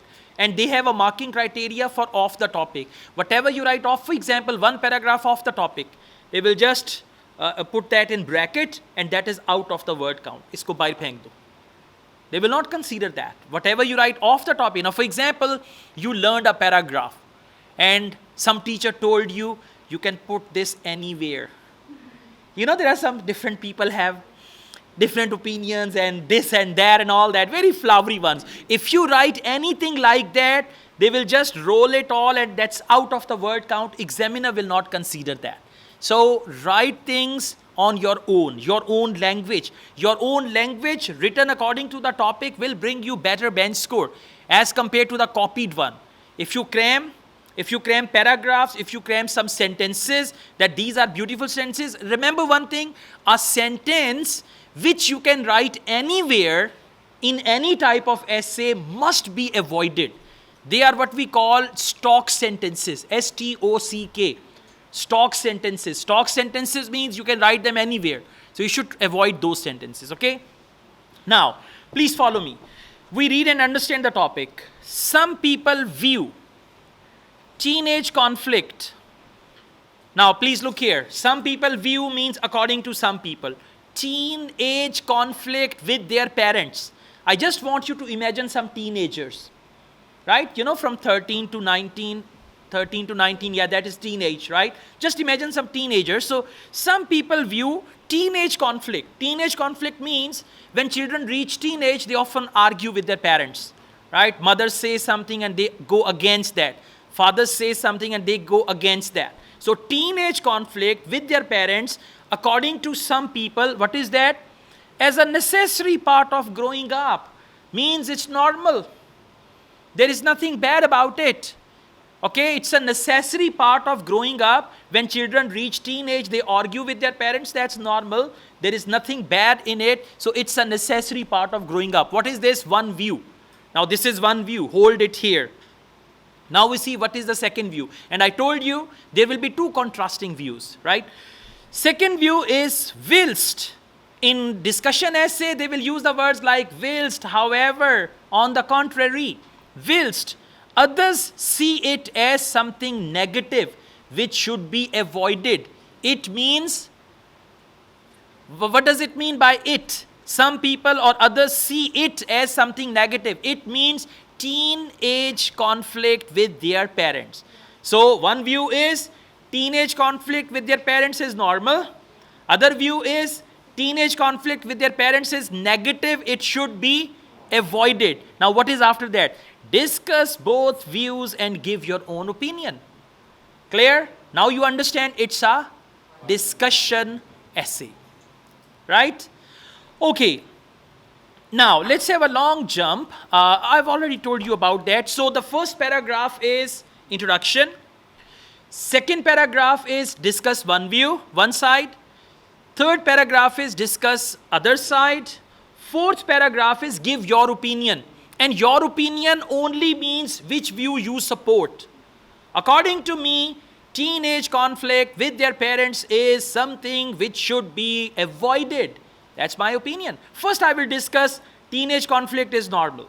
Then I will discuss teenage conflict is not good, it should be avoided. Then I will come and say, according to me, or as far as I believe, you will write a short paragraph where you will just mention which side you support, and then you will write conclusion. Okay? Okay, now we read another topic and we go through this. And there are around 10 to 15 discussion essays here which you can read, right?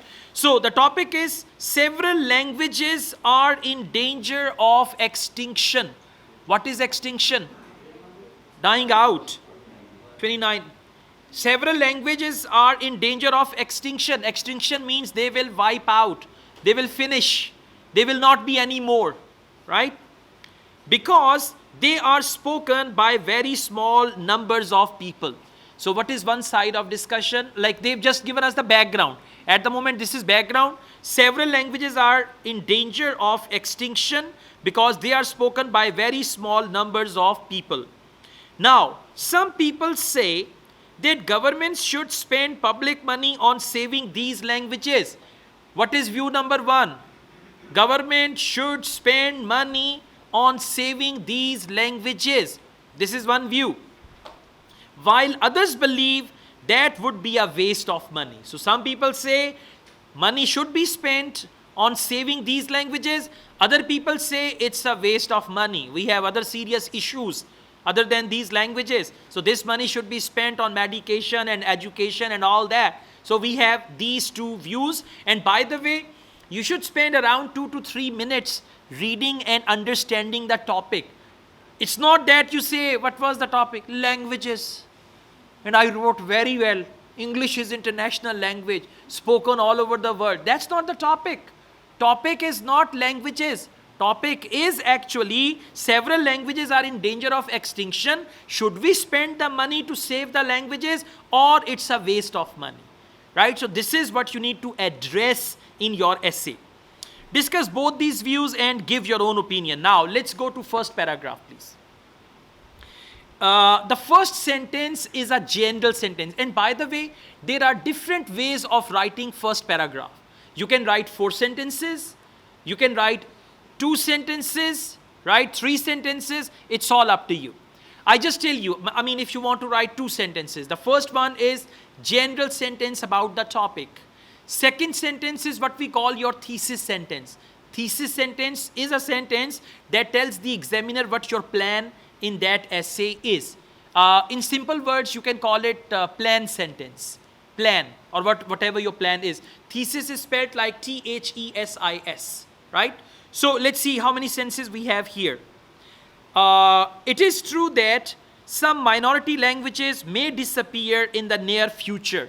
This is a general sentence about the topic. It is true that some minority languages will disappear in the future. Although it can be argued that governments could save money by allowing this to happen, I believe that these languages should be protected and preserved. So in the second sentence, you have given your position on the essay. This is another style. What is that? You mentioned both sides, and you have also mentioned that I support this very side, right? Okay. Now, let's go on. In the next paragraph, you will discuss the side that you actually support or do not support, but you just need to see whatever the first argument is, you can write about that first. For example, there are several reasons why saving minority languages could be seen as a waste of money. So, what are they going to discuss here? Saving languages is a waste of money. They are going to discuss that one here. Firstly, if a language is only spoken by a small number of people, expensive education programs will be needed to make sure that more people learn it, and the state will have to pay for facilities, teachers, and marketing. Now, remember one thing, in IELTS, if you want to get good bench score, you need to consider 4 things. The first one is task response. Task response means you write on the topic. Task response means you don't go here and there. Like topic is this and you don't write essay on languages, importance of languages. It's not that, right? And task response also means for task 2, 250 words, and for task 1, 150 words. That is what we call task response. Second criteria is grammatical range and accuracy. And for that, just consider compound sentences. Compound sentences are when you join 2 sentences together, that becomes a compound one. And you can consider conditional sentences, especially when you're giving example. For example, if we allow these languages to die out, for example, you can create examples on your own. So for examples, it's a good idea to use conditional sentences. What's a conditional sentence? If you help me, I will help you. If you don't come here, I will not be able to teach you. If you don't listen to me, I will not, something like that. We call it a conditional sentence. So, as I said before, you guys should do one thing. It will take around 30 minutes. Watch 3 tutorials on YouTube. The first one is about compound sentences. Just write there how to make compound sentences in English. Second one is complex sentences. And third one is conditional sentences. These three type of sentences are highly regarded in the eyes of examiner, and you may get very good bench score for that, right? Yeah, compound, complex and conditional. And passive voice also. In essay writing, passive voice. Languages are spoken. This is passive voice, right? Okay, now let's go on. I was telling you this is the second criteria. The third criteria is vocabulary. We call it lexical resource, LR. In vocabulary, students believe that if we use difficult words, if we use high-fi vocabulary, we'll get high-fi band. Not at all, right? Not high-fi vocabulary, a variety of relevant words. Okay, now for example, we have a topic, several languages. For languages, what are the other words? In danger of extinction. For extinction, you can use die out, wipe out, finish, discontinue, right? Then they use the word number of people. Okay, that's fine. Some people, government. For government, you can use the word government, administration, okay, law enforcement agencies, ministers, anything like that. Public money. For public money, you can use taxes. Other words for that. So it's a good idea in actual exam also, underline the main words in the topic and then think about the synonyms related to that, okay? So yes, saving languages. To save language, for save, what are the other words? Protect a language. Sorry?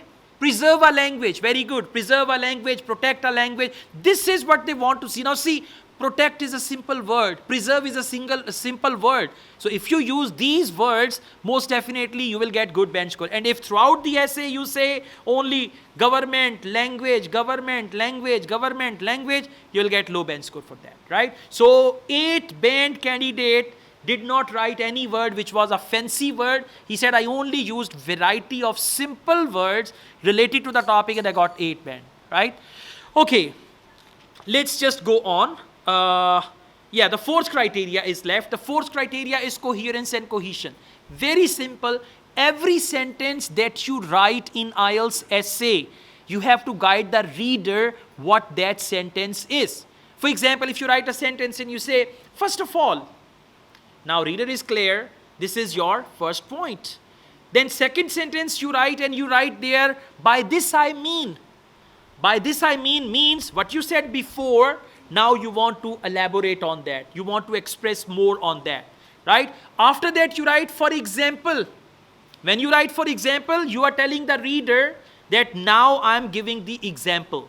And then you write finally, that means you are going to conclude. So these type of tags are extremely important whenever you write. So you could guide the readers whatever you are doing. This is what we call coherence and cohesion. Now what is cohesion? I mean, when you connect your ideas together, means all the sentences, as I gave you the example before. If I say, I have a mobile, it is very beautiful, I like my mobile, it was gifted by my father, I use it every day, it is very good, battery timing 20 hours, or something like that. Okay, so these sentences are not connected. This will give you 5 band, 5.5 band. But if you write, I love my mobile because it was gifted by my father on my last birthday, right? Then you go on.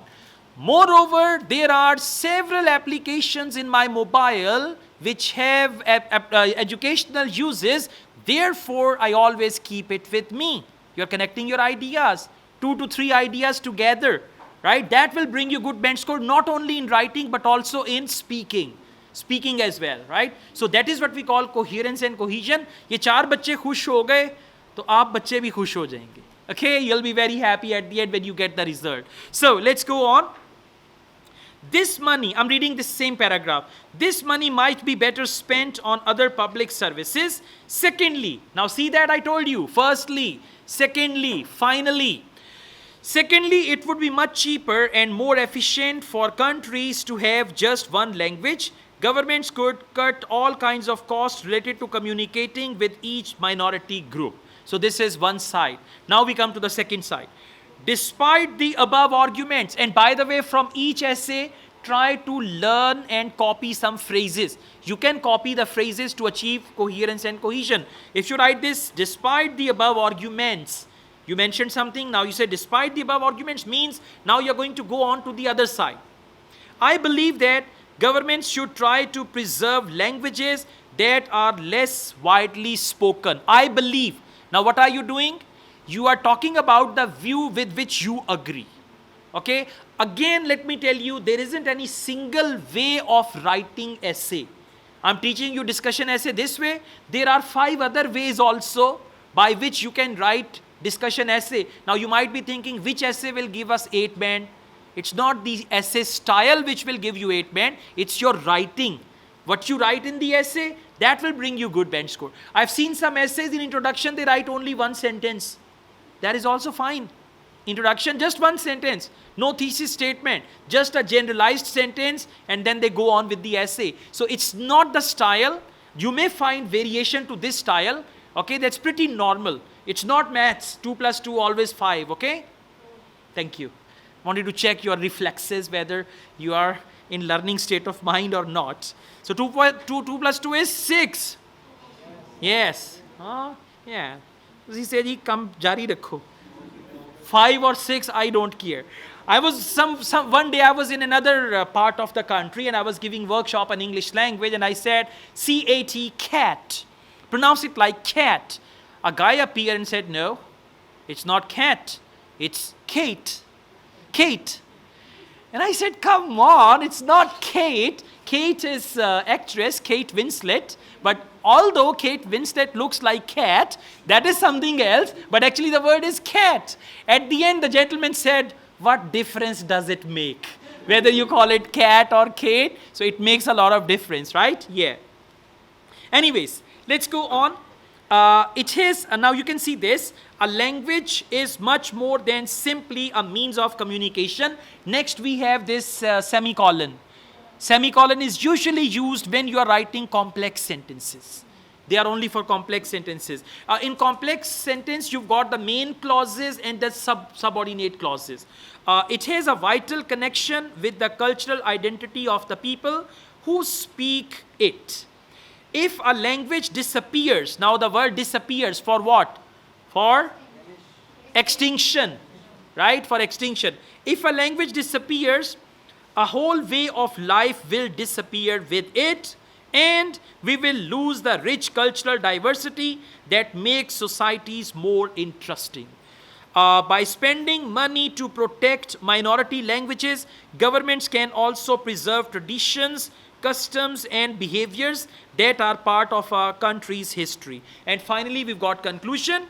It may save money in the short term if we allow minority languages to disappear, but in the long term, this would have an extremely negative impact on our cultural heritage. Now look here.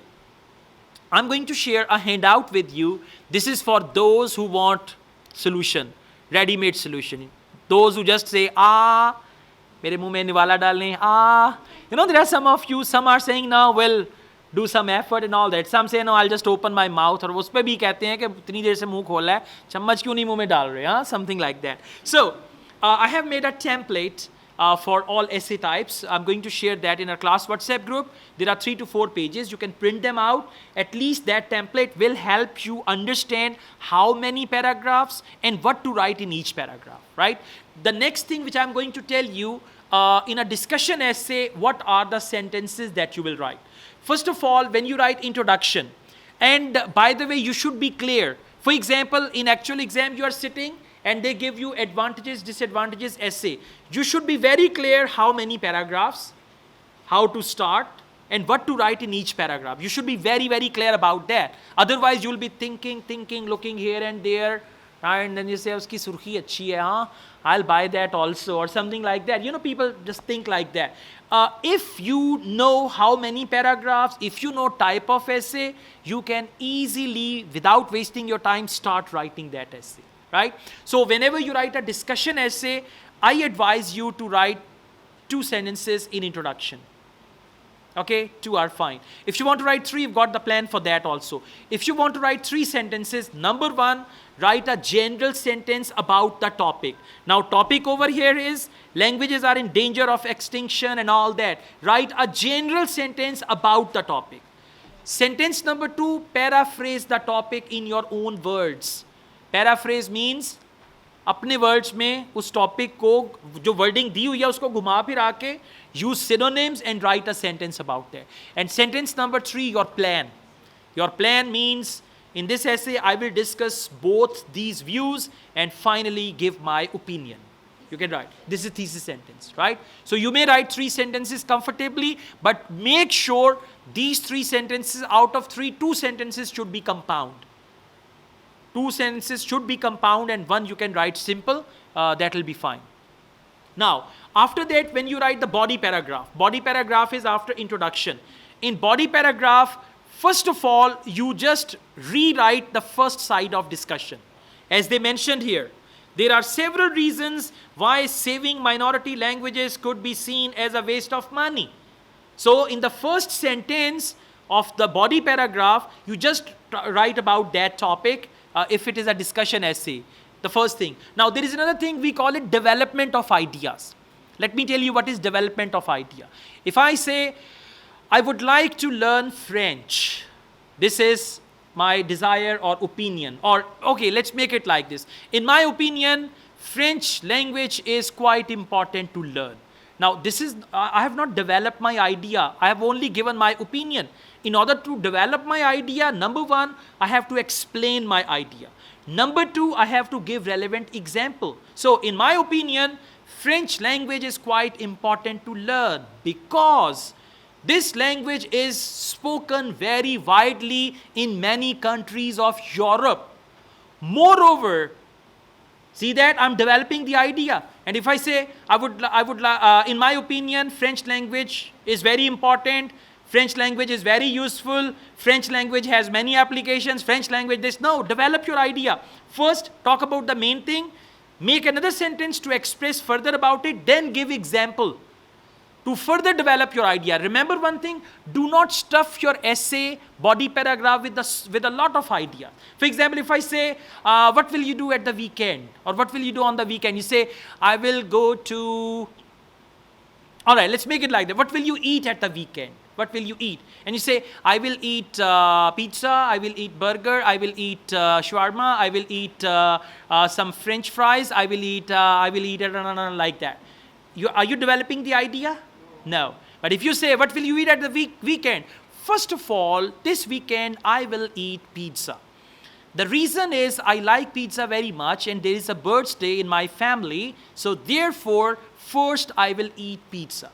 After that, because right after eating pizza, I usually like eating ice cream.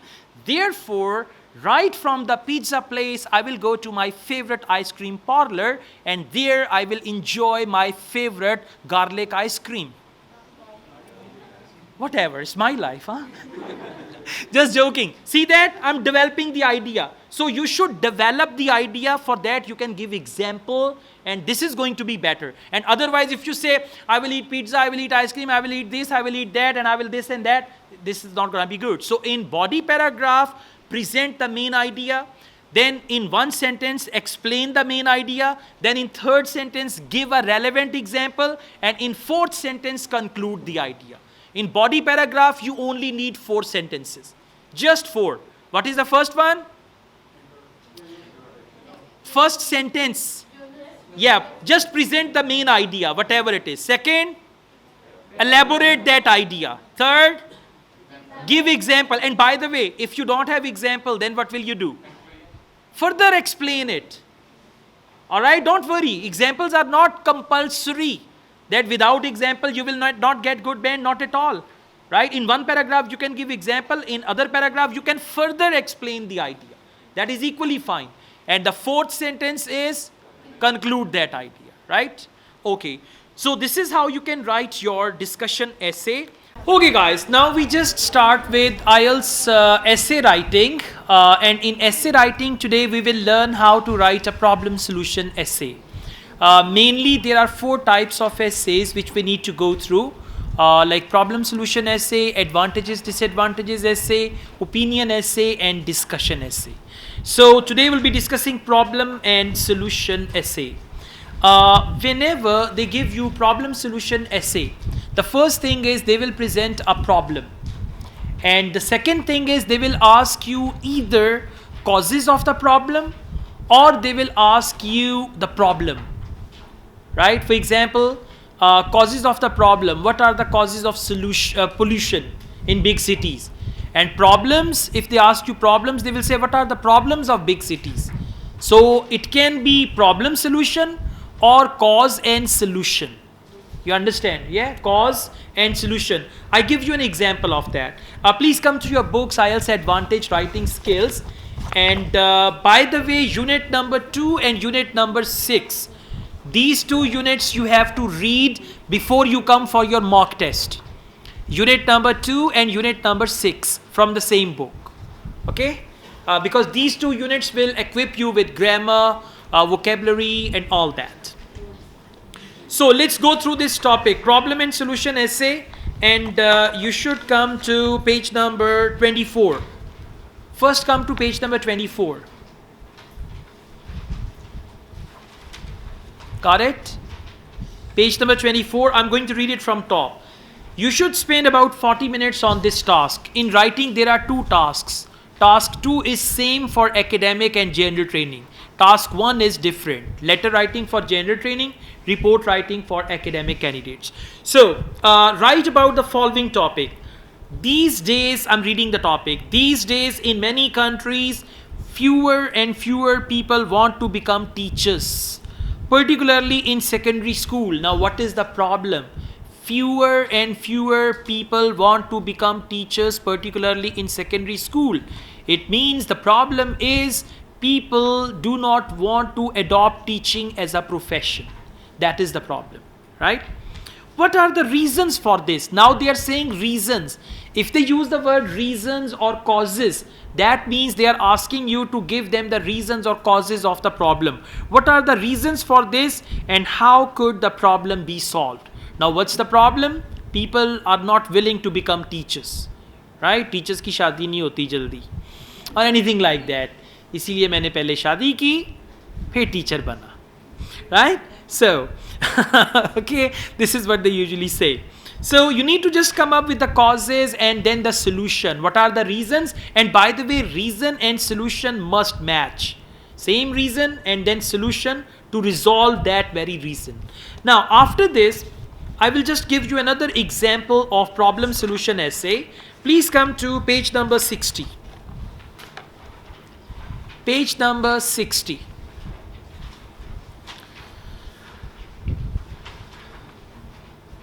Page number 60, and there is another topic. You can share. There is only one book here. Yes, there is only one book, so you can just someone can come from there and just make sure. All right, so let's go on. Book share कर दें उस पे भी वैसे. We have another topic. You should spend about 40 minutes on this task. Write about the following topic. People who live in large cities face a range of problems in their daily life. Now you are also living in large cities, so people who live in large cities face a range of problems in their daily life. What are the main problems? Are they asking causes? No. So this is problem and solution. So problem and solution, cause and solution, cause and effect, sometimes reason and how does it affect the society. What are the reasons of corruption? How does it affect the society? What are the reasons of unemployment and how does it affect the society? So it can be cause and effect, cause and solution, problem and solution. All these things will come under the same category. So this one, people who live in large cities, what are the main problems people in cities face and how can these problems be tackled? Is that clear? Now please listen carefully. Whenever you write problem solution essay, the first thing is immediately, whenever there is any essay type, by the way, after reading the topic, the first thing is you need to use a pencil and write the type of the essay. Type of the essay. You read the topic and say, okay, this is problem solution essay. You read the topic and you say, oh, this is advantages, disadvantages essay. You read the topic and you know what the type is. If you write Wrong essay, like I was going through some band descriptors, and there is a band descriptor. If your answer is irrelevant to the task, you get 1 band. Entirely irrelevant to the task, 1 band. Even if you've written excellent answer, right? Or if your answer is memorized, even then you get number 1 in IELTS. Then you can say, I got number 1 in IELTS. Wow, clapping. Yeah, not like that. So you should be very, very careful. After this, very briefly, I would like to tell you there are 4 criterias, and each criteria is equal to 9 band. Number 1, task response. Task response means topic and type. Topic and type. Type means problem solution, opinion, discussion, and topic means whatever the topic of the essay is, you should write on that. IELTS topics are not just like 1 word topics. In our exams we get, what is the topic? Corruption. What is the topic? Unemployment. What is the topic? Pollution. They don't give any topic like that. They will give you a topic in a statement. There is a statement of the topic. So you need to see, actually this is about pollution, but they are asking about this very thing of pollution. We call it range of the topic. So in IELTS, first identify the topic, then identify the range of the topic, so that you don't write your essay off the topic. Off the topic means irrelevant to the topic. So topic, range of the topic, and type of the essay, these things are actually your task response, and then 250 words for task 2 and 150 words for task 1. After that, second thing is what we call grammatical range and accuracy. Over there, just focus your sentence structure. So I advise you all to repeat your tenses once again: present, past, future. Mainly we use present tense in essay writing, mainly. But sometimes you want to give a reference of past, so you can use that. And in essay writing, you must use some passive voice, passive structures, right? So passive voice should be used.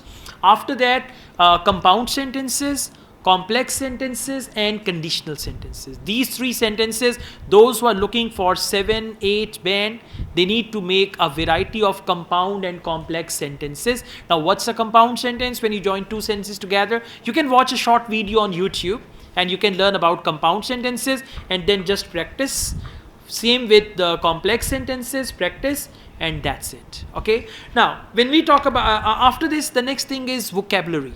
The third criteria, out of 9 you will get from there. Vocabulary is, they call it lexical resource, LR. So in vocabulary, you will not get good bench score if you use difficult words of English, hi-fi English. Yeah, even examiner doesn't understand what you write. Very hi-fi English. Hi-fi English will never give you hi-fi band, right? And if those words are irrelevant, hi-fi English, irrelevant words, you know band 1 is waiting for you. Okay, so be careful. Now, what they want, they need a variety of words, synonyms. Synonyms which are related to your topic. They just want to see that if they give you a topic, fewer and fewer people want to become teachers, particularly in secondary school. What other words you know about teachers? What other words you know about secondary school and all that? In a minute, I'll show you all that, okay? For vocabulary, yes, very good thing. There are 2 types of vocabularies. One is the topic related vocabulary, one is essay related vocabulary. Essay related. Now that essay related vocabulary will repeat in every problem solution essay. Essay related vocabulary will repeat in every opinion essay. So you should learn that first, because there will be few words and phrases which you can learn. Second is topic related. Topic related means whatever the topic is. So as we go through one essay, I will tell you what is topic related and what is essay related vocabulary. Okay. After vocabulary, the last criteria is coherence and cohesion.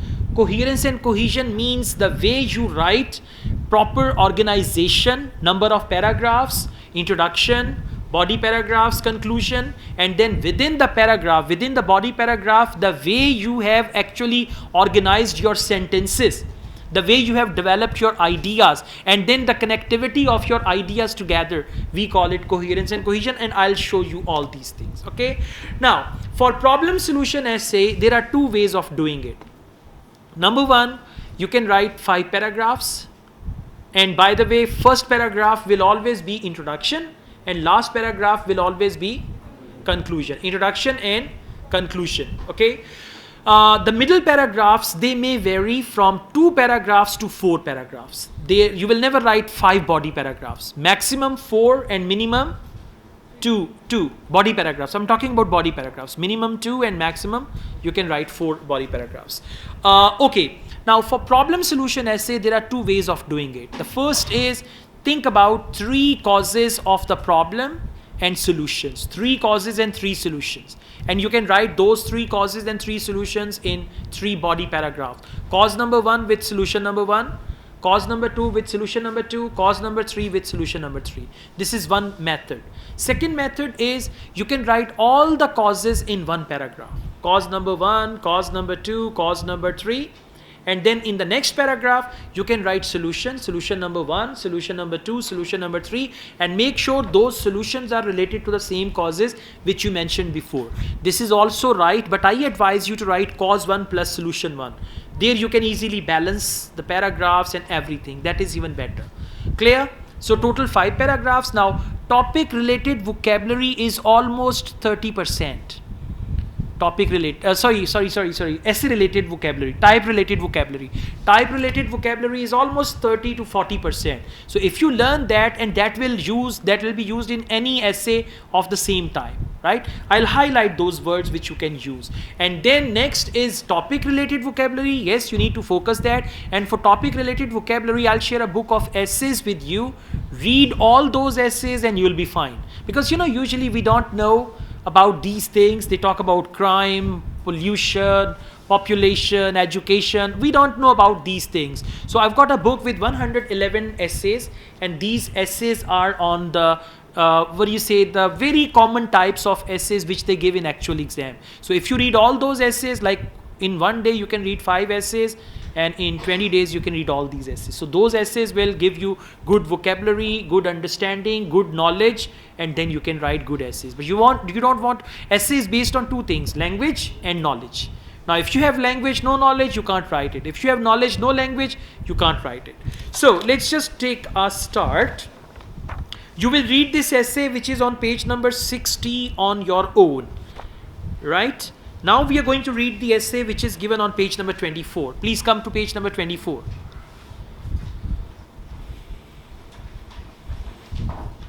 Page number 24. So we have already shared this book in the group, so you can just see it from there as well. Same book is in class WhatsApp group. You've been added to that, so you can just check it from there. Okay guys, now listen, this time you are going to see, already there are 5 paragraphs. This time you see what to write in each paragraph. What to write means number of sentences, number 1, and number 2, what to write in each sentence, like how many sentences and what each sentence is about. That's what you're going to learn. So let's start with the first sentence. A generation ago, I am on page number 24, right?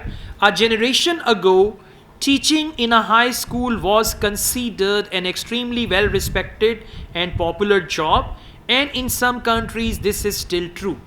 Sentence number 1 is actually a general sentence about the topic.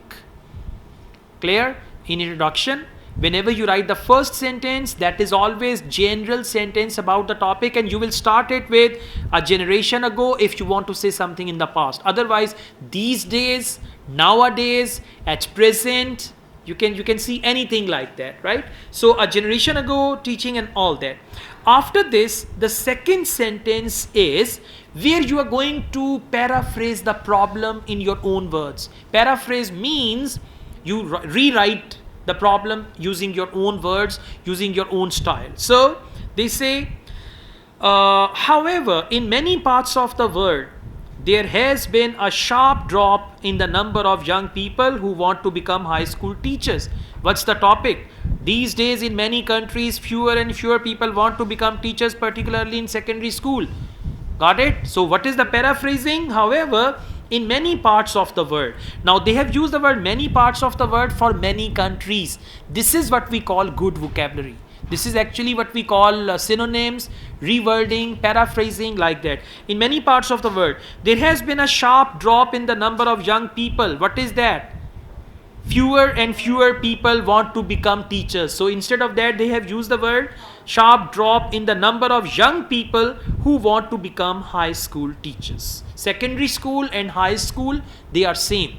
Like first year, second year, we call them high school. Secondary school and high school. Do you understand the mechanism? Now vocabulary and all that. And by the way, this was the second sentence. First sentence general, second paraphrasing of the problem, and third is your plan. Third sentence will contain your plan. What's the plan? This essay will look at the reasons for this and propose some solutions. And by the way, from plan, examiner will catch you. Right? If you write over here, in my opinion, examiner will think now this essay is opinion essay. And if you write over here, in this essay I will discuss, it means discussion essay. Right? If you write, in this essay I will discuss advantages and disadvantages of joining teaching as a profession. Right? Teaching is a noble job and this and that. So from this sentence, examiner will catch you. So write this sentence which shows clearly that this is problem solution essay. How do we understand? This essay will look at the reasons for this. It means causes. And propose some solutions. It means solutions. Clear? So in first paragraph, how many sentences? 3. And you should know that. Then you will not waste your time. Otherwise, you'll be looking at the clock or looking here and there, thinking like Mr. Bean. Then you will start looking there. No, this light is not good. I'll look at that light. So you will not waste your time. If you know introduction, problem solution essay, yes, 5 paragraphs. Problem solution essay, first paragraph, 3 sentences. First is general, I write it down. And when you write the sentence, make sure you write compound sentences. If you want good band score. If you need 6 band, do whatever you want to. But if you need 7, 6.5 or even 8, then compound, complex and conditional where they are required. Compound is must, right? Okay, now today when you go back home or tomorrow morning, just watch a short video about compound sentences. You will just learn that concept, fanboys, Fanboys. Fanboys are some connecting words. So you just use them and you will learn compound. Compound sentences when 2 simple sentences are joined together. I want to learn English because it is an international language. Something like that. Okay. Alright. Now after that, in body paragraphs, usually we have 4 sentences or 4 points. Number 1, you need to write about the first cause of the problem. Number 2, you will elaborate that cause. Number 3, if you have any example, give example. Now example is not compulsory. If you don't have example, further elaborate that idea. Okay, examiner will give you good band score if you develop your idea. Develop means I say something. Number one, you say something. Number 2, what do you mean by that? You explain that. Number 3, to support it, you give a relevant example. And number 4, conclude the point. In problem solution essay, 4th sentence will contain the solution. Right? I mean, now let's see how it works. One of the main causes of the problem is that. Now this sentence can be copied in any problem solution essay. One of the main causes of the problem is that. And if it is not causes, then you can say one of the main problems is that. If it is problem solution, then you write one of the main problems is that. If it is causes and solution, understand, yeah? One is causes and solution, one is problem and solution. So one of the main causes of the problem is that teachers' salaries are lower than many other jobs, full stop. Now listen, in this paragraph, we will not talk about anything other than teachers' salary. Right? Development of idea is what? Now, for example, you write 5 things. The first problem or the first reason of the problem is teacher's salary. Secondly, there is no respect. Thirdly, this. You will get bad band score. Why? Because you did not develop your idea. Now, what is development of idea? You said teacher's salary. Okay, fine, good. What do you mean by that? Write another sentence. Then if you have an example, give an example and then come towards the solution. Right? So let's see. One of the main causes of the problem is that teachers' salaries are lower. And by the way, don't write anything like, say one of the main problems is teachers' salary. Okay, what do you mean? If you say teacher's salary is the main problem, what do you mean? Salary is higher or salary is lower? So whenever you write anything, you must write clearly. If you're talking about salary, what do you mean by that? Okay, teachers' salaries are lower than many other jobs. Teachers' pay. Now for salary, what word are they using? Pay. You will get good band score. See that you know the word salary, you know the word pay, so you can write these words.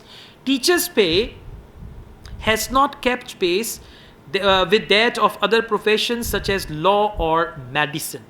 right? This is what you mean by that. Teacher's salary means teacher's pay is not as much as the salary of a doctor or engineer and all that. In the UK, for example, what is that? Example, third sentence. In the UK, for example, a doctor with 5 years experience will earn far more than a teacher with the same experience. Clear? Remember, in IELTS essay writing, never write any number. Never write any fake statistics. 70% teachers are unhappy because how do you know 70%? Okay, so even if you know, never add any survey report, any percentages, any numbers according to the survey. In America, 2/3 teachers have this and that. Never write anything like that. I'm telling you, that will be the band killer for you if you write anything like that. Okay, yeah. So don't try to tell the examiner, I read articles and all that, I'm PhD scholar and all. Even if you're PhD scholar, avoid all. Try to keep it as simple as possible. Use a variety of words, no repetition, okay? And then you can do one thing, just use this proper structure, and there is no reason you don't get your good band score, okay? I taught the same methodology to several students who achieved 7, 7.5, even 8, and the same method students got 5 as well. Now, I tell you why 5. Their basic sentence structure. That's what Mr. Ijaz was telling you, the foundation of your English language. That is the mean. Now, this structure, if you follow this structure and your sentence structure is good, you know tenses, active voice, passive voice, this structure will give you 7 band. And if that is bad, you will get even 5 band. So, it depends. That is why I'm saying, just if you don't know tenses all, repeat them. And then active voice, passive voice, compound sentences, complex and conditional, and that's it. Nothing more. Okay, so let's go on. Next, the solution is for the. Now underline this, the solution is. And you can use it in any problem solution essay. And now listen, you will not use the word solution second time. In next paragraph, for solution is, you will use another word. In third paragraph, for solution, you will use another word to demonstrate that you know good language. So, the solution is for the government to raise teachers' pay. Now, the word pay has come again, that doesn't matter. It's not, you're not using it many times. Significantly, which would attract more people into the profession. Is that clear? Now, this is the conclusion. In problem solution essay, for body paragraph, conclusion contains solution. Right? Let's go on. Another problem is that, now you can copy it in any problem solution essay. I told you 2 types of vocabularies. One vocabulary is topic related, one is type related. So this is type related. Another problem is that many children do not behave well in class. What's the problem? Children's behavior. Now in this paragraph, you will not write anything. Now you will tell them, what do you mean by children's behavior? Many children do not behave well in class. That is to say, now you can use this word to achieve coherence and cohesion. That means connectivity of ideas. That is to say means मेरा मतलब है कि जो मैं कहना चाहता हूँ sometimes.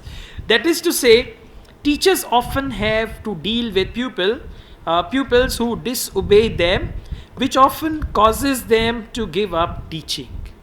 Right? So this is, give up is a good word, and pupil is another word for students. Now you tell the examiner, I know pupils as well, and sometimes you write people instead of pupil. Okay, so it should not be like that.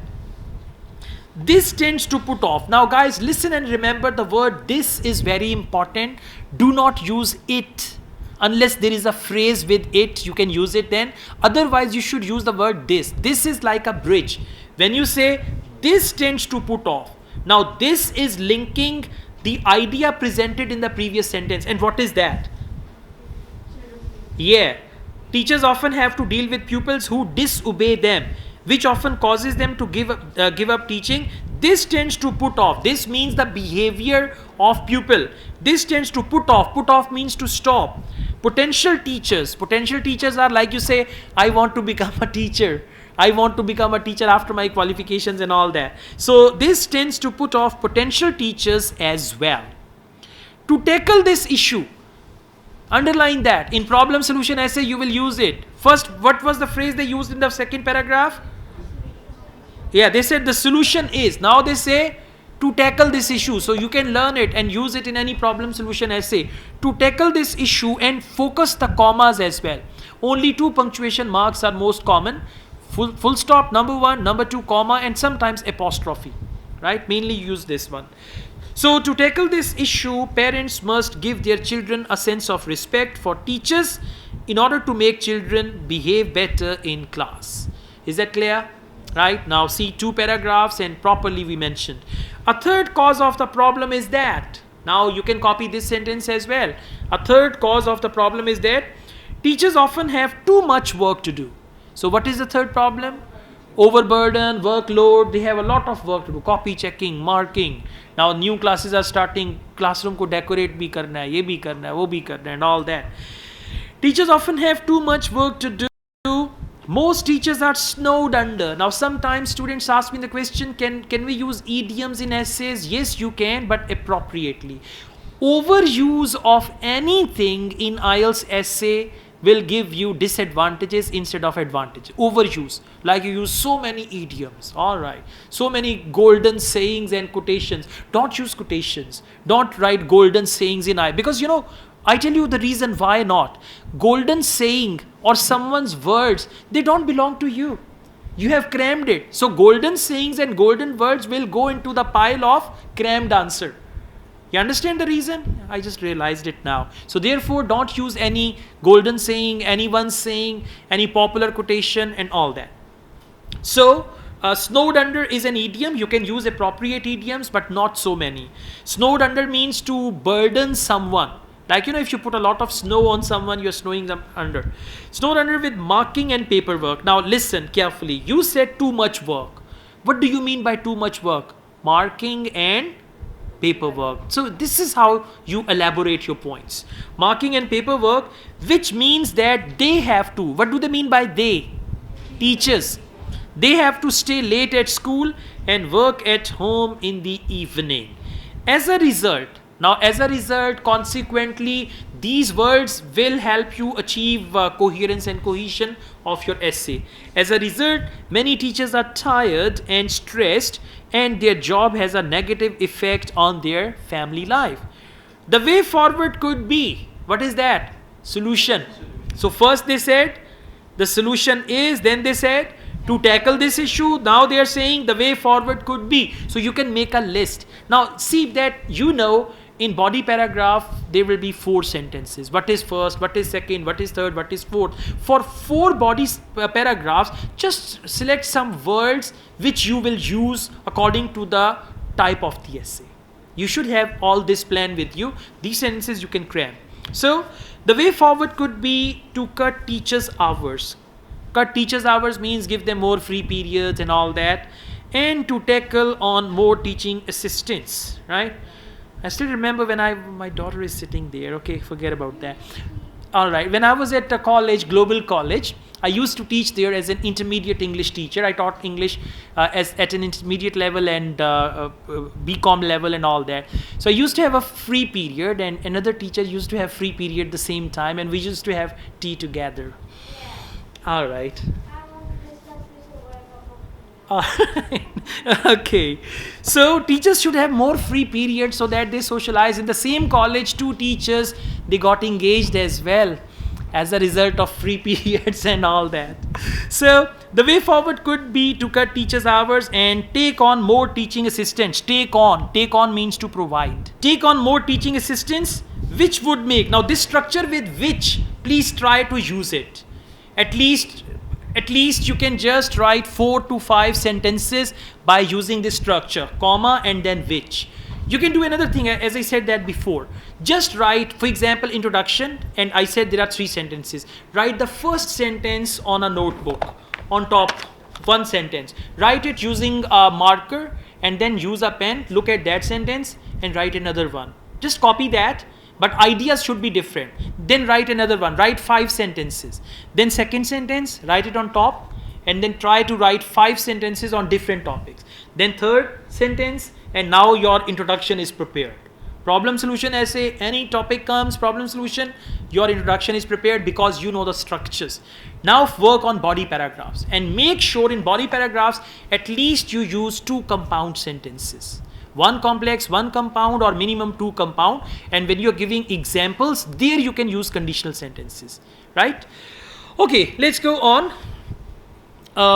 Teaching assistants, which would make teaching easier job. Now we are going to write conclusion. Again, you should know, like it should be on your fingertips. In conclusion, we write 4 sentences. The first is this, second is that, third is that, and all that, right? To sum up, you can use to sum up, to conclude, and all that. To sum up, teaching has become a much less popular job in many countries. Once again, paraphrase the problem. To sum up, paraphrase the problem. Due to reasons such as, now you will give the summary of problems. One sentence summary of problems. Due to reasons such as salary. Go to first body paragraph, you can see salary. Working hours. In one body paragraph, we talked about working hours. And pupils' behavior. Is that clear? So we've given one sentence summary of 3 problems. This is a serious problem and you can copy it. This is a serious problem, and unless we can, and after that I advise you, they have written something else, but I advise you to write solution. Unless we can increase the salary of teachers, comma, then second solution, and with and write third solution. Got the point? Over here, you need to write 3 solutions. First you mentioned 3 problems, and now you'll mention 3 solutions. The education or talented young people to become teachers, the education of our children will suffer. Now last sentence, look here. Last sentence is your opinion. And you might say, this is not opinion essay, why are we giving opinion? At the end, your opinion means the overall solution according to you. And whenever you are writing a problem solution essay, keep in mind, usually the overall solution is with the government, with the city council, with the law enforcement agencies or administrations and all that. So now see, we're talking about teaching, teachers, government schools. So who should do that? Maybe Ministry of Education or government. So this is what we say bigger problem. So when a bigger solution, when you write bigger solution, you need to involve governments, administration, city council, Ministry of Education. If it is something related to pollution, which ministry we have? Ministry of Health, Ministry of Health, yeah, that can be involved. So there you can write, my view is that the main responsibility for solving the problem lies with, now you can copy it, right? This is topic type related. So my view is that the main responsibility for solving the problem lies with parents and the government. So this is your overall solution, parents and the government. Is that all fine? Now you need to know how many sentences, what is each sentence, and practice each sentence well, and then say, okay, my problem solution essay is prepared. Now I'm going to work on opinion essay. Same way, work on opinion essay, then work on discussion essay, and on exam day you'll be very fine. And for knowledge on essay writing, I'm going to share that book, 111 essays. Read them all, and inshallah you're going to get something similar, right? Thank you. All right, guys, I need your attention. We are going to take a start with one of the important types of essays, and that is advantages, disadvantages essay. In total, we have 4 main types: advantages, disadvantages, problem solution, opinion, and discussion, right? And at times they mix up any 2 types and they make another one. So you should be ready, whatever the topic is. You can just see introduction will be same, conclusion will be same. Only body paragraphs depend on the type of essay.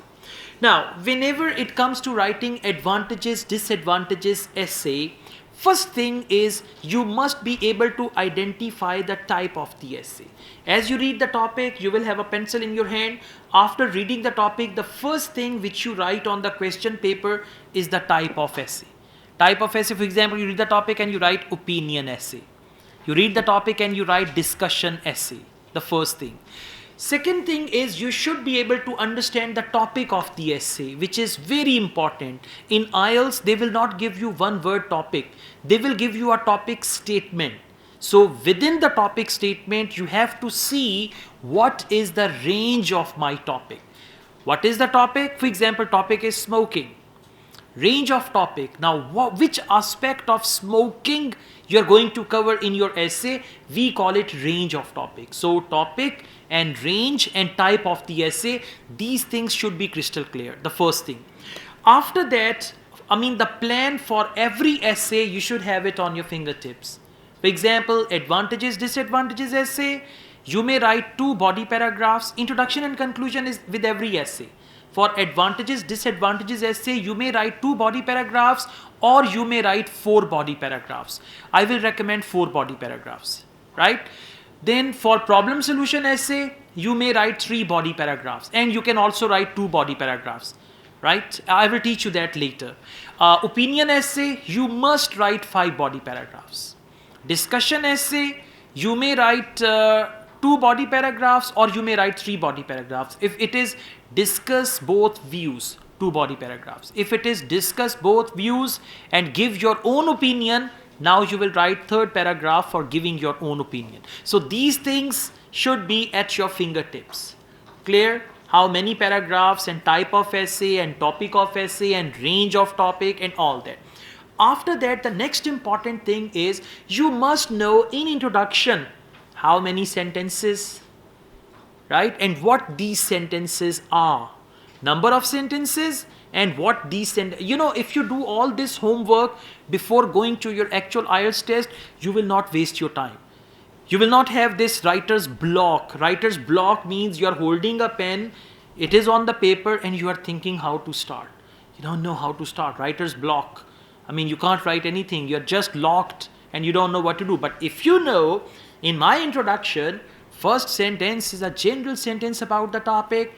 Second sentence is paraphrasing the topic. Third sentence is plan. You will immediately write it down. So these things should be crystal clear and you should know plan for every essay type. Now we are going to take a start with advantages, disadvantages essay. It's very simple and easy to identify the topic because they will always write what are the advantages and disadvantages of. But let me give you one warning. Warning is sometimes they give you a topic. Do you think advantages outweigh disadvantages? 90% students take it as advantages, disadvantages essay. Whereas actually this is opinion essay, right? Whenever they say, do you think advantages outweigh disadvantages? Or do you think this is a positive or a negative development? This is also opinion essay. So you should be clear about that. In advantages, disadvantages essay, they will not ask a question. They will simply say, what are the benefits and drawbacks of going to a foreign country? What are the advantages and disadvantages of doing something and all that? Is that clear? So topic will be given like that. So these few things, once you read the topic, immediately write type of essay, then focus the topic and see how many paragraphs you are going to write. Now, let's just come to this book and over here we read the topic. The topic is what are the advantages and disadvantages of. By the way, sometimes instead of what are, they write discuss the advantages and disadvantages of. Discuss, now it does not mean it's a discussion essay. In discussion essay, they say discuss both views and give your own opinion. That is a discussion essay. But if they only say discuss the advantages and disadvantages of leaving your country to live or study abroad.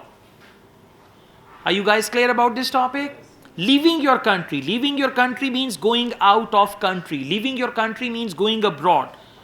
To live or study abroad. 2 purposes. One is live. Live means settled there. Live means immigration. Live means work permit. And study means foreign education. Right? That's what you guys are doing. Some of you are going to apply for education, studies abroad. And some of you are going to go for immigration purpose, right? So now what's the topic? Advantages and disadvantages of going out of your country for higher education or immigration or work permit. So advantage number 1. Career? Okay, advantage number 1, career. Advantage number 2, dollars, or dollars. Advantage number 2, maybe lifestyle, right? Okay, lifestyle, or maybe if you're talking about education, so you earn international degree. Disadvantage number 1, homesickness. At times, you're missing your baby or baby, whatever, yeah.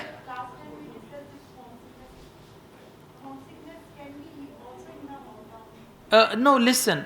It's not different. If you are out of your town, you come across homesickness. But now, when you talk about homesickness here, you will talk about it as if you are in a foreign country. Homesickness in a foreign country. So, this is the disadvantage. Okay? All right. So, what you guys need to do, you can do this work on question paper. Don't do it on answer sheet if you're doing paper delivered IELTS. If you're doing computer delivered IELTS, you can type these ideas and just start your essay from the beginning. At the end, you can delete them. That is your rough work, right? So, 2 advantages and 2 disadvantages. Now listen, why 2 advantages? There are 2 options. Option number 1, in one paragraph, you can write 2 to 3 advantages. In another paragraph, you can write 2 to 3 disadvantages, conclusion and introduction. How many paragraphs? 4. Second plan is introduction, one short paragraph with one advantage. Second short paragraph with second advantage. One short paragraph for disadvantage number 1. Another short paragraph for disadvantage number 2 and conclusion. How many paragraphs? But remember, these paragraphs must be short. You don't want to write a 500 word essay, right? Because if you increase the word count, you will have lesser time for task 1, or if you're doing task 2, you will not be able to complete it. Ideal essay is the one that is written between the range of 250 to 280, 90 or maximum 300 words, right? So it's all up to you. I mean, it's not that if you write 2 paragraphs and you will get low band score. If you write 4 paragraphs, you'll get more band score. It's not like that, okay? Now, please come to this book and we have these bullet points. Write an introduction to the topic. In a minute, I'll teach you how to do that. Think of 2 advantages to the situation. We have done that already. Think of 2 disadvantages and write about them with support and write a short conclusion. Now, by the way, do you want to write 4 or 6? 6? That's better, because you know there is one thing which is called development of idea. So if you write 1 paragraph for 1 advantage, you can easily develop your idea. You can do that in 1 paragraph, 2 advantages. You can write first of all, first advantage, elaborate, give example, then in the same paragraph you can say, but in that case your paragraph will be long. Okay, so it's all up to you. Now everyone, please come to page number 12.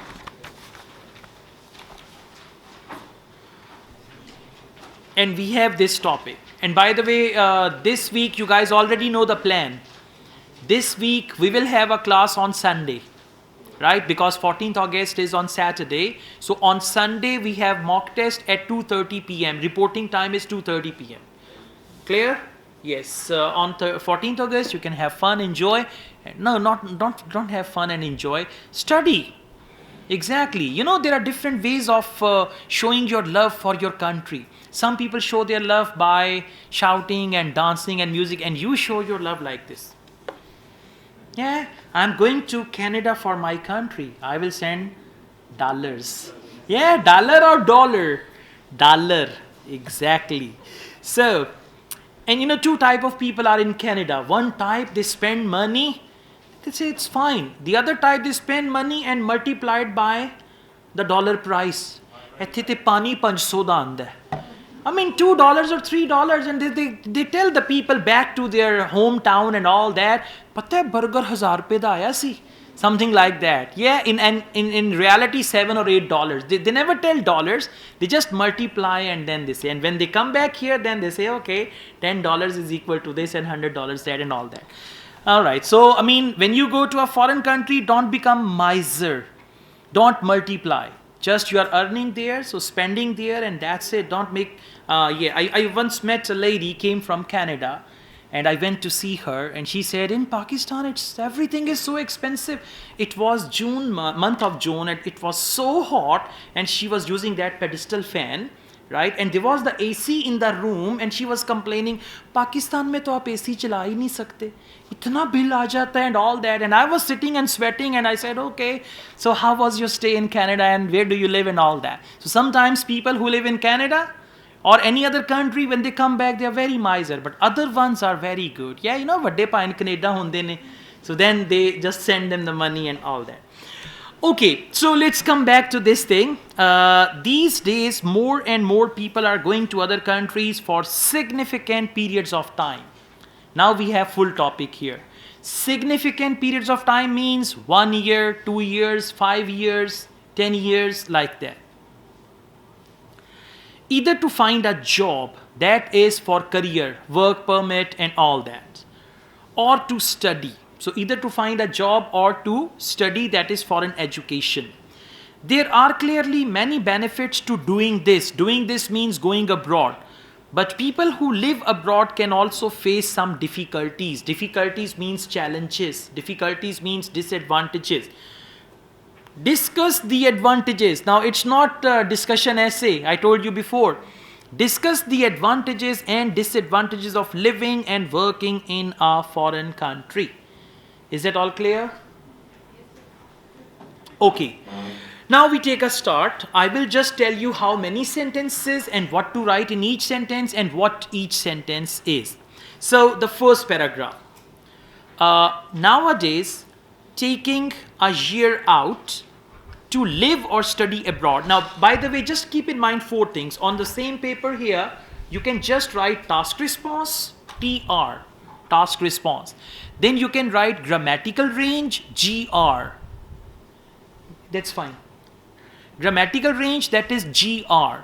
Then you write lexical resource, LR, vocabulary, lexical resource. And then you write CC, coherence and cohesion. So these are 4 criteria. These are 4 things examiners have in mind. Task response means how thoroughly you covered the topic. You write your essay on the topic and 250 words minimum for essay, not less than that. Grammatical range means a wide range of structures like compound sentences, complex sentences, conditional sentences, passive voice. Like we have passive voice, you can use that as well. Lexical resource means words, synonyms related to the topic. Now we are talking about going abroad, studying abroad and all that. What are the synonyms which are related to that? And finally, coherence and cohesion. That means a proper layout of your essay, proper paragraphing, and then using the words which connect your ideas. I will show you all 4 things here in this essay. So, sentence number 1. Nowadays, taking a year out to live or study abroad is becoming increasingly popular. Please put a bracket before and after this sentence and then write general sentence about the topic. Clear?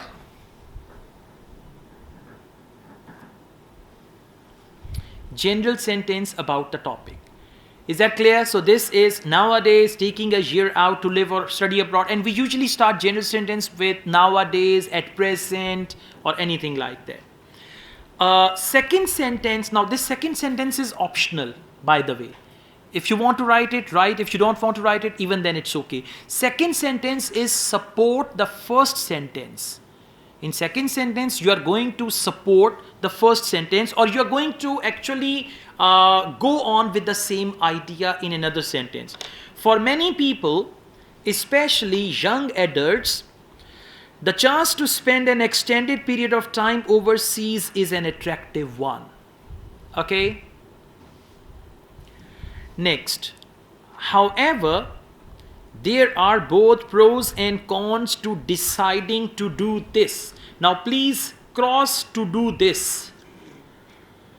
Because you know this sentence can be written in any essay. Any sentence that can be written in any essay, anywhere, we call it stock sentence. And stock sentences are the ones that decrease your bench score. Right? A sentence which you can write anywhere. It doesn't have specific meaning. It has a general meaning. This sentence will be caught by examiner. It will be out of the word count, and that will be the reason for low band score. So avoid any stock sentence. Stock sentence means any sentence that you can write anywhere. Now, instead of doing this, you should write, however, there are both pros and cons to deciding to move out of your country. Understand? Now it has become a sentence which is related to the topic. Have you got my point? Yeah? I made it a sentence which is related to the topic. So this is the third sentence. And fourth sentence in every introduction, listen, two sentences are common in every introduction. Number one, start with a general sentence. And the last sentence is always a plan. We call it thesis sentence, Thesis, or we call it plan sentence. So you can write your plan in one sentence, and that plan is, in this essay, I will discuss some of the reasons why moving abroad is popular. What does that mean? Some of the reasons why moving abroad is popular. It means advantages. Now try to understand. If in advantages, disadvantages essay, you write everywhere. Advantage number one is this, advantage number two is this, another big advantage is that, one more advantage is that, second disadvantage is that, advantage, and you write going abroad, you will get low band score. Repetition of words, repetition of ideas, repetition of phrases, they are actually the band killer. Right? Or if you move around in circles, same ideas again and again. Ideas like, different people have different opinions about that. Different people have different opinions. This is again a stock sentence. Avoid stock sentences, right? So, in this essay, or you can write this essay will discuss. In this essay, I will discuss, or this essay will discuss some of the reasons why moving abroad is so popular and some of the challenges. Challenges means disadvantages, challenges to be overcome. Is the first paragraph clear? So you can write 4 sentences if you want to, otherwise you can write 3 sentences in your essay. Even you can write 2 sentences also, even you can write 1 sentence also. I mean, there are different types. Never take essay writing as something mathematics. You go through another book, they will tell you another way of writing it. You go to another book, they will tell you another way of writing it. Now you might ask me which is the right one. Every one is the right one. Every method is the right one. Every essay type is the right one. As long as your language is correct, your English is good. Even with 2 sentence introduction, you can get 7.5. And with 4 sentence introduction, you can get 5.5 as well. So it's not the number of sentences, it's what you write. Okay, now we are going to start with advantage number 1, and I will show you 4 things: task response, grammatical range, lexical resource, and coherence and cohesion. Let's begin. Now, first of all, please replace this let's. You can write let us. In essay writing, never use any contraction. What's a contraction? Don't, doesn't, gonna, wanna, and all that. Never use any contraction in essay writing. Essay writing is formal. In formal writing, we never use contractions or words like wanna, gonna, don't, doesn't, and all that. So let us begin by looking at the advantages of moving away. Moving away is the replacement of going abroad. So this is what we call lexical resource. And again, I tell you, it is not necessary to use difficult words, high-fi vocabulary to get good band score. Only relevant words and variety of words. Relevant and variety. So now moving away is a simple word, very simple word, moving away. One of the main positives, now the word positives is used for advantages, and look here, for every essay type there are 2 types of vocabularies. Vocabulary number 1 related to essay type. Now whenever you write advantages, disadvantages essay, you can write positives, you can write challenges to be overcome. So one is type related vocabulary, second is topic related vocabulary. Topic is going abroad, words related to that. So for type related vocabulary you can learn. Now for example, for advantages, disadvantages, for advantages I can use these 5 words. For disadvantages I can use these 5 words, right? So you should learn that vocabulary, and then the second vocabulary you can already see what the topic is. So this is how you can score well in your IELTS, right? So let's go on. One of the main positives of heading overseas is what? Going abroad. Do you understand? This is what we call LR, lexical resource, variety of words. But relevance is very important. It's not that you write a variety of words but topic is changed altogether. Heading overseas is that it broadens your horizon. Advantage number 1, broadens your horizons. Now how does it broaden your horizon? You see, if you go to a foreign country, you see people from all over the world. So then you come to know about different things and your mind is totally changed. That's why people go abroad, they come back after 5 years, they are broad-minded people. So it broadens your horizons. What I mean by this, coherence and cohesion. What I mean by this, and listen, IELTS examiner will give you good band score if you develop the idea. Now what is development of idea? You said it broadens your horizon, okay? What do you mean by this? Explain it in one sentence. Even to further develop your idea, you can give example and then you can conclude that very thing. So this is called development of idea. If you write 10 advantages, you will never get good band score.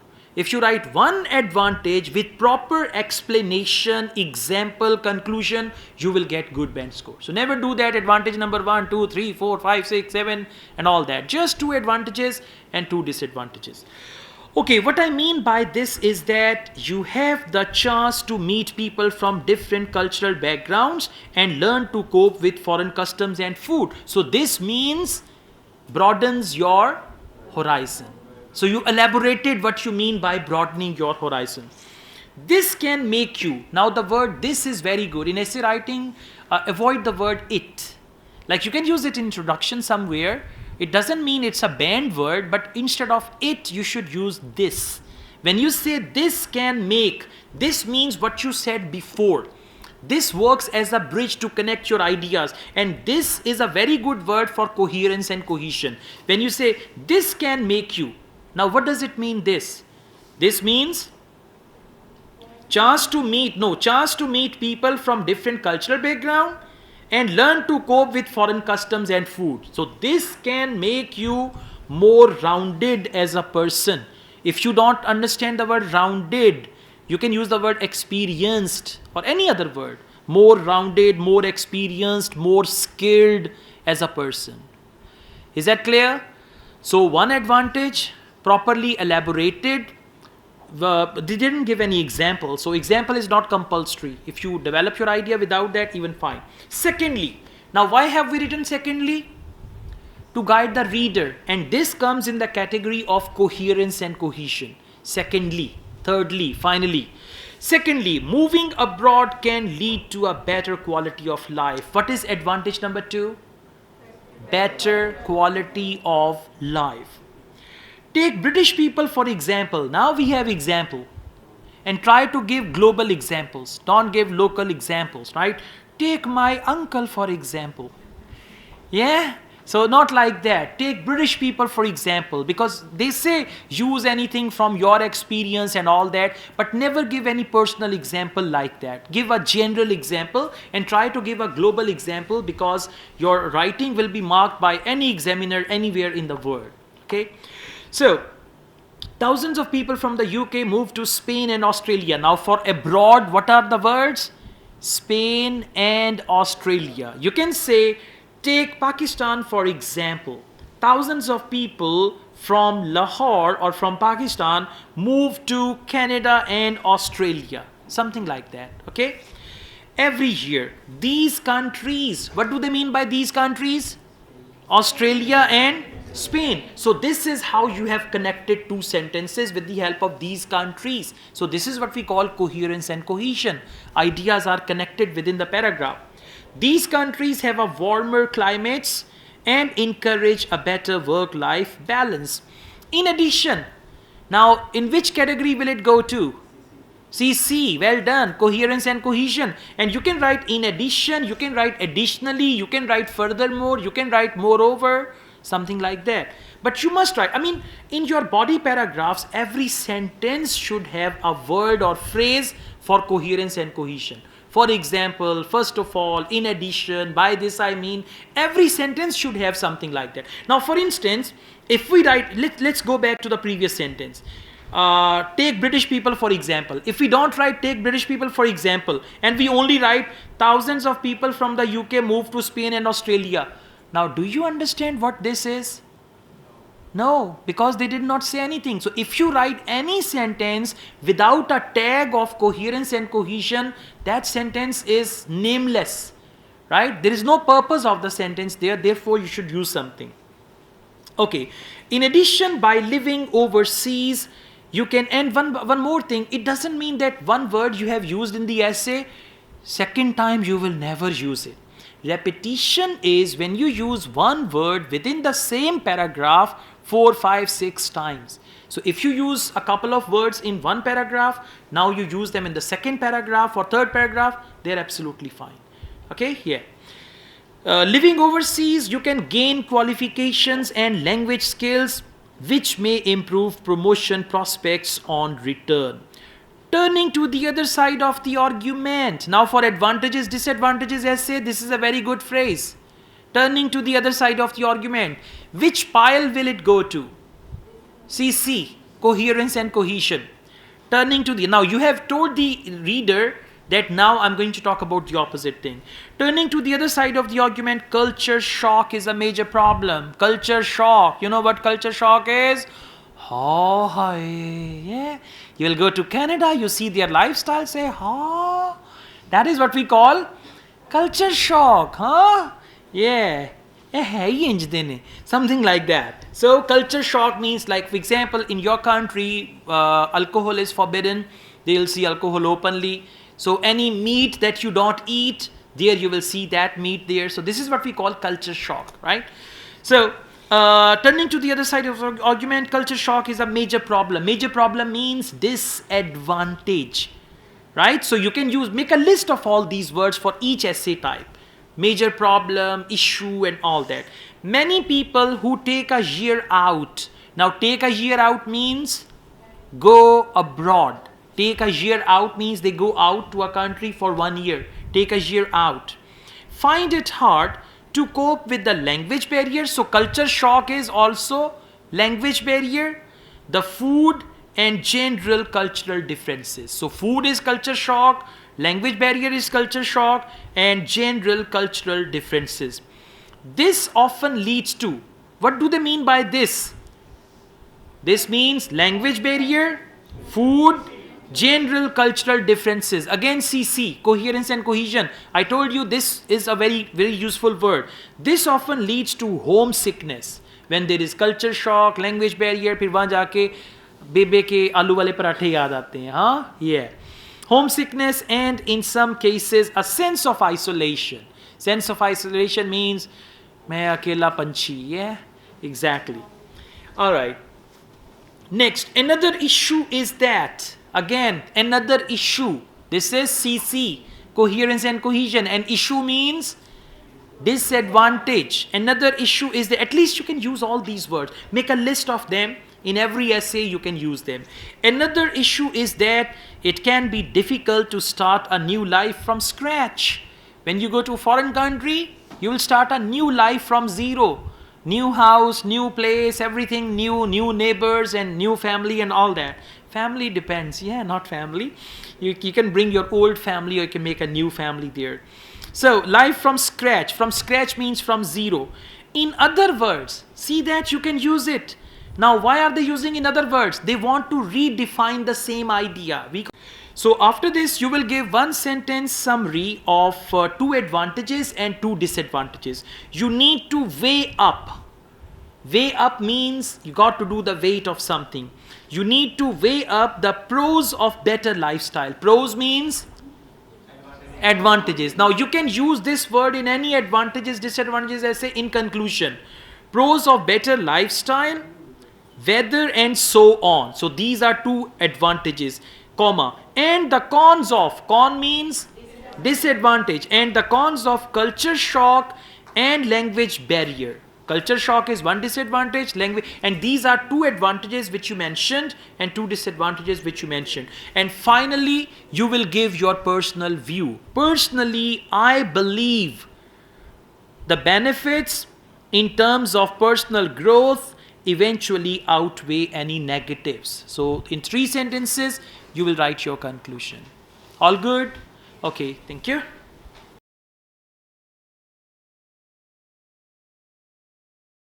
बिस्मिल्लाहिर्रहमानिर्रहीम, अस्सलाम वालेकुम। अच्छा, अभी हम briefly discuss करेंगे कि IELTS का जो स्पीकिंग मॉड्यूल है उसको आपने किस तरह से टैकल करना है। पार्ट 1 में क्वेश्चंस क्या क्या हो सकते हैं और आंसर्स क्या होने चाहिए, कैसे होने चाहिए, क्वेश्चंस को कैसे अंडरस्टैंड करना है और उस क्वेश्चन को अंडरस्टैंड करके किस तरह का रिस्पॉन्स आपने एग्जामिनर को देना है। हम ये भी डिस्कस करेंगे कि कौन से क्वेश्चंस आंसर्स ऐसे हैं जहाँ पे एग्जामिनर आपको फ़ौरन स्टॉप कर देंगे। ठीक है, ये सारी चीज़ें हम डिस्कस करेंगे। स्पीकिंग पार्ट 1 को हम कहते हैं इंट्रोडक्शन। यहाँ पे क्या होगा, एग्जामिनर आपसे कुछ जनरल क्वेश्चंस करेंगे और इसको हम कहते हैं फेमिलियर टॉपिक्स। मतलब जो आपसे क्वेश्चंस किए जाएंगे, these questions are going to be on familiar topics. Familiar topic कुछ भी हो सकता है, आपसे आपके होम टाउन के बारे में पूछ लें, आपके फ्रेंड्स के बारे में, फैमिली के बारे में, या आपका फेवरेट कलर, शॉपिंग मॉल। तो आईएलटीएस स्पीकिंग में कोई भी जनरल नॉलेज का क्वेश्चन नहीं है। मतलब ऐसा हरगिज़ नहीं है कि आपसे कोई ऐसा क्वेश्चन करें आपको आंसर ना आए, और अगर आंसर नहीं भी आता तो भी आपने बताना है कि इसका आंसर क्यों नहीं है, उसकी रीज़न क्या है। किसी भी सवाल का ब्लंटली आंसर नहीं देना एक वर्ड में या एक सेंटेंस में। आपसे कोई क्वेश्चन करते हैं, आपके पास आंसर नहीं है, फ़र्ज़ करें वो आपसे कहते हैं who is your favourite singer, say well I don't know much about that because I don't listen to music, most of the time I'm busy with my studies, so there are many singers but I cannot say that this is my favorite singer, so to answer your question I have no idea about my favorite singer. ठीक है, who is your favorite singer? No one. इस तरह का answer नहीं देना। अगर answer नहीं भी है ना तो आपने रीज़न बतानी है कि क्यों नहीं है, कि मुझे इसका नहीं पता। ठीक हो गया? हाँ, फेक आंसर्स बना सकते हैं, रियलिटी बेस्ड कुछ भी बना सकते हैं। ठीक है, इसको हम ना फेक आंसर्स की जगह पे आप वर्ड यूज़ करें प्रिटेंड का। क्या आपने प्रिटेंड करना है, आपसे उन्होंने पूछा आपका पेट के बारे में, आपके घर पेट नहीं है क्योंकि आप हैं, पेट की ज़रूरत ही नहीं है। ठीक है, तो आपने एस्यूम कर लेना है, इसको हम कहते हैं प्रिटेंड करना। कि आप कोई भी एक पेट रख लें इमेजिनेशन में, उसके बारे में बात कर दें, ये वो सारा। आपने हर क्वेश्चन को आइडियली आंसर करना है। अच्छा, अब पार्ट 1 में क्या होगा, पार्ट 1 में वो आपसे क्वेश्चंस करेंगे 1 सेंटेंस क्वेश्चन, और most of the time questions या तो स्टार्ट होंगे WH क्वेश्चन से। वेयर का मतलब है लोकेशन, व्हेन का मतलब है time in the past, when का मतलब है किस वक्त, उसके बाद हु का मतलब है कोई शख्स, उसके बाद है वाई का मतलब है रीज़न, उसके बाद है व्हाट का मतलब है क्या। ठीक है, ये है WH क्वेश्चन। फिर एक और है how often do you, how long have you been. ठीक है, ये सारे के सारे हैं आपके WH क्वेश्चंस। एक तो वो WH क्वेश्चंस यूज करेंगे, दूसरा वो कोई भी हेल्पिंग वर्ब यूज कर सकते हैं, do you, did you, will you. ठीक है, do you, did you, will you, तो कोई भी इस तरह का आपसे वो क्वेश्चन जो है वो करेंगे। अब सबसे पहले आपने क्या करना है, देखें जब भी क्वेश्चन किया जाता है ना, सेंटेंस की जो टाइप है क्वेश्चन करने के लिए, उसको हम कहते हैं इंट्रोगेटिव सेंटेंस। और इंट्रोगेटिव सेंटेंस की 4 टाइप्स हैं, positive, negative, interrogative, negative. I get up early in the morning, positive. I don't get up early in the morning, negative. Do I get up early in the morning, interrogative. And do I not gate up early in the morning, interrogative, negative. वो आपसे question करेंगे interrogative में। आपने क्या करना है, पहला sentence आपके आंसर का उस इंट्रोगेटिव को कन्वर्ट कर देना है पॉजिटिव में, और कोशिश करें आप वर्डिंग चेंज करें। फर्ज करें उन्होंने आपसे क्वेश्चन किया what is your favourite colour, what is your favourite colour. अब एक आंसर तो ये है माई फेवरेट कलर इज़ ब्लैक, दूसरा आंसर क्या है, आप बोलें I am obsessed with black colour. अब ऑब्सेस्ड विद का वर्ड जो है बड़ा हाई वोकैबुलरी है, राइट। तो कोशिश ये करें कि जो क्वेश्चन में वो वर्डिंग यूज़ करें, आप उन वर्ड्स का सिनोनिम या उसका जो रिप्लेसमेंट है एक अच्छा वर्ड, वो वाला यूज़ करें, that will be fine, right. Okay, अब इसके बाद कोई भी क्वेश्चन करेंगे, जब आप उस क्वेश्चन का डायरेक्ट आंसर करेंगे, एक तो क्वेश्चन आपको क्लियर हो जाएगा, क्वेश्चन आपके माइंड में आ जाएगा, उसके बाद आप रीजंस देंगे। कुछ लोग इनडायरेक्ट आंसर देते हैं। स्पीकिंग पार्ट 1 में इनडायरेक्ट आंसर के लिए ना तो आपके पास टाइम है ना गुंजाइश है। आपने जो ही इनडायरेक्ट आंसर दिया, आपने दाएं बाएं की बातें शुरू की, एग्जामिनर ने आपसे अगला क्वेश्चन कर देना। आपको वहीं पे इग्नोर करना है, वहीं पे आपको इंटरप्ट करना है, अगला क्वेश्चन करना है। क्वेश्चन है जी व्हाट्स योर फेवरेट कलर। आप बोलते हैं colours are very important in life, different people like different colours, some people like dark colours and some people like light colours, my favourite colour is red. ये cramming में भी आ जाता है exactly जो crammed answer है उस पर आपका बैंड स्कोर सब्सटेंशियली लो हो जाएगा। क्रैम्ड का मतलब है रट्टा लगाया हुआ है। तो हर क्वेश्चन का डायरेक्ट यानी पहला सेंटेंस जो है उसमें आपने 1 सेंटेंस आंसर उस क्वेश्चन का कर देना है। उसके बाद क्या करना है, उसके बाद आपने 2 to 3 और ये सेंटेंस जो पहला बनेगा ये आपका कंपाउंड होगा, ठीक है, कंपाउंड सेंटेंस होगा। माई favourite colour is black and I have always like this colour since my childhood, ठीक है, कंपाउंड सेंटेंस हो गया।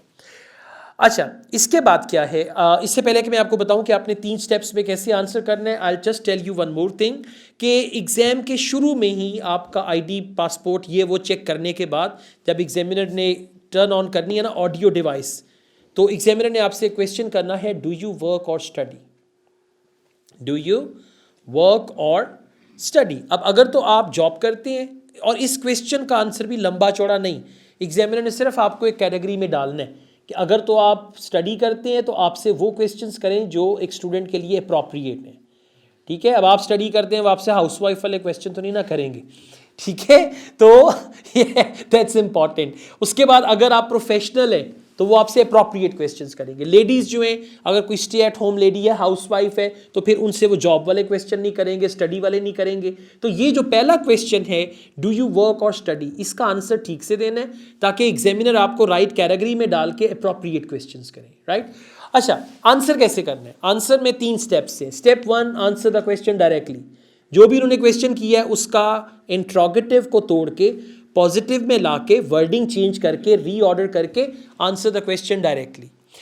सेकंड पे क्या करना है, give reasons for your answer या फिर एलैबोरेट योर आंसर, क्या आपने उस आंसर को एलैबोरेट कर देना है या उसके अगर कोई रीजंस हैं आपके पास, पॉसिबल रीजंस, तो आपने वो रीजंस दे देनी है। फर्स्ट करें, उन्होंने आपसे क्वेश्चन किया है, do you listen to music, अब आप रिप्लाई करते हैं, yes I do, especially in the morning when I drive to my work. So on the way, I always listen to radio because there is one of my favorite channels and I always listen to local music on that radio station.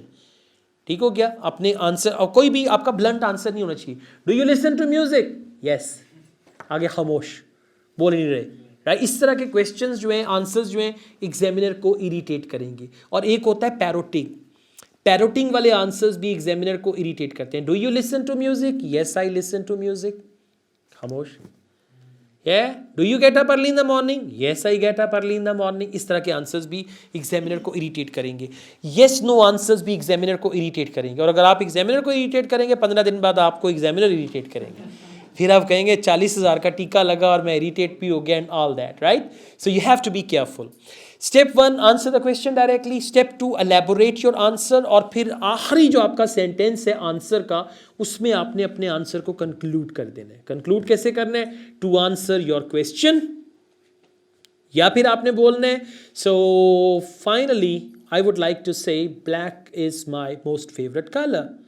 और या फिर आप कह सकते हैं, so eventually to answer your question, yes of course I do listen to music. अच्छा, अब ये टू आंसर योर क्वेश्चन हर दफ़ा नहीं बोलना, हर दफ़ा बोलेंगे एग्जामिनर को अगर रट्टा लगा के आए। कभी बोलें टू आंसर योर क्वेश्चन, कभी to conclude, to summarise, right, therefore, that is why, right. So कोई भी ऐसी फ्रेज और उसके बाद 1 सेंटेंस कंक्लूशन, और ये सब कुछ क्विकली करना है ताकि एग्जामिनर आपसे नेक्स्ट क्वेश्चन करे। और एक चीज़ और करनी है, एग्जामिनर का माइंड और बॉडी लैंग्वेज, उसके साथ आपने कोऑर्डिनेशन रखना है। अगर आपने एक क्वेश्चन का आंसर लंबा दिया, एग्जामिनर ने आपको इंटरप्ट किया, अगले क्वेश्चन का आंसर देते हुए एग्जामिनर को देखें, जहाँ पे एग्जामिनर आपको इशारा कर रहा है कि इसको रोक दें, स्टॉप कर लें, you can stop it there. अपने आंसर को कंक्लूड करके स्टॉप करना है। एब्रप्ट एंडिंग नहीं होनी चाहिए आपके आंसर की। एक और डोंट है एब्रप्ट एंडिंग। आप अभी बोल रहे हैं, बोलते बोलते अचानक चुप हो गए, फिर उसके बाद आपसे एग्जामिनर ने अगला क्वेश्चन किया जी आपसे, how often do you go for shopping. आपने बोला, I go for shopping almost once a month because I like shopping and my favourite shopping mall. उसके बाद रुक गए। ये इस तरह की एब्रप्ट जो रुकना है ना, ये भी ठीक नहीं है। आपका क्वेश्चन जो है प्रॉपर उसका कंक्लूजन उसके साथ होना चाहिए। ठीक हो गया, यहाँ तक समझ आ गई, गुड। अच्छा, अब मैं आपसे क्वेश्चंस करूंगा स्पीकिंग पार्ट 1 के, और आपने उनको आंसर करना होगा, right. Okay guys, may I have your attention please? Today we are going to start our discussion with IELTS speaking part 1. as yesterday we were practicing part 2. Yesterday we were practicing part 1. So after asking you 5 to 10 questions, examiner will say we now move on to IELTS speaking part 2. By saying this, examiner will give you a topic card and pen and paper. Pencil paper, pen paper, whatever. Okay? There will be a topic card with pen, paper, and then examiner will say you now have 1 minute to read the topic. You can jot down some notes if you want to. After 1 minute, you will have to speak on this topic for 1 to 2 minutes. This is basically the most important part of IELTS speaking module. We call it cue card, they call it mini presentation or long turn or whatever, right? Now, in speaking part 2, you have to show your fluency, your vocabulary, your grammar, and most of the time in speaking part 2, examiners decide the bench score like 7, 8 or 5.5. They decide it from there because, you know, in speaking part 2, examiner is quiet. Examiner is just writing down the points.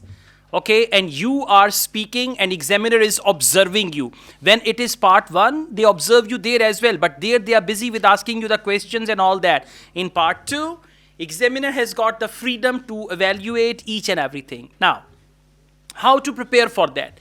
First of all, you have to read the title of the topic. The topic will be given like, there will be one description, and there will be 3 to 4 bullet points with that. So first of all, you got to just read the title of the topic and immediately decide whatever you are going to talk about. If the topic is describe a person you often meet, before you read the rest of the topic, you have to write down the name of the person. If the topic is describe a place you often visit, so you should note it down first, the place, write the name of the place before you proceed. Because if you note down the place carefully, then you will have further ideas. And if you don't decide what I'm going to talk about, then you are reading the topic, but you are not decisive. You don't know what to talk about. So that is why just read the title, the first sentence of the topic, and write a point about that person, place, or thing whatsoever, right?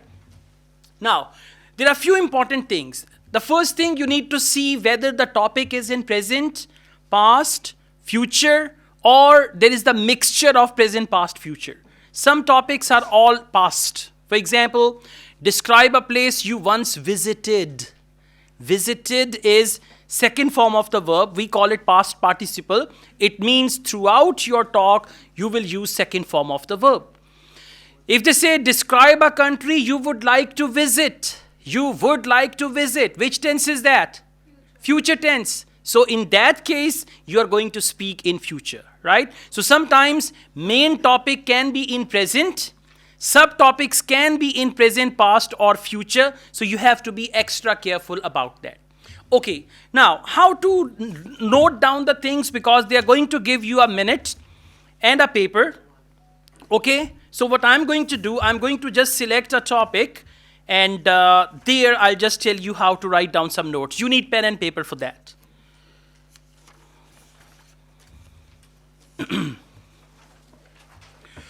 Okay, now we'll just write down some notes together, right? You can also pick up a pen and paper and write down some notes.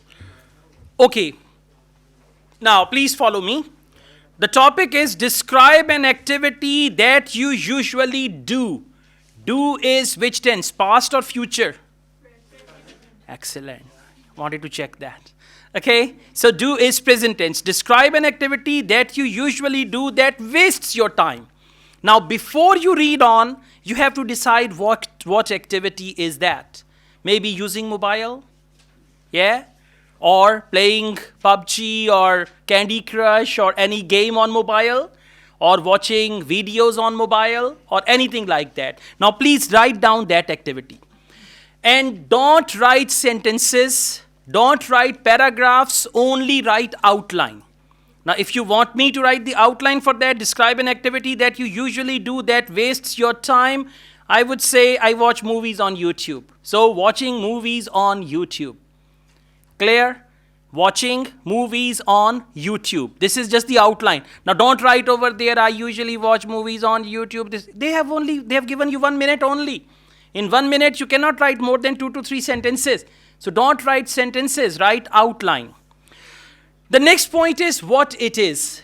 You have already mentioned what it is. It's playing game, watching movies, listening to music, using mobile and all that. So at this point, you will elaborate that activity. For example, the activity is playing game on my mobile. Actually, there is a game called Candy Crush, and I've been playing this game for around 5 years, and I think this game wastes a lot of time, especially my precious time, but I can't help because I'm quite addicted. So the activity that wastes my time is this game. When you usually do it? Next point is when you usually do it. Which tense is it? Present simple. When you usually do it, this is present simple tense. In other words, Pakistani language, you call it present indefinite. This is present indefinite. So when you usually do it, you can say, well, there is no specific time. Sometimes if I'm free in the morning, then I just start playing this game after my breakfast. On the other hand, at night, before going to sleep, I always spend hours and hours on this game. So just you can elaborate that point.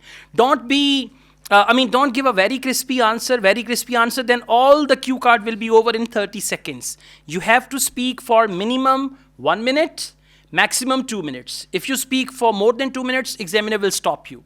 If you speak less than a minute, examiner will give you some gestures through body language that you should go on. Yesterday I made a video. One of my students complained that in my IELTS speaking test cue card, examiner gave me the topic and then examiner was putting the pencil on the topic and saying, what does that mean? See, you are taking your speaking test, speaking part 2, and examiner is putting the pencil on cue card and saying this. It means you are speaking on the wrong topic. It means you did not understand the topic. And he was complaining me, sir, she ruined my cue card. I said, you ruined your cue card yourself. So if examiner is giving you any gesture like this, it means you have misunderstood the topic. If someone is pointing out at something and saying, don't speak like that, it means you have to see what the topic is. So I advise you all to follow the body language of examiner. At times, if you speak, because in actual IELTS exam, you're not even allowed to wear the wrist watches. Speaking test as well. No wrist watches, no gadgets at all, right? So for that, it's a good idea to maintain good eye contact with the examiner. If examiner says, carry on, you should go on and explain some more. And if examiner says like this or like this, it means you should finish it there, right? So follow the body language of the examiner. Okay, let's go on. Why you do it? Why do you do it? Now you will give the reasons why you do it. You can say I'm quite addicted. It has become my habit now. I cannot live without it. Every night when I go to bed before sleeping, I have an urge, a strong desire to play this game. And this game is so addictive, something like that. So you will again elaborate. And again, key point, remember 4 criteria you need to keep in mind. The first criteria is fluency. Second is pronunciation. Right? Third is grammar and fourth is vocabulary. So you need to keep these 4 criteria in mind, okay? Then they say, and explain why you think it wastes your time.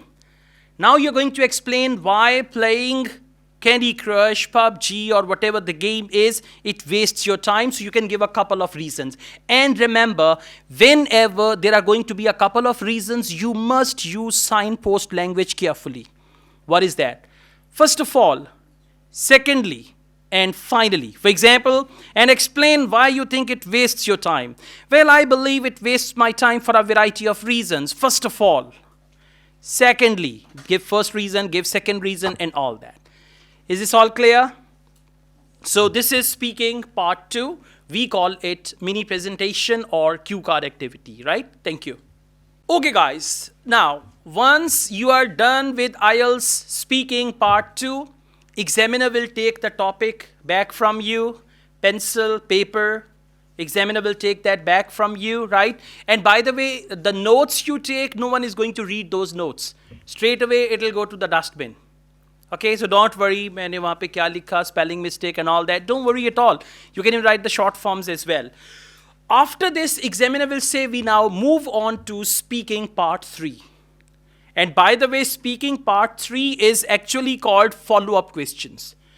In speaking part 3, examiner will ask you the questions which are related to your cue card. Now, for example, if the topic in cue card is describe an activity that usually wastes your time, in part 3, they will ask you, how do you balance work and life? Will you continue doing something when you are aware that it wastes your time? What kind of things make people pressured? Or things like that, okay? So in part 3, they will ask you the questions. Now, basically, part 3 is the advanced part, right? And in part 3, they are going to check your ability to speak on a variety of structures, variety of topics. For example, in part 3, they will ask you some questions for comparison. When you compare, for that, you should know some comparative structures. For example, if we compare city life with village life, I think city life is far better, right? Or if we look at two things, now you're comparing. So they will ask you a couple of questions for comparison. And this comparison can be comparison of past with present, comparison of present with future, or comparison of two things in present, and they will strongly observe your comparative structures. And if over there also you are using is, am, are, I am, get up early in the morning and all that, so you will get very low bench score in part 3. Clear? The first thing is comparison. The second thing is opinion. इसको लिख लें जाके इसके structure सीखिएगा comparative structures. Second is opinion. They will ask you some questions where you have to give your opinion. For example, do you think, do you believe, in your opinion, according to you? So they will ask you the question. And when you give your opinion, you should know at least 3-4 phrases. As far as I am concerned, as far as I am concerned, in my opinion, according to me, to my way of thinking, you can use any phrase like that, okay? So second one is opinion. Third one is assess. ASS, assess. In that, they may ask you questions about benefits and drawbacks. What are the benefits of going to a foreign country? What are the disadvantages of using public transport? Right? And whenever they ask you the reasons, don't forget signpost language, first of all. Secondly, finally, right? And use connecting words, moreover, additionally, furthermore, and all that, okay? So this third category is actually assessment, and you will have to assess. After this, another important category is what we call prediction. Prediction. They will ask you some questions about future, and they want to see what type of structures you use there for prediction. For example, do you think this world will be a better place after 50 years? Do you think this world, this planet Earth, will be a better place after 50 years? Say, as far as I'm concerned, I strongly believe this world will be a better place. I can see the changes all the time. For example, then you can talk about it. You can use the word it is estimated. It can be expected. The changes can be seen in advance. It is likely to happen. So the words for prediction, like, you say Pakistan is likely to win the match. Pakistan is bound to win the match. Pakistan may win the match. Pakistan might win the match. Might means chances are sleek, right? Pakistan must win the match. Chances are very bright. So the words for prediction, you can just Google it. English sentences for prediction. And they will teach you. And you don't need to learn so many. Just 3 to 4 structures. That's it. 3 to 4 structures for opinion, for advantages, for disadvantages, right? So you got to just prediction. This is what we call prediction. Prediction. So these are the categories, and total there are 5 questions. Sometimes examiners may bombard you with more questions. You know why? Because it becomes difficult sometimes for the examiner to decide whether the bench score should be 6.5 or 7. Then they might ask you a couple of questions even beyond the topic. Most of the time in follow-up, they ask you questions from the cue card. But sometimes, if examiner needs to ask you more questions, then they can pick up any topic and ask you more questions. One of my students said, examiner asked me more than 15 questions in part 3. Yeah, now the reason is maybe answers were too short.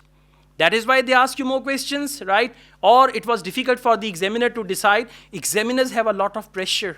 If they give wrong bench score and someone watches my video and applies for EUR, then examiners are grilled actually. Grilled, ਕੀ ਕੀਤਾ ਹੈ ਸ਼ਰਮ ਨਹੀਂ ਆਉਂਦੀ ਤੁਹਾਨੂੰ something like that, okay?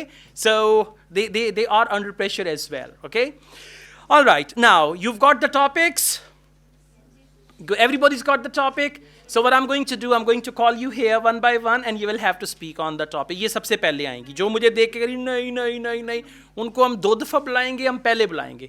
Okay, thank you. Bismillahirrahmanirrahim. Assalamu alaikum. This is Asad Yaqub and with me today we have Mr. Absar. Thank you very much for coming here. No, you're most welcome. I'm Okay. delighted to have you. Thank you so much. So I'm going to record his speaking test here. And mashallah, he speaks very good English. So I invited him to record some speaking tests here. So in advance, I'm thankful to you. Okay? My pleasure. And by the way, the answers he's going to give you, these answers are a good specimen for bench score 7, 7.5 or even 8. Like, I mean, there is fluctuation. So these answers are good enough if you are looking for bench score 7 to bench score 8, because I've observed him, I've conducted his 2 mock tests as well. So I know about his English, that's why I invited him here. But in actual exam, he's going to get very good bench score. And later on, I'm going to share his result with you as well. So those who are looking for bench score 7 to 8 in IELTS speaking, these answers are going to be the model answers for that. So are you ready? Yes, All right, all good. that's good. Do you work or study? I work. All right, what do you do? I'm a banker by profession. Okay, Working for that's Federal good. Bank. Good. So let's start your speaking test. What did you study in history lessons when you were at school? Well, when I started school, which was way back about 30 years ago probably, the history lessons were majorly in Urdu because the mode of communication and the mode of study in Pakistan at that time was Urdu. So we used to study history in Urdu in the name of social studies and history classes. It was majorly about the history of the Mughals and the Muslim emperors that have ruled the world. And then previously it started from the Prophet Hazrat Muhammad Sallallahu Alaihi Wasallam and his companions and how the Islamic history evolved and all. Okay. Did you enjoy studying history at school? Well, it fascinated me a little because I thought that I should be part of that time. But yes, I mean, one can never go back. It's only in movies that you can go back to the future and you can go back to the past as well. But given a chance, I would love to be there in that era where I could be one of the companions or rather one of the humble servants of the Prophet Muhammad Sallallahu Alaihi Wasallam. That's great. Let's go on. How often do you watch TV programs about history now? With the busy schedule that I have these days, watching television is more like a fantasy to me. But yes, given a chance, I love to watch movies which are documentary movies precisely for the historical people. The movie that I saw was about Hitler and how he conquered Germany with the help of Germany, and he conquered the world. All right. What period in history would you like to learn more about? I mean, the recent advancement we have seen that we have some Turkish dramas being telecasted on the TV. Where is Resurrection, which is Arturul, which is the most famous these days. Well, I would like to learn more about these and how did it evolve and how did it come to being. I really appreciate the effort that the Turkish people and the Pakistani people have done while translating the Turkish dramas to Urdu and for the understanding of the general public. All right. We now move on to IELTS speaking part 2. You will have to talk about the topic for 1 to 2 minutes. Okay. You have 1 minute to think about what you are going to say. You can make some notes to help you if you wish. So the topic is describe the neighborhood you lived in when you were a child. Okay. So please, you can start. Okay. Well, when we talk about neighbors, these are the people who can positively affect our lives.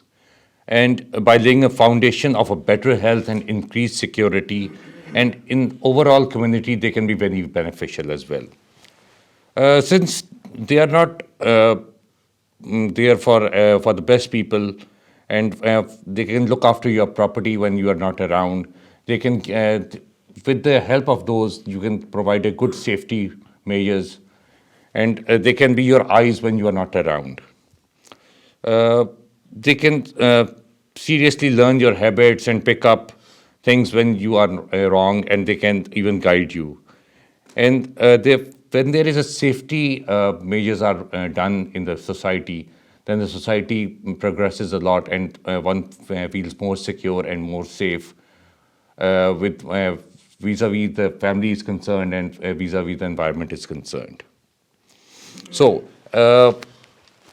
in when I was a child, I used to live in a rather old city of Lahore, I should say, although it was not part of the walled city. But yes, it was old city of Lahore, because now we have found that the Lahore has expanded to the maximum, and it has almost reached to the other city of the same province. Well, I used to live on a place which is known as Cooper Road. It was behind Flatty's Hotel, and luckily I was acquainted with all the neighbors that we had from our vicinity. Some of them were very naughty neighbors.